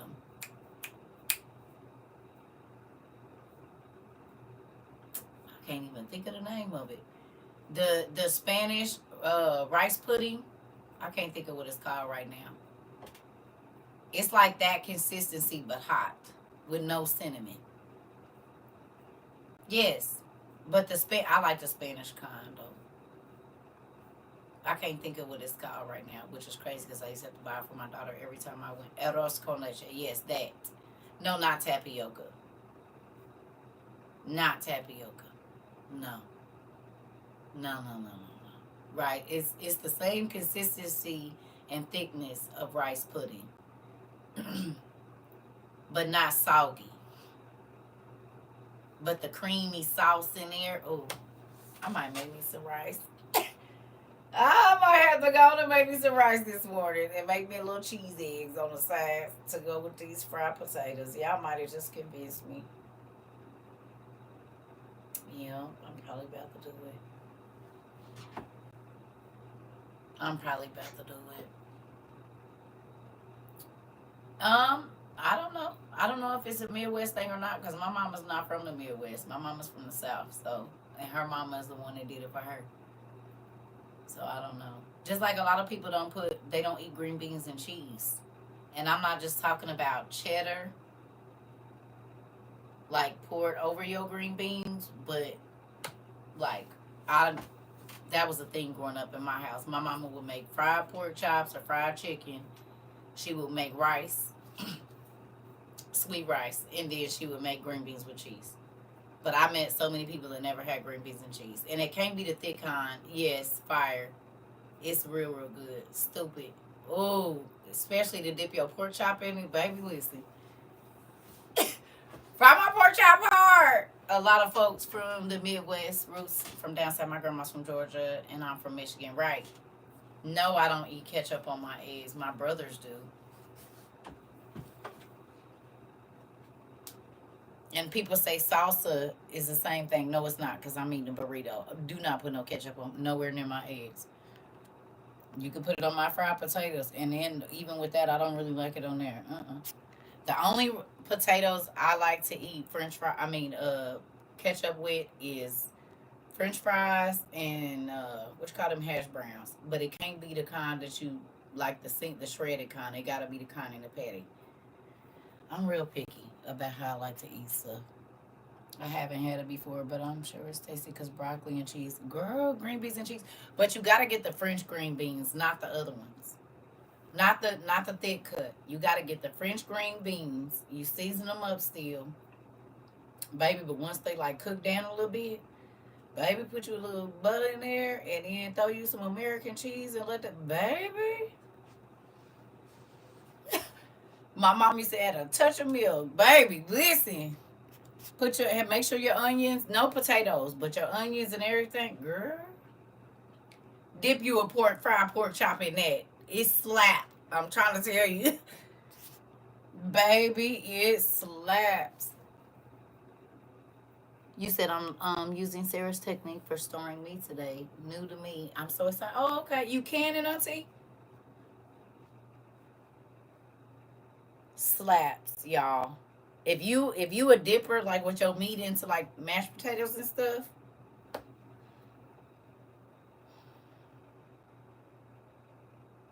fire.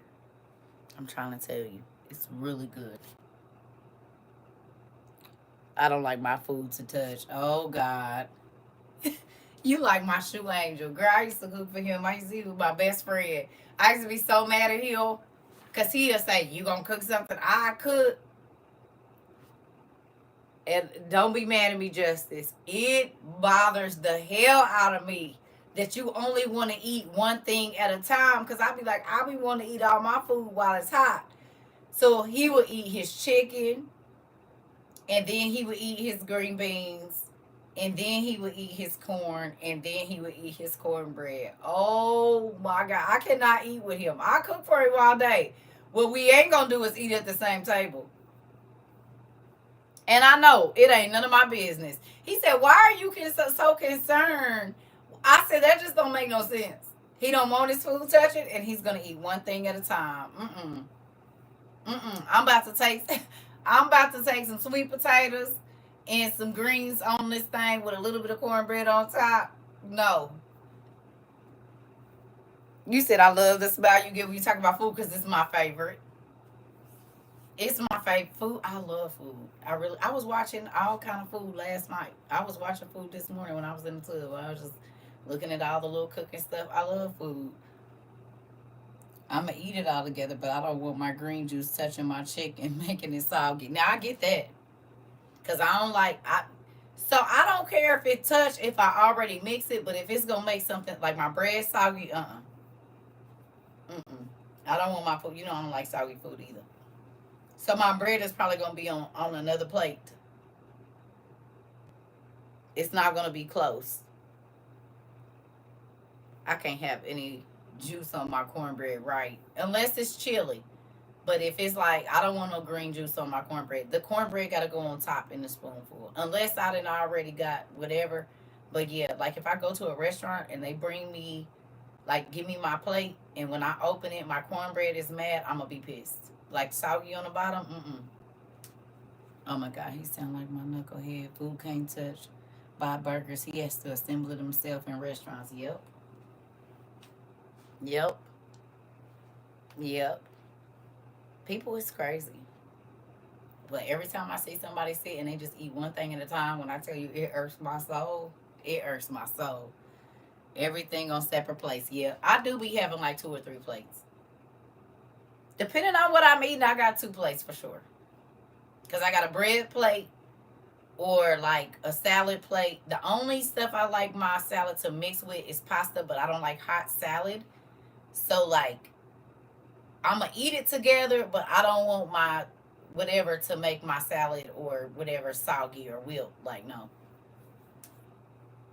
mm. That's your son. I don't. I don't like soggy bread, and I don't want my stuff to mix. Like if it's hot and cold, I don't want it to mix. Good morning. You said good morning, my fat back family. Talk about food. It's so juicy. It sure is. We sure do got fat backs, big backs. Auntie even said we got big back souls. Yes. We got knock kneed souls, pigeon toed souls, and do. I have to have my yams beside my mac and the greens. Them three gotta be right there. Now, I gotta have sweet potatoes or yams, macaroni and cheese, and then my greens. It's got to be in that order. And do, because I'm eating red beans and rice for breakfast. Baby, we is. That's the one thing we love over here is food. Food united us. I buy small plastic saucers for him. No way I'm washing all those dishes. Listen, and I be mad because my kids ain't here to wash them no more. But that's why I just started buying paper plates. Since my kids ain't around, I be buying paper plates because I don't be wanting to wash them either. I got plastic spoons and everything. I just throw it away. I'm gonna wash these coffee cups out and whatever bowls I used to make it, but the rest of it's going in garbage. All the dishes I had to wash growing up and then turn around and had kids, but when I was 16, yeah, no, I'm not washing them. Mm-mm. We're gonna have to have sections for chicken legs, pigeon toed, and big back sauce. Do.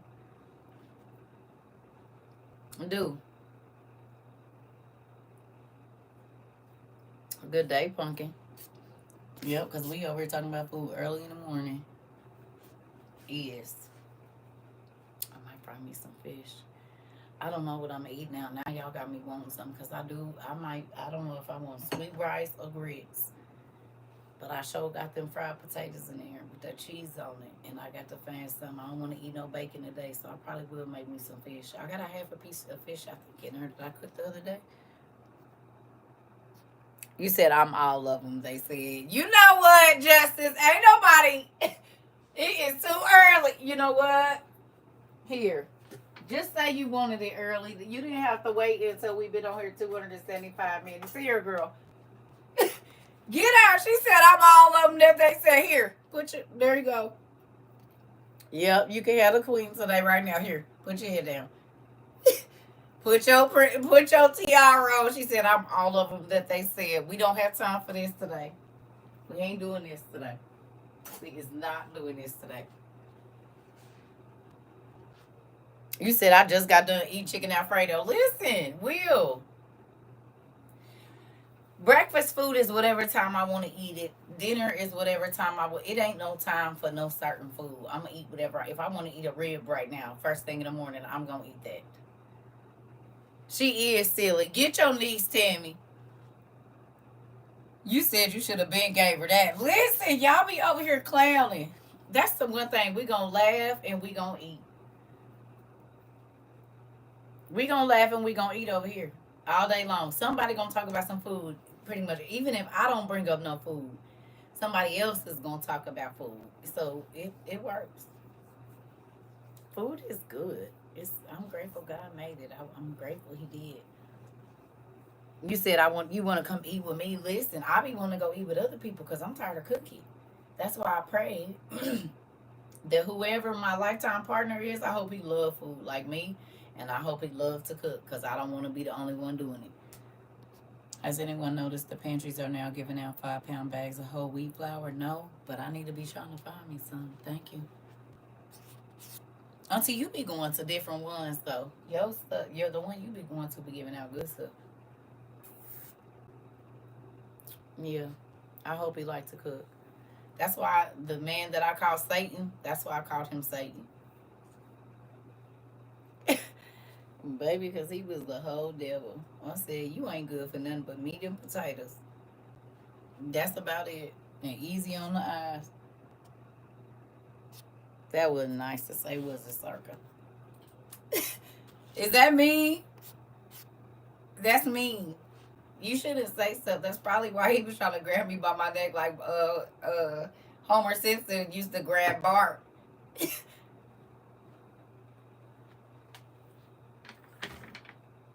I said you easy on the eyes, but you ain't good for nothing but meat and potatoes. And then all I know is I was looking like Bart around that piece. You hear me? That's it. That's all, sir. Hold on, y'all. That's it. Trying to find another use for you. I don't have.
I guess I'm about to finish watching my episodes that watched me when I went to sleep last night.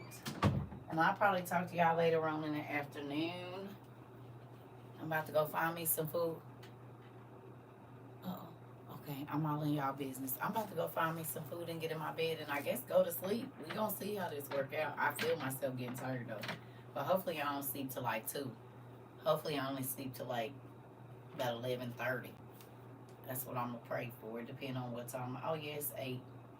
That's about 4 hours. I should be all right. Oh.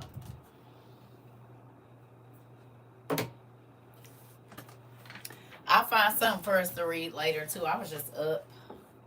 I didn't think this many of y'all was gonna be up this early, but y'all done made it through the night. The sun then came up, so I'm about to go warm up my potatoes and make me some rice or something. I'll be wondering if my shoppy will be hitting up a good pantry. I don't know, Auntie. I think a lot of people, just when this last stuff started happening, they finally start going. I think it's been people here a long time, and they didn't listen to nothing that your niece was telling them for the first 2 years they was here. That's what I believe. Now, I could be wrong, but I could be right. You hear me? I think a lot of people didn't take me seriously when I was telling them, y'all need to start doing this, that, and the other, and they didn't go. So, I don't know. I don't know. I believe. Because you be telling us what you be getting, and I don't know if they be going. I don't know. Do y'all be going to the pantries in Chicago like Annie be telling, like Auntie Sandra be telling y'all? No, they don't, Auntie. They don't be going. Because you be getting all the good stuff. All of it. I hope y'all start going, though. If you haven't, you definitely need to. Because the way these grocery stores is looking, is real scary. You said I did, and thank God for your wisdom and guidance. Oh, Pumpkin, I'm happy you started. I mean, did it not cut your grocery bill in half a little bit? Yes, I'm in Cali, but it's spoiled, the ones you've been going to. You go often. Good, y'all. Like I said, it's better to have no food. It's better to have some food in your house than none. Mm-hmm. You said the pantries are getting old food. Some of them, throw all the refrigerated stuff away. Them canned goods be good. Baby, you just trying to substitute what you got just in case there's nothing in the stores, which is getting to be a running theme now, seems like. We are getting more accustomed to not seeing nothing in the store, and that's scary. You know what I mean? And it's sad that people aren't alarmed until it's happening, or they don't. It's like watching all those people go try to stock up when there's nothing in the store. That is mind blowing to me. It's like after 2020, if you still letting your groceries get down to 0 just because you can, that's nuts. To me. If you didn't know to stock up prior to 2020, if you was one of the people that got caught off guard and was like, oh, I'll go later because this ain't that serious, I'm not impulse buying, and then for 3 weeks you was going in the store and it wasn't nothing over there, once you find the recipes that work for you, it would be therapeutic. Oh yeah. You know? So if you still waiting for stores and all that kind of stuff or whatever it is, like, you crazy. I'm not waiting. I'd rather have it and not have to worry about it than, because people like, I'm not going to do this, or I ain't going there. Okay, what's more embarrassing that you ain't got nothing in your house and you could have had something? To me. Or am I wrong? I'd rather have what I need than be embarrassed because it ain't nothing, and now I'm online talking about the store is empty and we ain't got no food. So good morning. So let me get it while I got it, and then I'll worry about the rest later. How about they have migrant days at some pantries? I'll get right in line and will dare them to say anything. Auntie,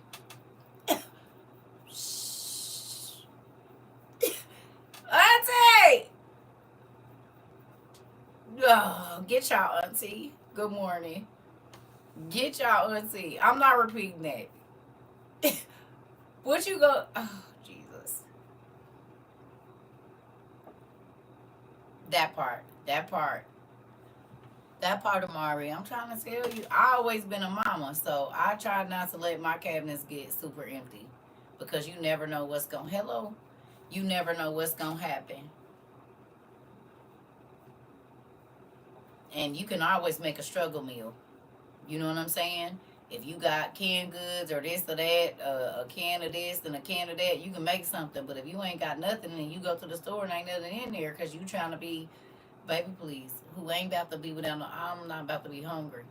I don't want to be hungry and I don't want to be cold. Those are two things that if I can avoid, I'm going to do that. You hear me? Mm-mm. Better to be safe than sorry? Yeah. Like I got buddies. I used to trip how they used to be blowing good money, baby, eating out, this, that, and the other. You go to their house and they tell you to get something, baby. Them cabinets be empty. I'd rather have stuff falling out of my cabinets than to go out to eat and ain't got nothing at home. That's crazy. You just spent $45 and ain't nothing in your house to eat. What if you ain't got no money tomorrow?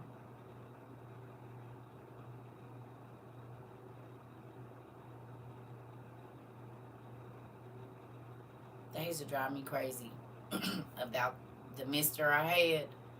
When I first met him, he used to go to the grocery store every day. I said, you waste a lot of money going to the grocery store every day. You waste a lot of time going to the grocery store every single day. I had to teach him to shop every 2 weeks or every week or whatever it was, because baby, he used to blow he used to blow so much money on food, and I used to be like, yeah, no, that ain't gonna work. That's not gonna work, because if you buy in bulk, you save money. You're wasting so much money. You said you just got your waterproof boots. Good job, pumpkin. Good job. Good job. Like, yeah. You ain't about to be what? Because that's gas you wasting too. Even if the store is on the way home, you might waste an hour in the store every day. When you could have took 2 hours on Sunday or whatever day, planned your meals out, got everything on Sunday, right? And so then you're saving all of that gas or the stop and go. You're saving the irritation of not having enough time to get home. You know what I mean? I be trying to do a simple life. And some people like to drive all over. That ain't my thing. I'm strategic. Like if I gotta go and get household, my son came over last night. There you go. Doomsday prepping again. Is boy, get your child and leave. Auntie, I'm just gonna put this over here. Here, Auntie. Put your head down. Get y'all auntie. She said her son came over there and talk about, there you go, doomsday prepping again. She said, boy, get your child and leave. Put your head down, auntie. Cause you petty. Put your head down. Put it down. Here you go. Put your crown on. Get y'all auntie. Talk about, boy, get your, for real though.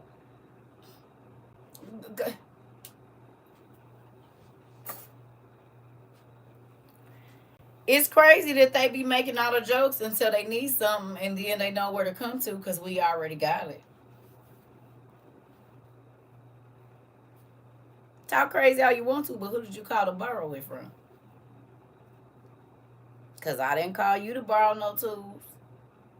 You try to make it seem like I'm doing too much, but you always got to come over here and borrow something from me. I already got it. Why you buying all that sugar? Because I like sugar. Girl, let me get a cup of your sugar. You mean all the sugar that I shouldn't have bought? No, maybe you need to buy a 25-pound bag of sugar too. So you can quit coming over here borrowing it.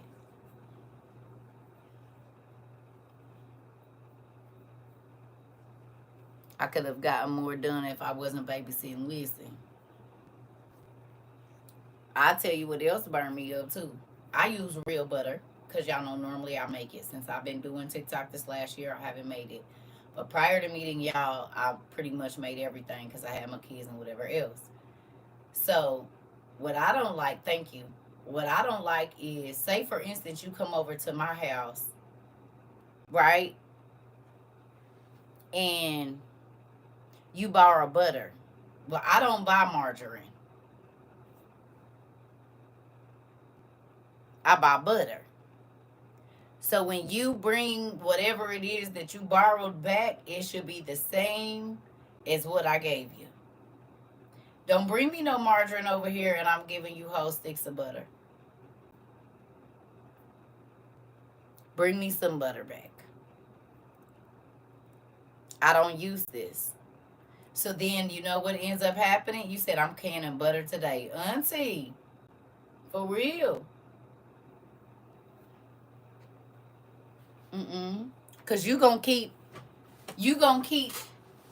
buying the cheap stuff, and so then I'm the one losing out because I don't eat that.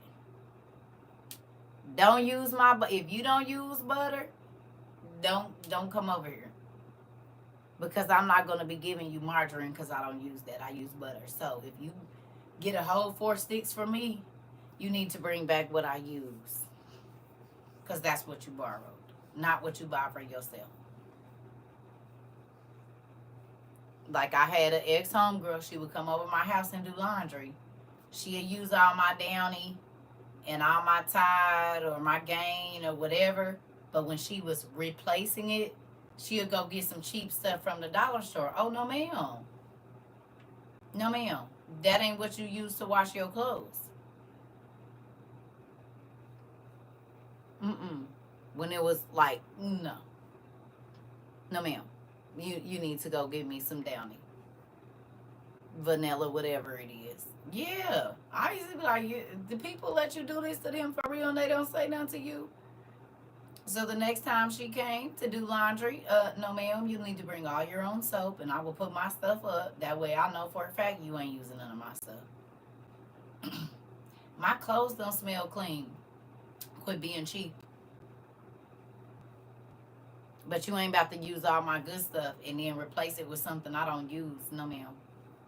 I just told someone yesterday they wasn't coming over here because they know what we got here. Ooh. Now they not laughing at you for being a doomsday prepper because they just said they gonna come to your house.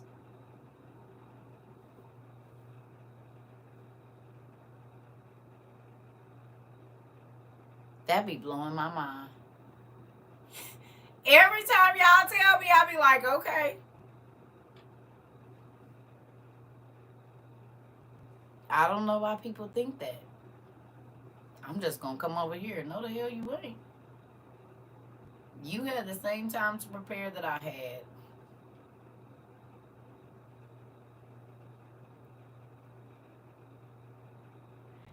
D Cowboy, do you see me asking for money on my page? And if you are on TikTok, that means you can ask for money on your page because you have one.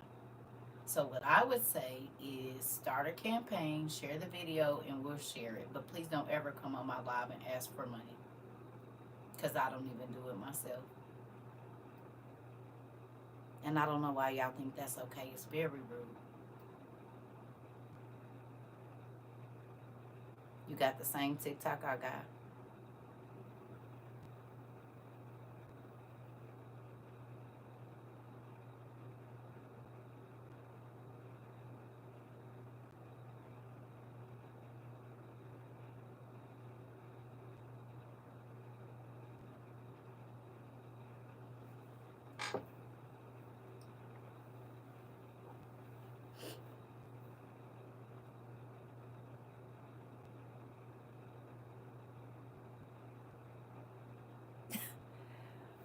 I'm about to go and heat up my fried potatoes. I love y'all. I'm gonna go get in bed and I'll read something before we get on here so we can have a real class later.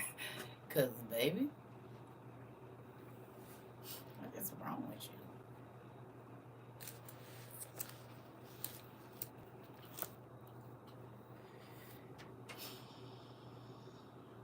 you? Niggas around here don't think they supposed to buy detergent.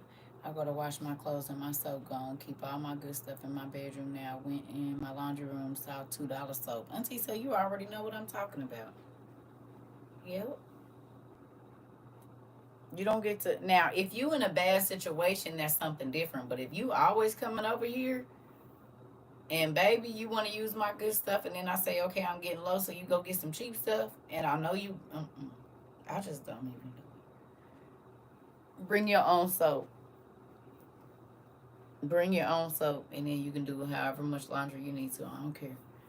But if you ain't got no soap, you just won't. I don't know what you're gonna wash your clothes with, cause no, especially not if you don't put my stuff back. People are users though. They'll use you so that they can keep getting for themselves or keep. You know what I mean? Mm-mm. You're not about to keep running up my stuff. Not when you're wearing Balenciaga. Oh hell no, Auntie. She said, not when you buying Balenciaga. You damn right. You can't even come over here and do laundry and you got Balenciagas on, baby. Where is your washer and dryer? Let me get you one of these portable washer and dryers. Matter of fact, go sell them shoes and go get you one of them portable washer and dryers. See, Auntie? You want me to act a fool in front of these people. Just say it. You want me to act a fool in front of... Baby? Listen.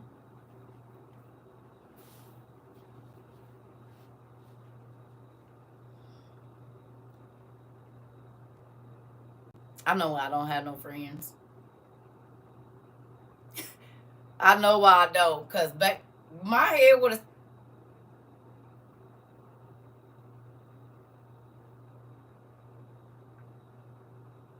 You better go sell them damn shoes and get you a washer and dryer. They got stackables at Aaron's. Hell, on Temu, go get you a one of the ones that's a washer and dryer. I don't know what you're gonna do, but you won't be over here doing it. Your irresponsible actions don't have nothing to do with my life, especially if you're gonna keep on being irresponsible.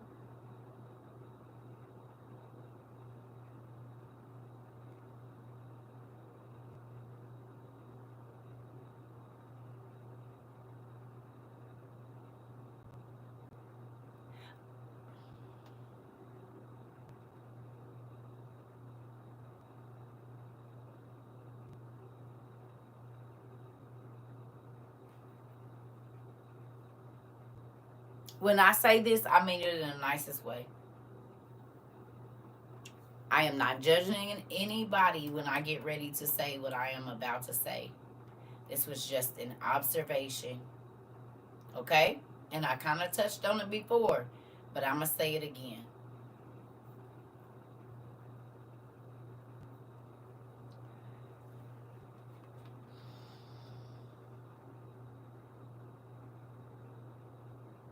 It amazed me how many people have been in the tumultuous things that have been going on.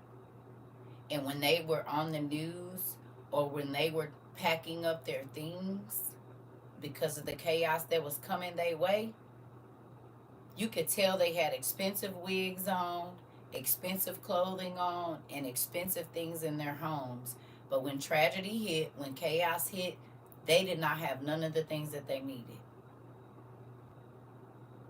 I'm talking about, I'm seeing people flick. I know that's a good $600-700 wig you got on your head, but you don't have no shelf stable food in your house for your family.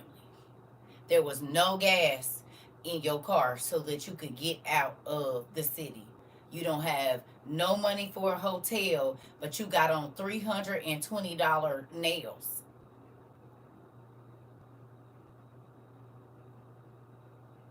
I mean, y'all my friends, but I'm saying, like, personally, most people can't not know every day. But I don't understand. You see what I'm saying?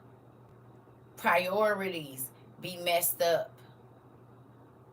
People's priorities be messed up because you got $1,000 wig on.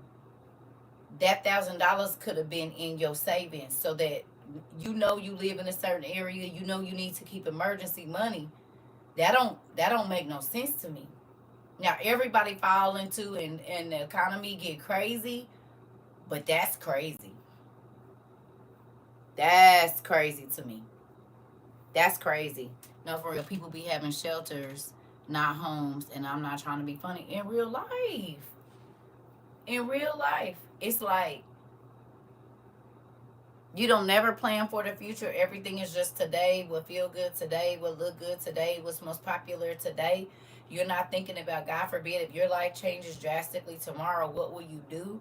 Like, that's a crazy way to live. And I know sometimes there's certain things you can't do because of your financial situation, but it kills me how people want to keep up on their upkeep. You hear me? They keep up on their, thank you. Thank you. I appreciate that. They keep up on their upkeep, but planning for life is never an option for them. They don't think about tomorrow. They don't think about if I get fired, if my car break down. None of that. Thank you. Thank you. I appreciate that. I said I wanted to buy gas for the generator. My friend said we ain't gonna run out of gas.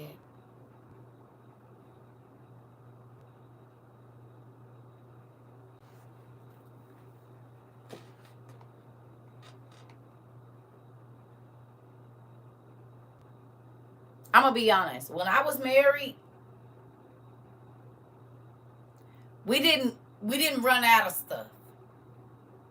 I didn't wait until my ex husband got down to his last deodorant or he was on his last deodorant to buy him. As a matter of fact, he used to go in there and switch them out, and I used to be so pissed because, or like when Axe or whatever it was they used to use to wash his body, whatever his body wash was, the Old Spice, whatever, he might have 10 bottles in there. And instead of him using it until it's at the end, he'll switch it out halfway through. So I'm thinking it's 10 bottles or 5 full bottles because I'm not picking them up because they shouldn't be moving if you have if you know they're not open. So the girls had their soap, I had my soap, he had his soap. He'll go in there and he'll be like, I ain't got no soap. What you mean? You got 4 bottles in there or whatever it is. Oh, I've been using them. You waste. You wasting it. Or you wait until you get that. Like, what is.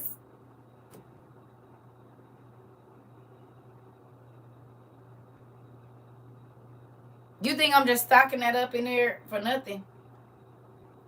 That's so if you hurt your leg at work, if you said your ex and mine must be cousins, girl, listen. Get your stuff, get your stuff, get your stuff. I'm trying to tell you, listen, I used to be like, what the hell?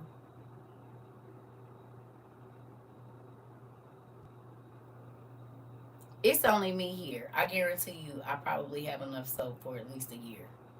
Body wash, deodorant, like your hygiene stuff. You shouldn't have to go every month for that.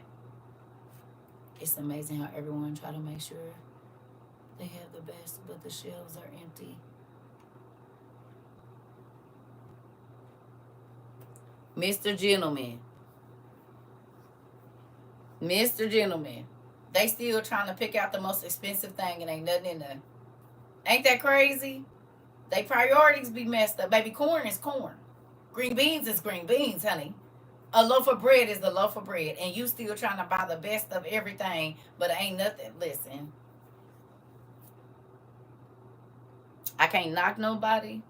I don't know if it was because I was a young mother or what, but I always tried to prepare. Now, of course, you can't always know how everything is going to go, but even when I grocery shopped, I didn't blow money on a whole bunch of snacks and BS. I was just telling my daughter this the other day. I said, now look, when you start stacking that cabinet up, the first time you go grocery shopping when you move in your new house, you need to spend $100 on canned goods. $100 to $200 on canned goods. That way, for the next 6 months, you ain't gotta buy canned goods. Then the next time you go grocery shopping, you buy all your pasta, flour, cornmeal, sugar, all your cabinet stuff. You know what I'm saying? Whatever you gonna do. So you got enough of that for 6 months. Then you buy your meat and whatever else, and then all you having to do is replace a little bit of stuff in the refrigerator, baby. I'm not about to be running to no store no every day. The devil was really on one yesterday. Took the kids to get veggies to practice canning. Then boom, back tire blew out. Shaking my head. Stay attacking us, man. You know how they do, they. You said you teaching the girls right. I taught my son too, because a lot of these women ain't teaching their daughters. Not buying hygiene products for people that have 3K to 4K worth of gym shoes. I can't do it. Baby, I can teach you how to coupon. And I can teach you how to grocery shop. Other than that, I can't do nothing for you. And that you already know. Every time, girl, why I thought my air had went out. I said flood, whatever. You already know how it go. You already know. You already know. The devil want us to be unprepared so we can take that good old thing. I love me some coupons. Now how to get everything. Know how to get, yeah. What's our saying here? You brag about how much you pay for it. We bragging for how much we got for that same amount. We are not the same. We ain't. You telling me how much you pay for one thing, and I'm telling you how much I got for half of that, and I guarantee you it's not one thing. I'm not trying to impress nobody. If I can get it for the low, that means I can get more. So, and $4,000, but you need somebody. You got $4,000 shoes on, but you need somebody to buy your soap is diabolical, auntie. But I know how it go. You got people riding around $100,000 cars and they don't have nowhere to live.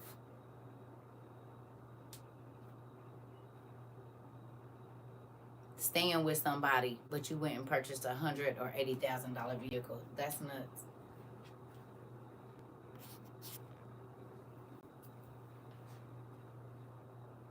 Stay shopping, stay buying stuff, but you live with somebody.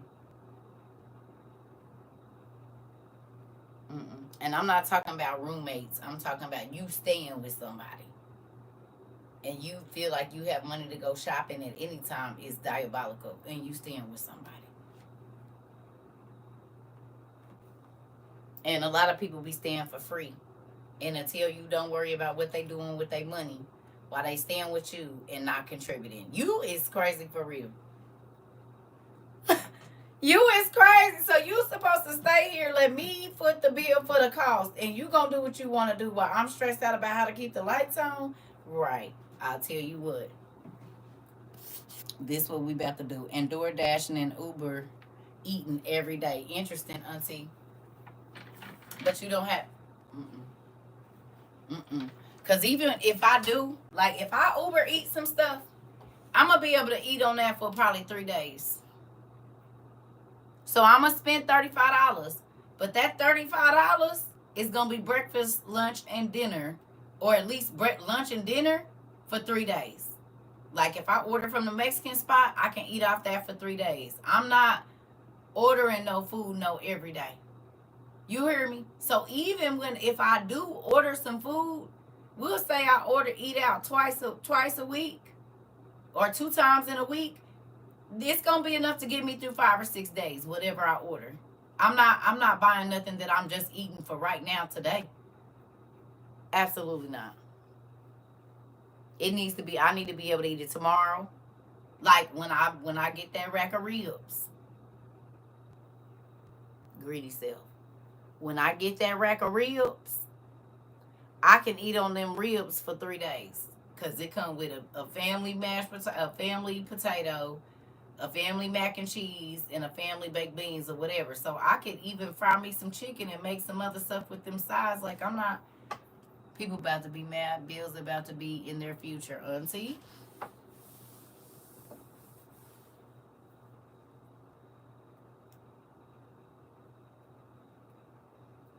I'll help you if I can, but I'm not doing it for you.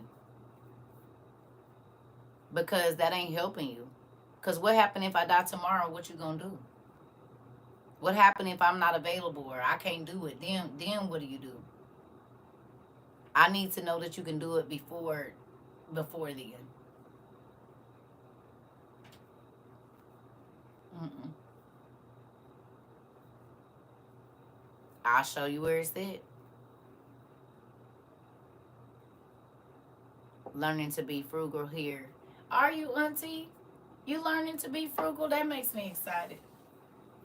You don't have to be stressed out about your, like, if you go ahead, I tell all the little young folks that used to come to me and ask me, TT, like, can you help me? I want to move out or whatever. I said, well, first of all, you need to be able to save your rent 6 months before you move out.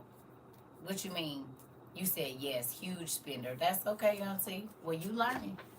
A few of my aunties is big spenders. A couple of them. I know a few of y'all in here, baby. Y'all hands stay on the send it to me now button. Listen, I know it. But your level of stress goes down when you uh-huh. I already know. I already know. Listen, I know. Listen. Y'all know I told y'all I can't do it. Even if I have it, like I gotta find the best deal. I'ma wait until it go on sale. I know it's horrible. I know it is, but baby, girl, we about to get off. We've been on since 2 o'clock. Good morning, Rika. We've been on since 2, girl. It hurt my heart. Oh, yeah, we've been on since 2 o'clock. Cause I went to sleep right after I got off the phone with y'all, made my food and lay down to about 11 o'clock, about 10. It was like almost 11. I'm thinking I was sleep. Yeah. My thing is this: I ain't knocking you. Spend what you gonna spend, but just make sure you got what you need. I'm gonna pay my bills first, always. Before I do anything I want to do, no, I don't stay up all night. I be asleep. I don't have no schedule. I used to when I first started this. I don't have no schedule anymore. My life just be whenever I'm up, and whenever I'm asleep, I'm asleep. Because my naps went from 11 to about 2 or 11 to 1 to 1 to 3. Now they from 5 to whatever time I get up, 10 o'clock. I'm asking Dad to find me a freezer for cheap. He will, Auntie. You ain't going to the pawn shops? Or you want a new one for free? I mean, for cheap. The pawn shops be having nice ones.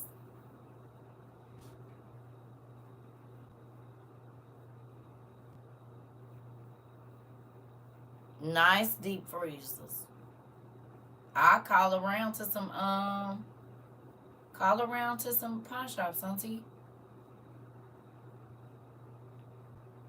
And also try Sam. You know she stay in Sam's Club, classy lady. She stay in Sam's Club. Stay in the. She said try Sam's Club, Auntie.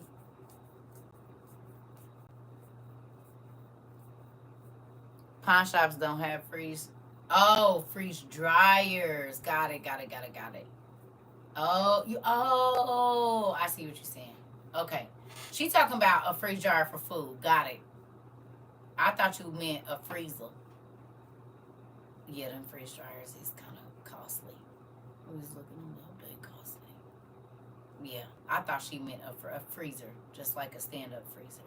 She meant freeze dryer. Listen, I'm about to go warm my potatoes up. We didn't talk about food enough. And I feel my sleep coming on. So I'll talk to y'all a little bit later. Thank y'all for keeping me up. Well, not keeping me up, because even the smallest ones are expensive. I know. I've been looking at them for a minute. You said I got 3 freezers. I thought, yeah. Yeah, that part. I bet you do. I ain't got no space in my house for one. Wonder who made that possible.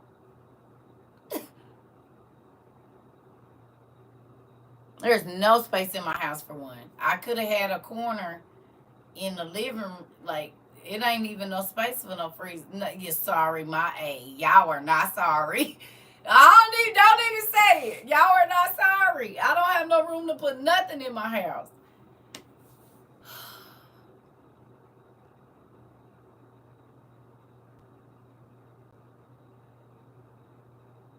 Sorry, not sorry. Right. Auntie, right.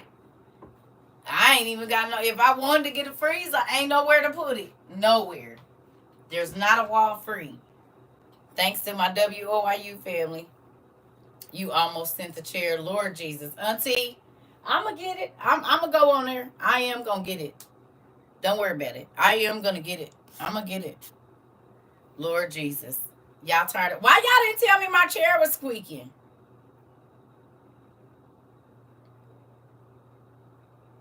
You're awake. Don't do that. Girl, we need you here. We need you here. I am going to get a house. I'm going to try to look into it next year. But it got to be. I'm going through that program. I'm not trying to. I want a basement and 3 rooms. If I get a full basement, I can make a 4th room downstairs. I ain't trying to get nothing big. I got them kids and grandkids, so I'm going to need a little bit of extra space, but I ain't trying to buy nothing big. And I really want more land than anything because I want to have me some. I don't want to be in no city. I want to be out away from everybody. So we should plan a housewarming.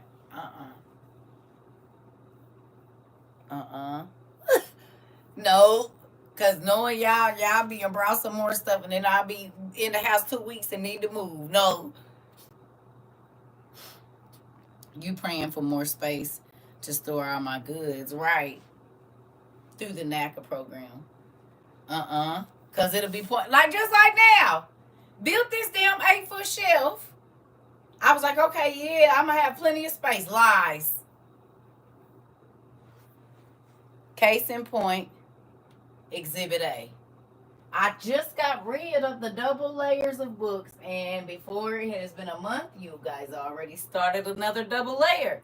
Even though this shelf is 8 feet tall and 8 feet wide and about 5 feet tall, that shelf is almost 9 feet and it's 37 inches, 39 inches wide. There's 1, 2, 3, 4, 5, 6, 7 shelves, and guess what? There's no space. Yes. Yes, ma'am. We coming or we sending. Right. See, that's the problem right there. I don't mind nobody coming. It's the sending part of it. Don't bring nothing. Just yourself. That's it. Just bring yourself. No housewarming gifts or nothing. Yeah, right. No household. You just bring you. People be like, what you need me to bring? Nothing. Just you. You ain't got to bring no plates, no forks, no spoons, no nothing. Don't bring nothing. Just you. If you come into the housewarming, just bring you. That's it. Don't bring nothing else. Oh, you getting housewarming stuff. See, that's the problem right there. I don't need any. Y'all done gave it all to me. I got to listen. We can't hear you. It must be interference. Right. That's exactly, yep. See? And that would be the issue right there. Y'all don't listen. No. Bring yourself. Just bring you. Don't bring nothing. I done got mattress pads, pillows, robes, slippers, gowns, jeans, t-shirts, socks, shields, swords, artwork, books, car seat covers, hair ties, body oils, noni oils, chocolate covered nuts, cakes, pies,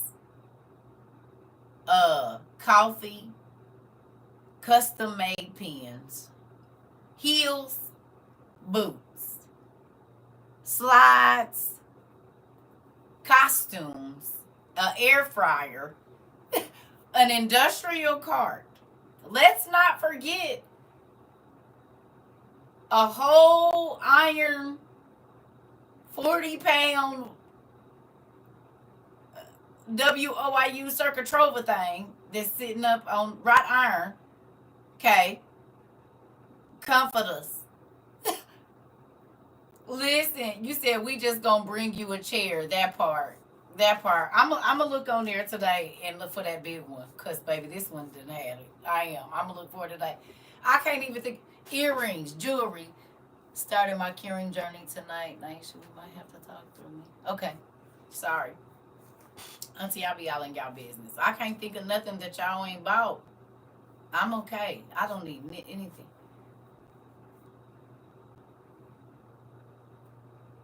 No. Don't you know that, Bronze? You've been here before. You've been here a few times. You know I don't go to church. I've seen your name before. I ain't been to church in forever. You've been here before, but you know I don't go to church.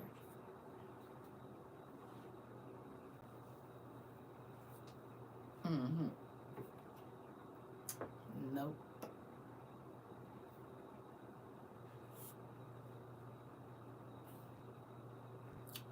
I don't fit in those places. Because they want you to be a blind sheep, and I can't do that. Oh yeah, no, I don't go to church. I used to. I'm a PK.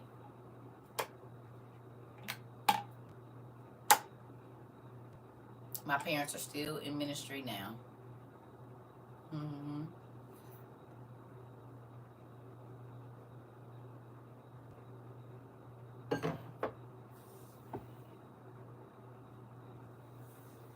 Right, Tammy.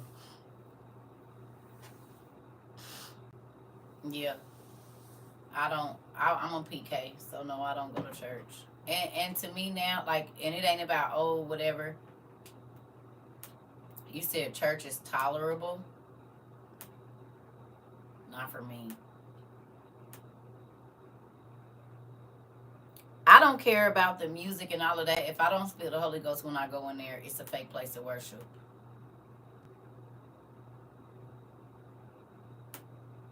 And I'm not going just because it say Jesus on the outside, because that don't mean Jesus is in their heart. That just mean they know how to get money from people.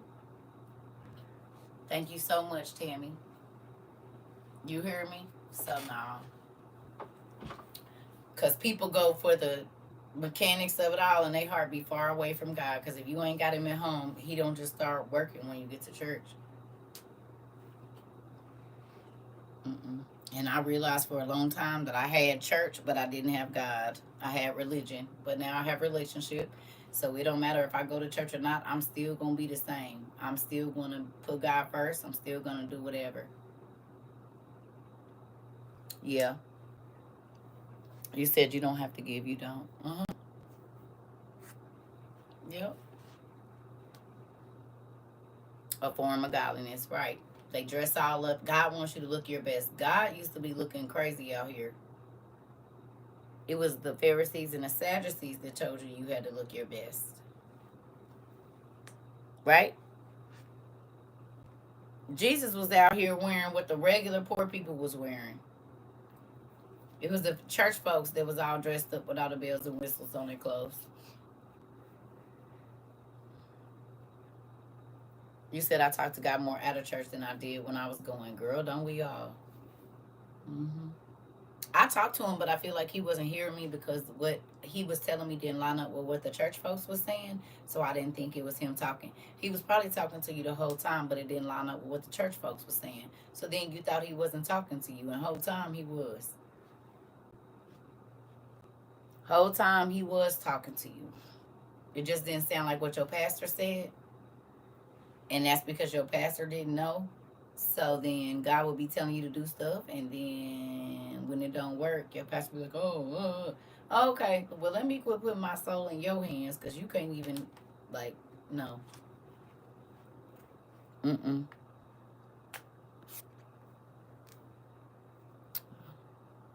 That was that man.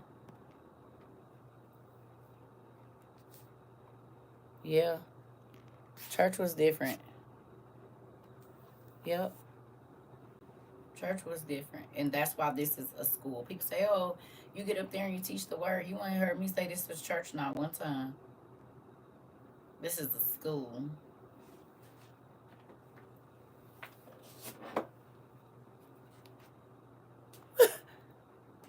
We sure do talk about the Bible, but you can go to Harvard and have religious studies. So there's that. We outside International University. I am your dean, CERCA TROVA 22. You hear me? Oh, thank you, Miss Crago. I appreciate that. Thank you. It's the hair, girl. That's all. It's this blonde hair. But if the Lord is giving me youth, I'm grateful for it. Seeing as how I'm closer to 50 than I am 20. The Lord will keep you if you want to be kept. You hear me? He will keep you if you want to be kept. And I want to be kept, God. Thank you. You know, sin make you look older too, right? It do in real life.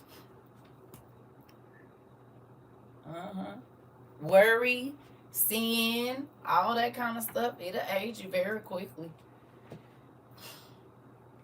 Not letting stuff go, and I told y'all I am the queen of. I'm gonna leave it up. Now I might hold on to it for a minute because sometimes I be tripping, but once I know it's time to let it go, ain't about to have me stressed out and crazy. I don't want no parts of it. You said you never thought about. Hell yeah,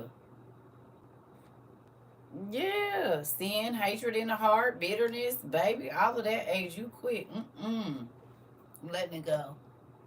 That's why I showed y'all the picture of a year from when I first met my husband to when we have been married a year. By 5 years, baby, I look like the damn crib keeper.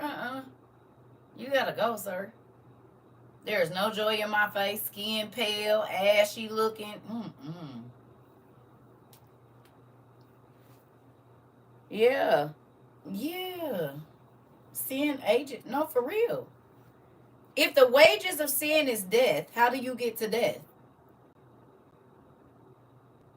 No, I'm trying to tell y'all. My guy, when my daughter saw me, they still make a joke about it right now. I was so thin. Yeah, age you faster.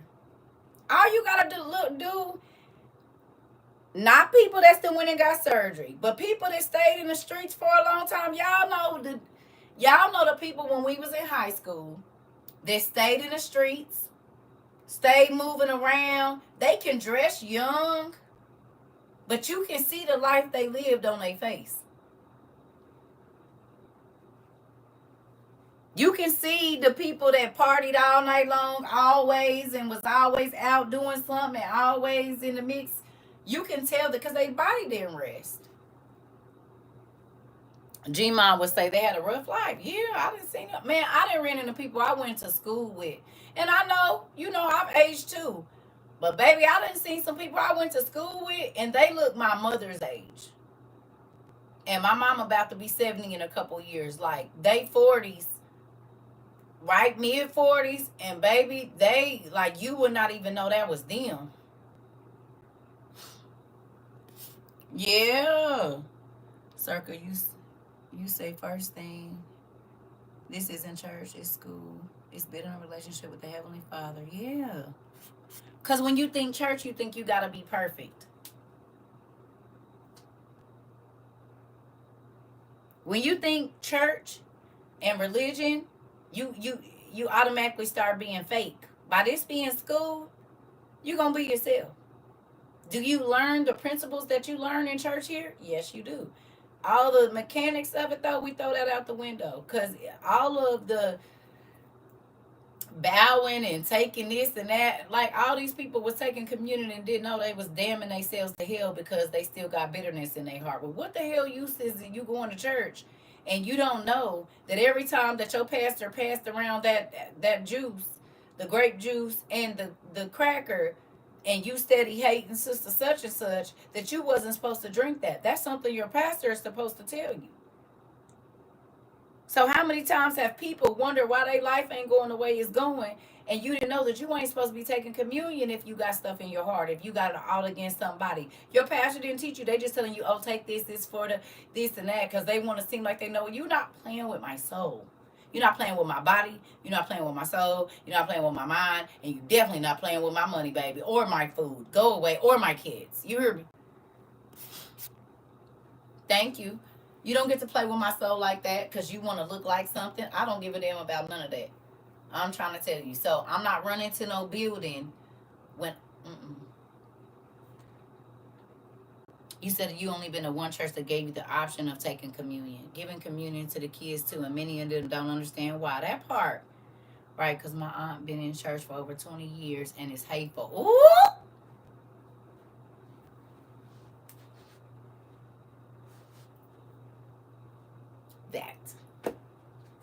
that, and we all got our issues, but my mom is too. My mom be talking about pulling up pistol on folks and be meaning it, and to get right up in the pulpit and preach. Then pulled a knife on folks and got right up in the pulpit and preached, baby. I'm not playing with it. Love her to death, but it's the truth. You said, yes, I was not taught that until coming here. Girl, yeah. Just because they standing in that pulpit don't mean God put them there. Period. And people think because they got their robe on and they got their stole on,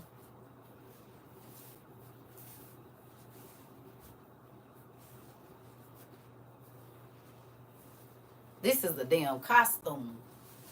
I'm trying to tell you, for a whole bunch of people. Because how they heart is, hold on. Y'all know how it go. Oh, I should be able to get away with it.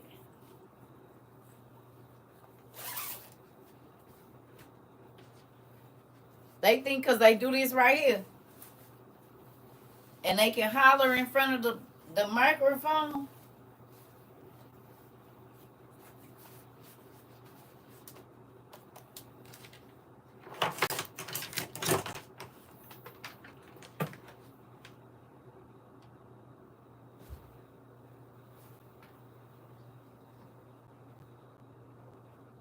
Praise the Lord, saints. Praise the Lord, everybody. I need y'all to give God a hand clap. Isn't he good? Everybody in the background, I need you to give God a hand clap. Wave your hand if you think God is good on today. Hallelujah. It ain't hard. It ain't hard to get up here and repeat what you done heard your whole life. You literally watch them give announcements. You watch them preach. You watch them fake shout and give they fake. You didn't watch it. And just like kids, if you walk and hit your toe and say, "Oh," then what your baby do? They barely could talk. And a walk and bump into something and say, "Oh."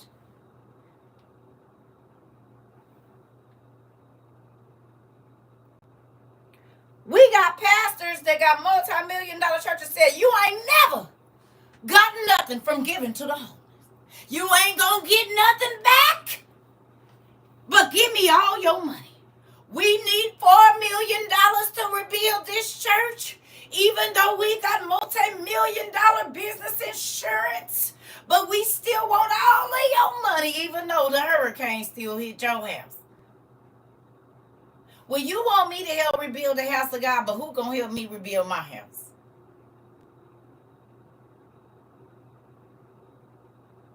You got a brand new car, and I've been driving the same car since I've been here. When I came to y'all to try to get some help, I couldn't even get $2 on getting it fixed. Baby, please. What we not about to do?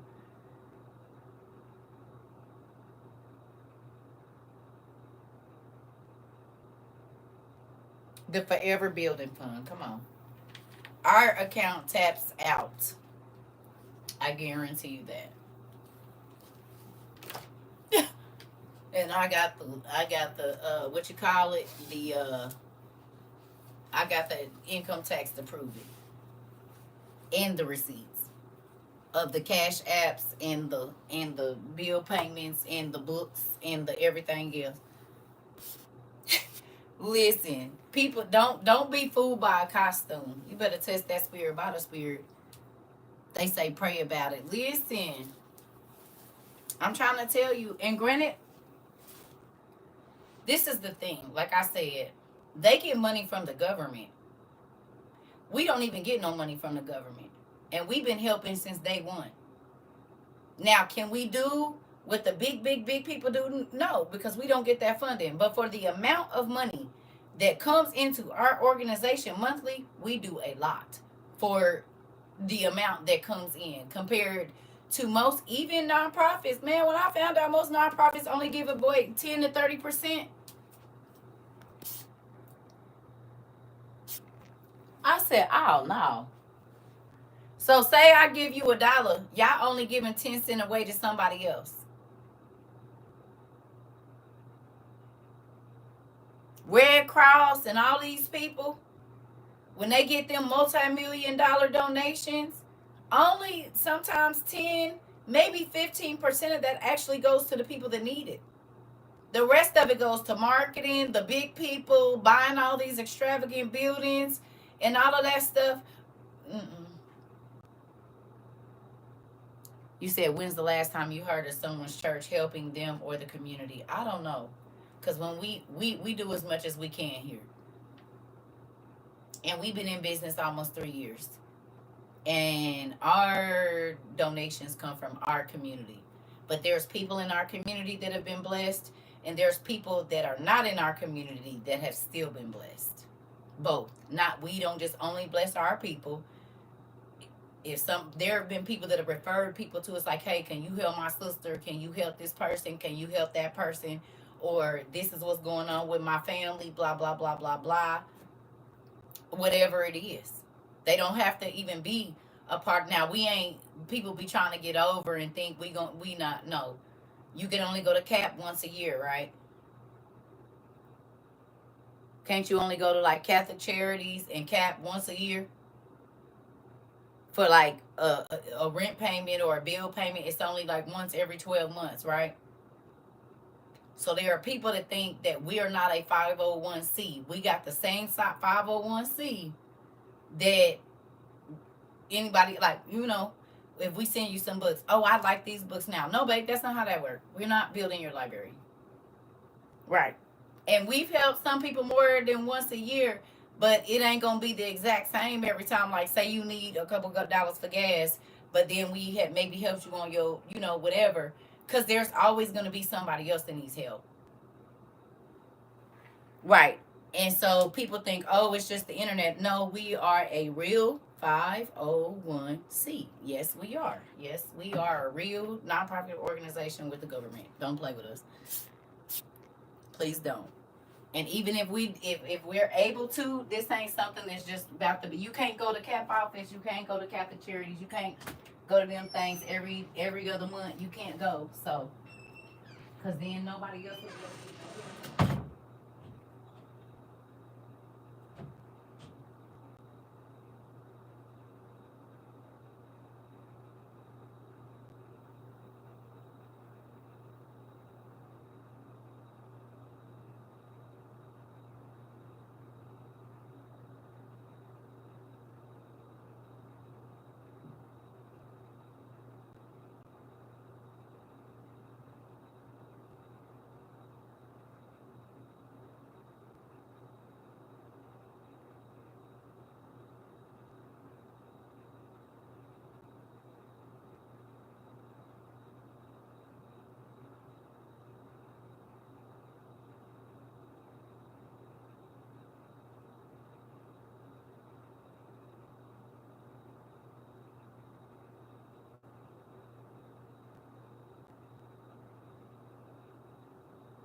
y'all. I'm really about to go make me some food. I'll talk to y'all later in this afternoon because I'm hungry. I done been up all night now, and my bed is calling me. I know y'all about to be up, so I'll see y'all later on this afternoon. I'm about to go reheat my potatoes. And I don't even know what else I'm going to eat. I might just eat potatoes because I'm lazy now. I don't feel like cooking nothing else. I'm glad churches near me help at least a little bit with their food giveaways. Yeah, this is the thing. God has blessed us. Thank you, Cartavius. God has blessed us to be a blessing to a lot of people. But there are always, thank you, sir. There are always going to be users. You hear me? There's always going to be users. And people think, oh, okay, it's the internet, so I'm about to show me some folks giving away some free stuff. And we've been giving away free stuff since we've been here.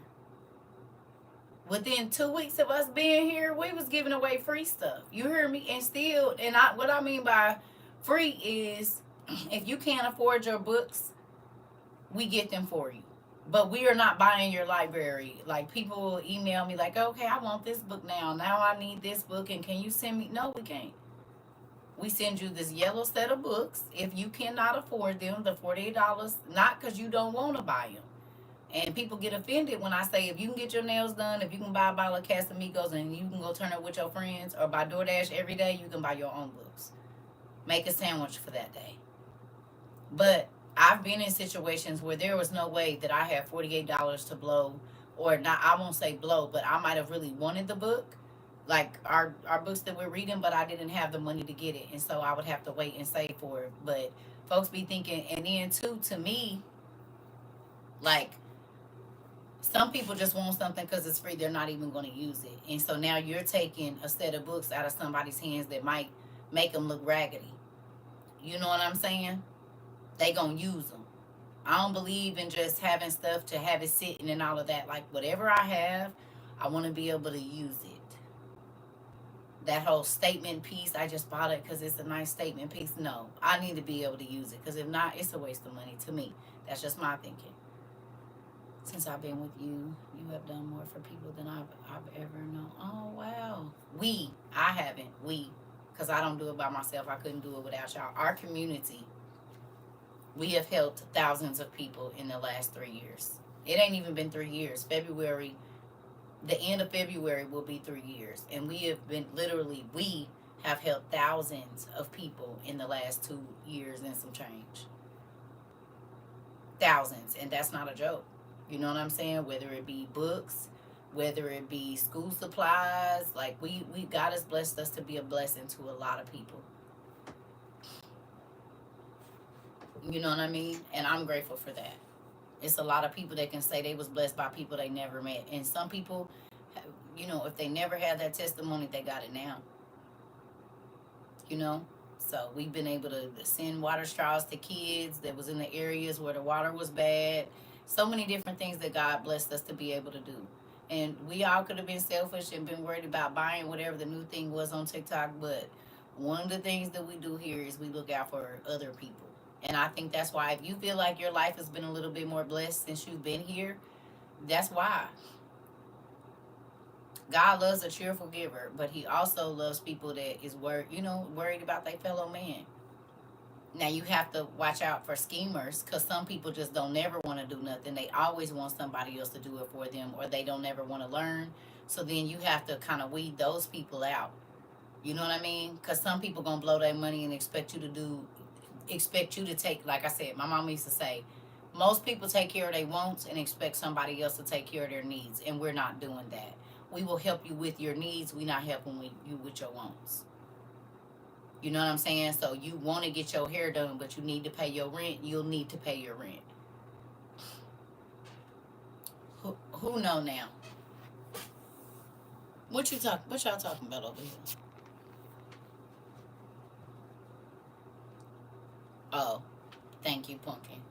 I'm just saying, it's a lot of people that they want you to pay for their wants. I mean, they do what they want to do and not what they need to do.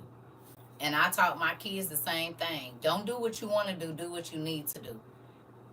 You know what I'm saying? People are more apt to help you if you're doing what you need to do. But if you a person that's steady turning up and always doing this and that, but you expecting somebody to pay for your needs? Oh no. Like the one baby said, you going out and spending $200 on crab boils, but you ain't got no emergency stuff. That don't make no sense. You know what I'm saying? I don't believe in wasting money, and I don't believe in wasting time. And when you don't plan and when you don't look into the future as far as what you need to be doing, and now, granted, some people ain't got a whole bunch of money, but when you wise with the little, God multiplies it. Thank you. That's one thing I know some folks didn't learn here. When you become more wise with your money, God will multiply the money that you have. But as long as you're irresponsible with the money you have, why should He give you any more? You're just going to do the same thing with a lot of money. You'll blow even bigger lump sums. So, no, get responsible with this little, then you can get more. I'll stretch your food to where you ain't even having to spend as much on groceries or whatever it is. But if you're going to be irresponsible, there's no reason for me to put $4,000 a week in your hand and you can't even handle 400. That's silly. You said failure to plan is planning to fail. You ain't lying. You don't know what's gonna happen tomorrow. I gotta go. I'm hungry. My stomach is in my back. I love y'all. I'll keep talking to y'all. I'm about to go get in my bed. I'm about to eat. I'm about to warm these potatoes up because my stomach is about to growl again for the 17th time. I love y'all. I'll see y'all later. I know y'all just woke up. I'm about to go back to sleep because I've been up since 12. I'm going to bed. Love you too.